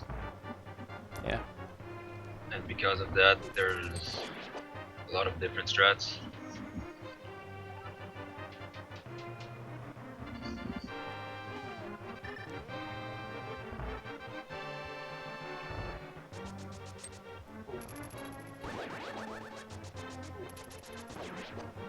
We'll see how many of our players can remember to skip the arrow pot in the circle of pots room in this run. Yeah.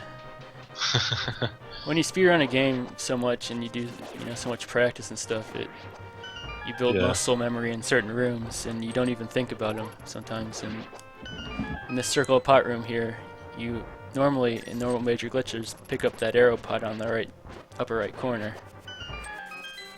He skipped it. Nice. And when you see people pick up new categories, you see them do the standard run strats everywhere.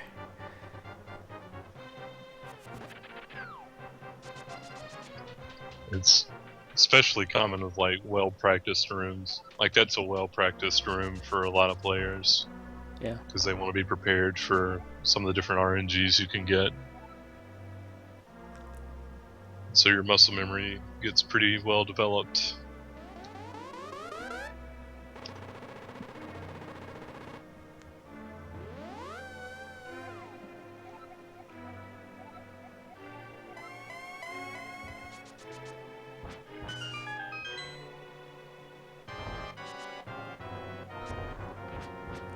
Yeah, so one of the downsides about this category is all the RNG is backloaded to the very end of the game. So you have Aghanim 2, after you do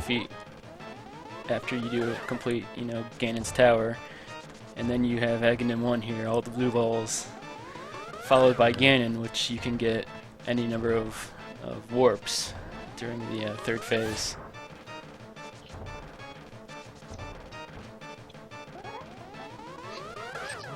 Ganon's also interesting because ordinarily in MMG, unless you hovered, which very few players do, you would have the hook shot equipped just automatically, and you'd be able to abuse hook shot invulnerability during a fight. But here, you don't have the hook shot automatically equipped, so we'll see if any players want to play it a little risky and try to go for hookless Ganon to save a second in the menus.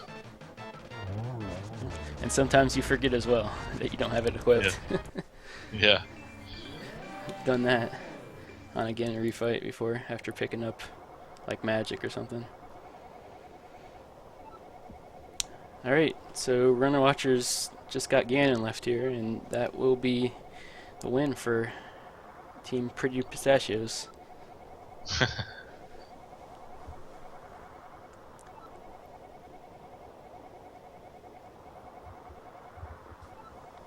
Just before the fight, you get this long 35 seconds text. And you get a heart refill, which means you get to fight Ganon with sword beams. Yeah. Yeah, I like to call them lag beams, just like lag arrows, silver arrows, because they tend to lag the game more. And if you've practiced like Ganon or certain fights a lot without beams, and then all of a sudden you have beams, it can throw you off sometimes. And you see Runner Watcher there, he actually did not switch the hookshot. He bonked off the torch there to skip the fire bat wheel expanding there. And he could also afford to get hit with the hearts too he had.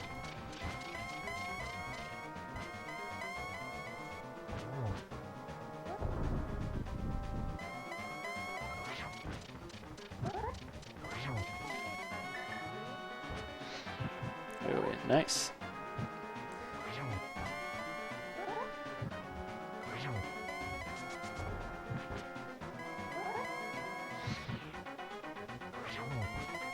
So yeah, it was a nice hookless Ganon out of RW. Yep. And you got the torch glitch with the fire rod, which takes some practice to get that timing right. It's a pretty small frame window. I think it's like 14 frames. Yeah. It's not too small, but one of the problems with it, and one of the problems with this fight in general, is sometimes the game likes to eat your inputs here.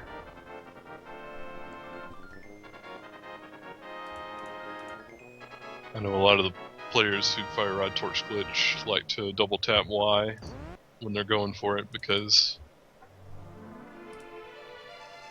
14 frames, Rambly.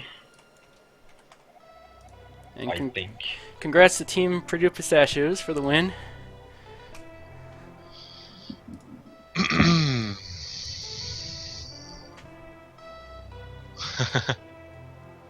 You got, let's see.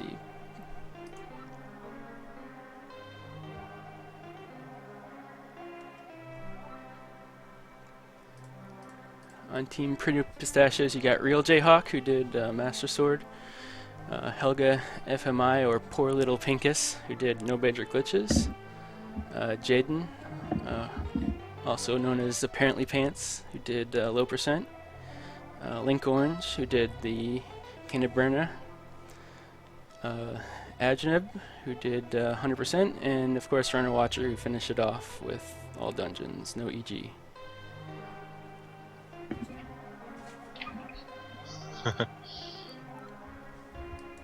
And what do they win? Eternal Glory?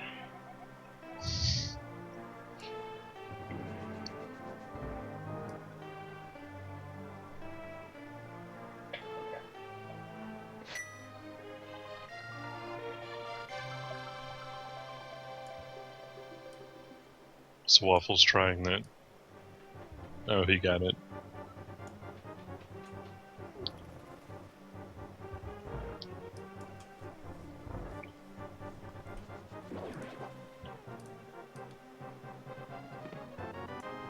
Yeah, you just do a rambly, you do a half circle back if you scroll the screen accidentally. You just do a half circle back to get out of it.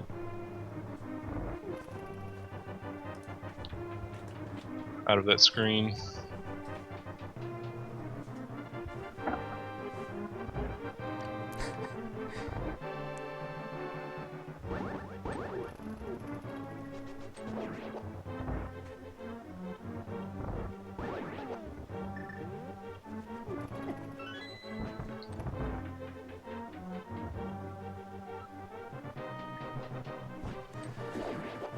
Alright, so Super Scrooge is pretty close to finishing. He's got to finish up Hyrule Yeah, I guess Castle they here. are.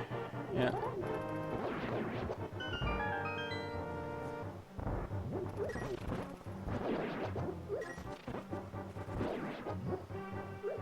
And now also you're seeing both Waffle and ACMLM's routes converge here on Turtle Rock.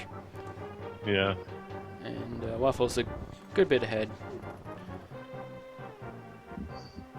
I think we'll see ACM try the. Oh my god, Waffle. Yeah, he's having some fun in this room here. Okay. Oh, Uh I got the fairy. Yeah, you got the fairies. Okay. Yeah, watch ACM here. He's going to do the clip into Turtle Rock again. Like Waffle, I think, did the same thing. We missed it watching Runner Watcher finish. Yeah, I always say if you mess up a pokey spin, just break out the fire rod, because retrying it is almost always going to go poorly. Oops. In Well, my both experience. ACM and Waffle just made some mistakes that lost him some time. So ACM got stuck in the side of the mountain because if you hit the wrong input as you're climbing the mountain like that, you can get stuck pretty easily. Yeah. And then Waffle, he thought he had the cane selected and it was still on mirror, so he mirrored back to the entrance. That's some muscle memory from NMG. Yep, same kind You of thing. walk into that room with the cane already on. But yeah. Alright, looks like ACM got it. He's gonna try the clip here for the mirror.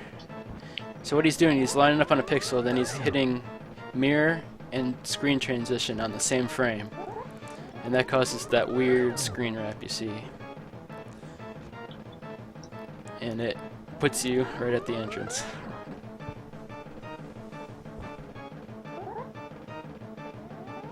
And a fun fact: when you enter this this room from this door, obviously, I mean it's blocked, and you have to bomb it. Otherwise, you're stuck, and you have to save and quit. Yeah, so you have And to if you have no bombs, yeah. place a bomb on top of yourself and bomb it open.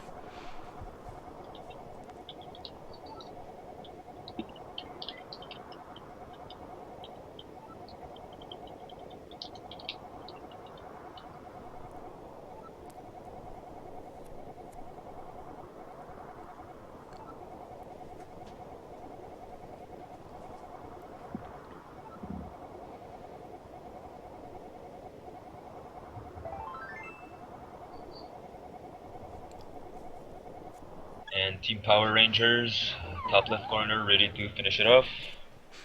The Green Power Rangers finishing off for him. Yeah.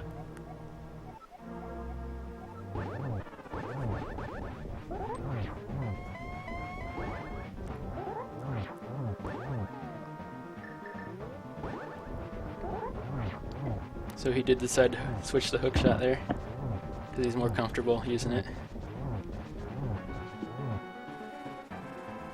It's funny that he does the Though the circle of bats, but He didn't uses actually the need hook shot, yeah. Yeah. He's not even going to use it.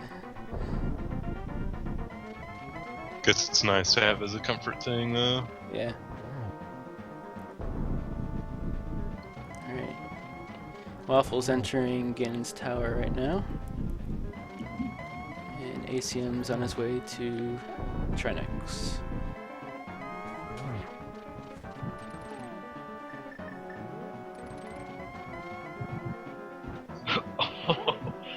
Wow.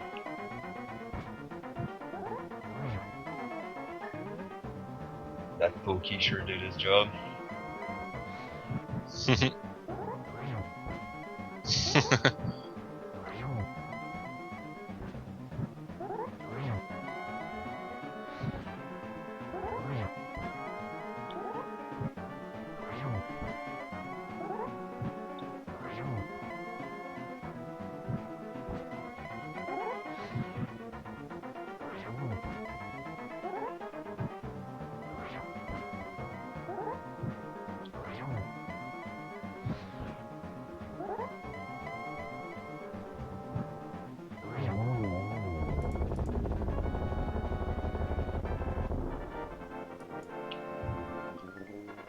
Nice. 2 teams on 4 finished. It's like all teams will definitely get sub 8 hours.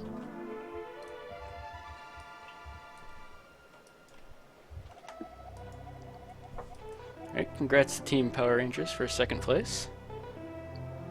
Yep. You got Blue Viper, Downtime Death, the motherfucking RPG,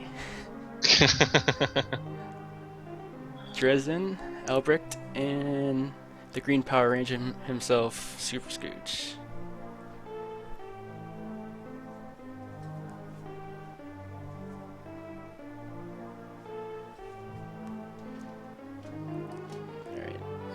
Well, I'd switch it to Waffle's audio, but he still doesn't have any, so we're gonna have to go to ACM.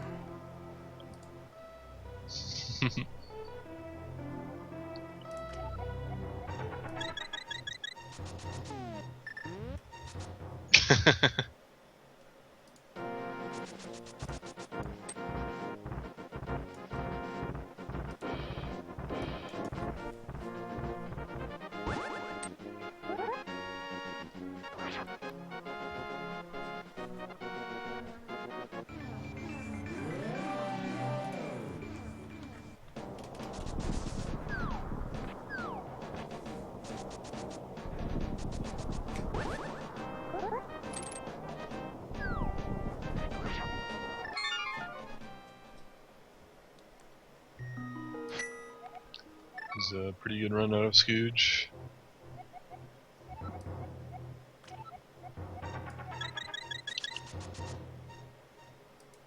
Oh, ACM just Yeah. just wrapped the Ganon Tower. Yeah. That one looks really funny to mess up. This Link just kind of goes flying across the screen.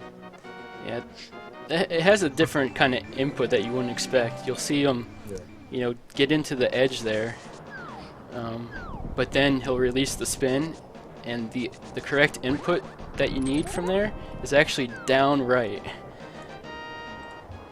Yeah, what's up with that? What's up, guys? Nice run. Yeah. Much. Thanks. So Aside what from actually happened there I have no idea. with the Skull Woods clip there?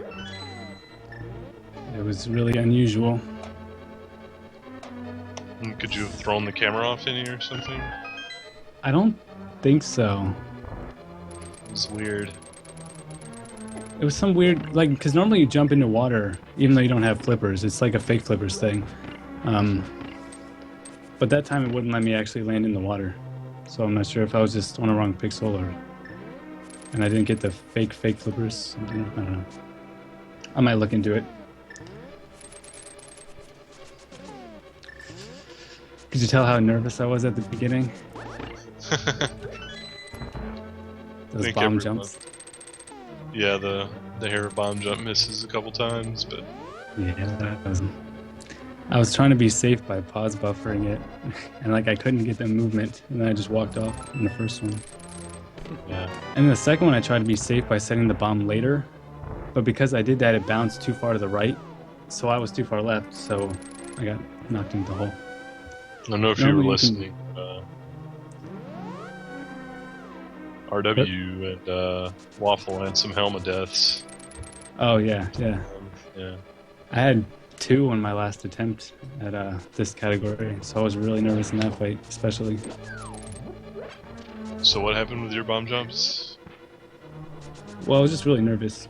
The second one, normally you can walk all the way to the left against the wall if you set the bomb early enough so it doesn't bounce too far to the right.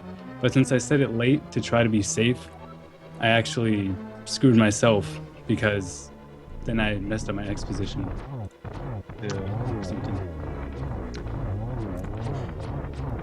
Yeah, I hit him in the right eye. I hate going for helmets with right eye. Yeah. Yeah, I saw It's you do safer though, you know, that. You're farther because your away, hammer's yeah. on your left hand. Yeah. What?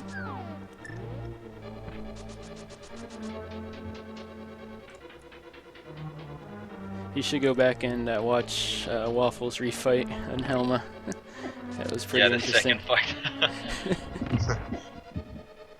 There were about 3 or 4 close calls of death.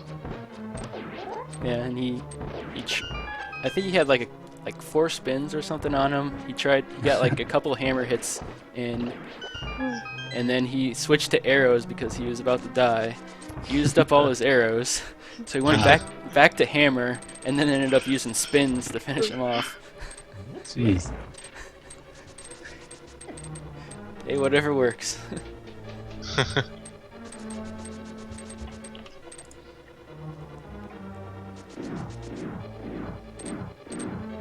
So it looks like Waffle's ahead. Yep. Still got I blue don't balls. think ACM actually died anywhere. Hmm. Did he? No, I don't think so. He had some mistakes with clipping and stuff.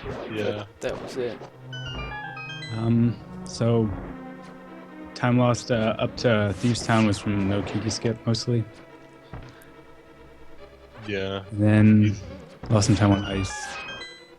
He also didn't do the Meyer sequence with getting the hook shot in Meyer. Oh, and you got stuck on the Turtle Rock climb too. Yeah. Yeah. Yeah, that one sucks. When that happens. He had a good ACM mirror likes using wrap, arrows. Yeah, he does. It's actually considered really bad to use them in the Gauntlet too, because they're very laggy. Yeah. I used to do those strats when I first started too, because ACM was one of the first people I watched. Yeah. But yeah, I quickly realized that it's like luck to hit. You need good luck, plus it like lags so much.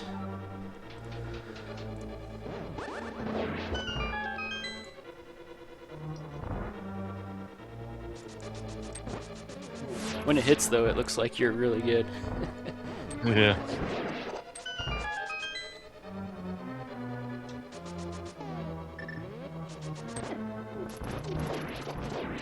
Wow, that bridge.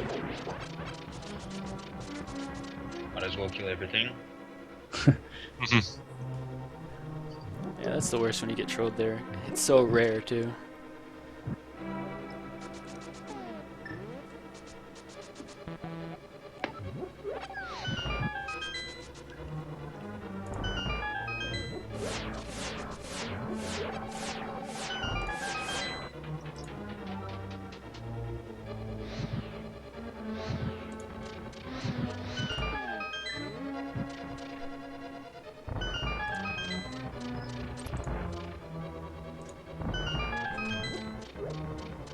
Ugh.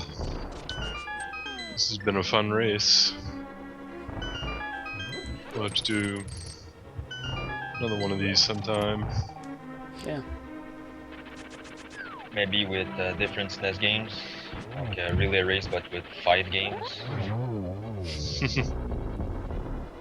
That would be fun.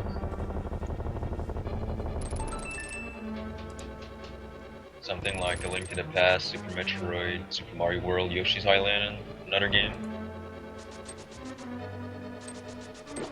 Who knows?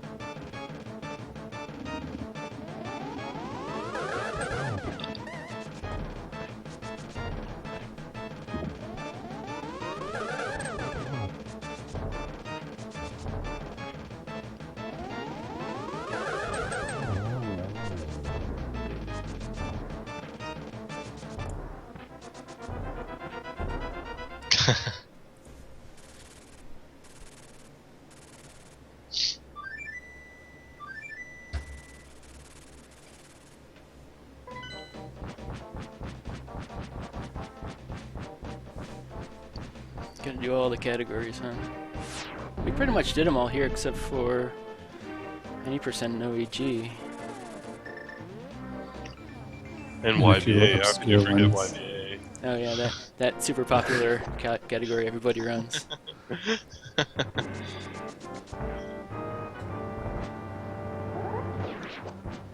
It's funny though, because somehow Link to the Past still has this stigma of we have a ton of categories. Doesn't have anywhere near as many categories as Super Metroid or SMW. Yeah. Probably has about as many as Yoshi's Island, and Yoshi's Island is never like, oh, they have too many categories. At least not that I've noticed. Yeah, they're having some debates about their new credits warp category. Yeah.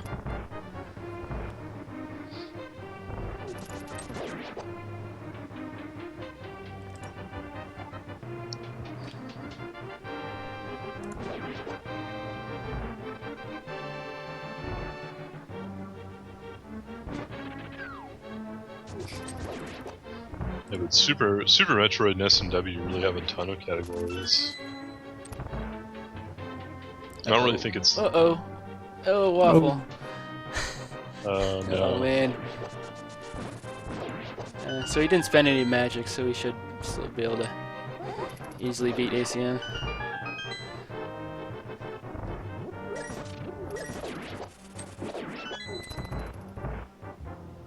Hopefully he doesn't get too nervous about it, because he still has a comfortable lead. Yeah, he could probably fall again. Because ACM still has the, what is it, 35-minute cutscene? Is that it? Yeah, he still has to fight Aghanim, and you never know. Might get like kajillion involves.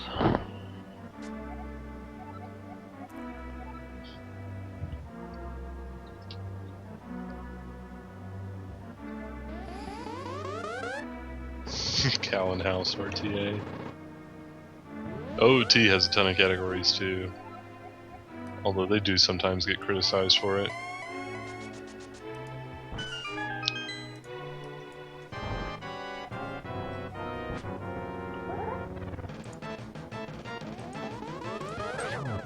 I think I just about tied my PB with 2 air bomb jump falls, and I had to completely change the route in the middle. Nice. Those were really the only big mistakes. Yeah, it felt pretty good through most of it. I mean, I had like a 3-cycle Lamo too, some random crap like that. So I was much more worried about a few particular places that I was going to die. I'm glad you inserted those gifts in there. I put those in a long time ago. Placed them just in case.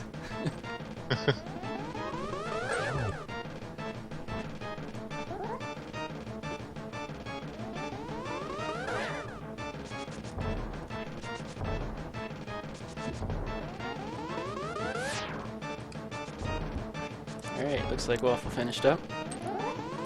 Brandon?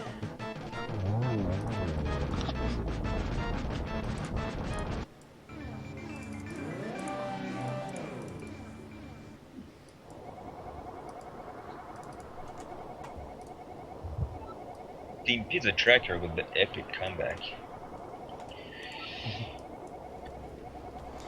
Yeah, they were pretty far behind after the low percent.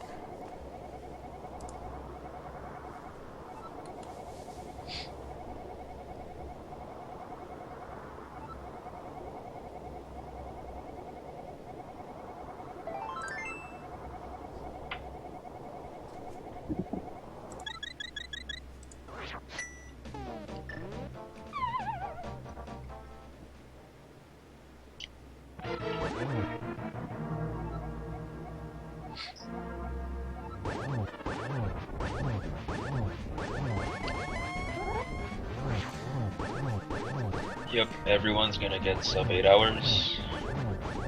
Sweet. Was that the estimate? Let me see. Yeah. No, I estimated all dungeons OEG to start at 8 p.m. So about 8.5. Yeah.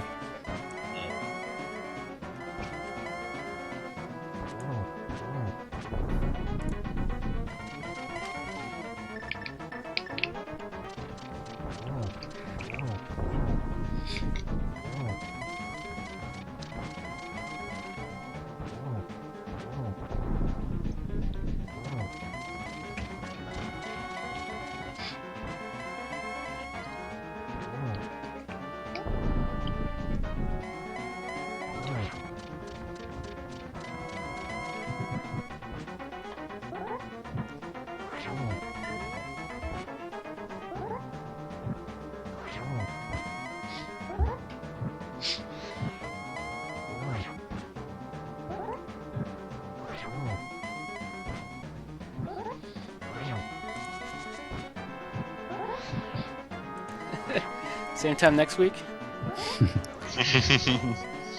Not so sure about that, but yeah, it would be fun to do another relay race sometime. Yeah.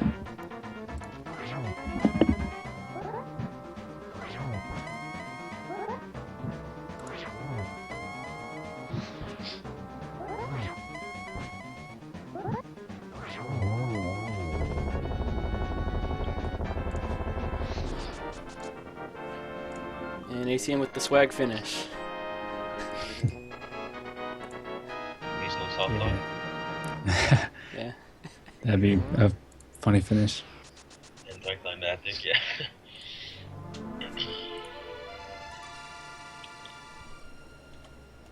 Yeah, there were a few PBs today. Mainly in the Canaberna race, I think 2 players PB'd. Was it Krillpan and Timon? Yeah.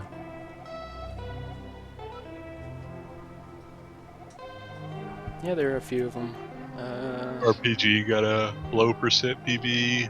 Yeah, he was like almost 10-minute PB. That was a big one. Yeah. It's over 10 minutes even. Was it? Okay. Yeah, like 10.5. It was crazy. Oh, timer's still running. Yeah, that's So, alright. all of our all dungeons times were pretty close actually. Just over hour 20 for all of us. Yeah, I think every runner deserves a big round of applause. Yay. RPG clap.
I'm glad you guys all enjoyed it.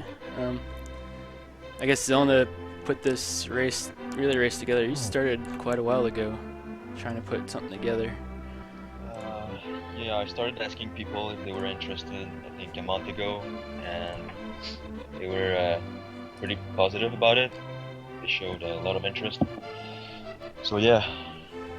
Yeah, and it was just like in this last week or so that Finding I the was like- last people and yeah, and I was just like, okay, well, I'm gonna probably have to pull up all 4 streams anyway and watch them myself, and so is everybody else. So why don't we just stream it?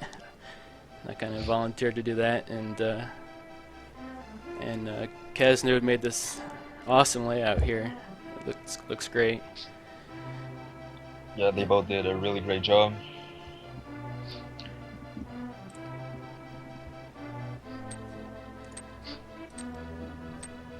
I learned some stuff trying to put streams on and crop stuff quickly. It's pretty difficult to get everything set up like that, but Yeah, last minute, but it worked great. yeah, I think it worked out pretty well with what tools he had.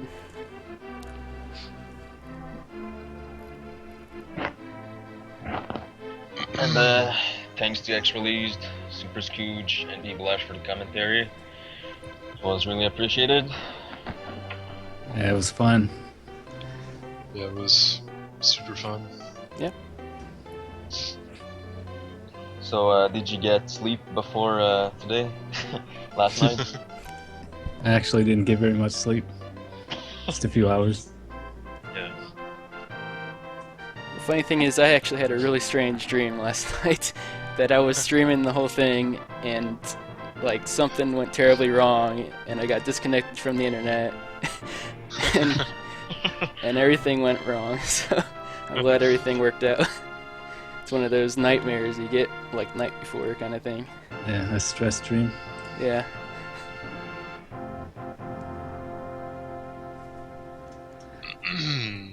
Yeah, that was fun. Hopefully we'll do another one in the future.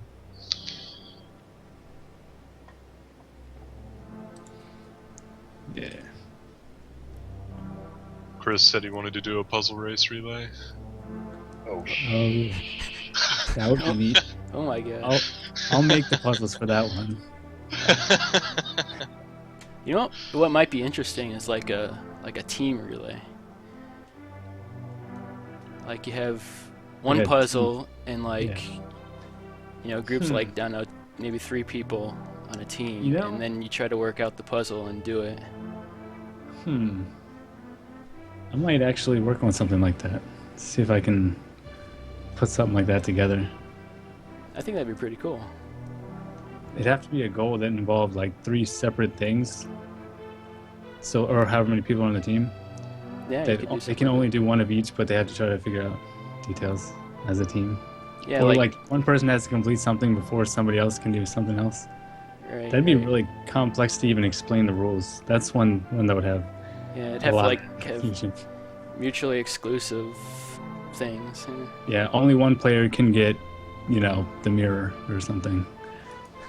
Oh wow. Talking about puzzles, Christos Owen is gonna host his puzzle race on His the new mid friendly 24th. one. And according to him, it will only require DMD, that mountain ascent, that mountain descent. I'm stupid. So if you're interested in watching or running it,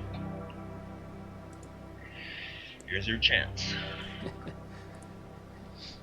Be prepared to sit down for at least 6 hours. This one's supposed to be like a 6 or 7 difficulty. So Last Okay, one so was like a 10 10. hours. yeah. Now only like 4 to 5 hours. Okay.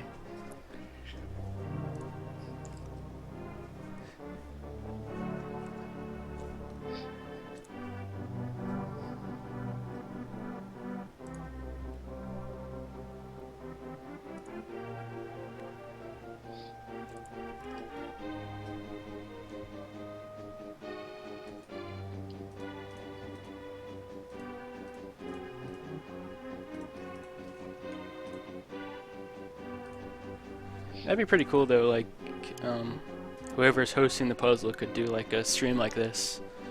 And I mean, I guess it depends on how many entrants there are, but you could see what everybody's doing on the same I screen. think Christos hosted a few puzzles back in the days Like that? with people on Skype, yeah. Okay. Well, I think ACM restreams puzzles, you know. And when he's finishing first by a long mile, he's be streaming for a while. It's like for the races, as Cooge is not in. Yeah. Or forfeits. Yeah. Forfeits the easy puzzles and just destroys the hardest one.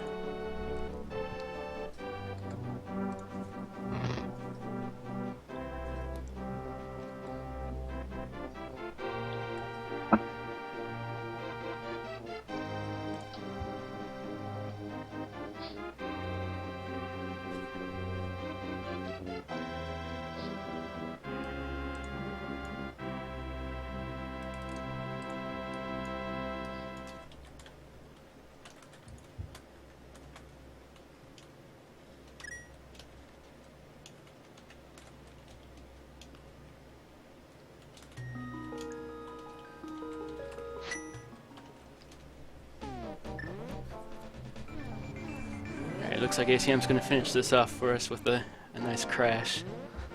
Oh, nice.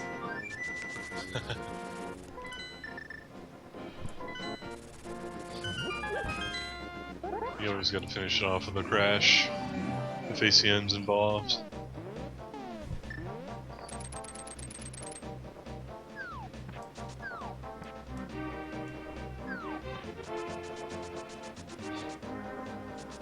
This is going to be his favorite crash, the ice rod area in the Dark World.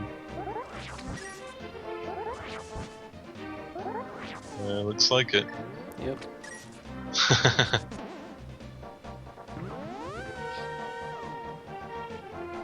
And Link warps off into infinity. The sound it makes there, too, is really funny.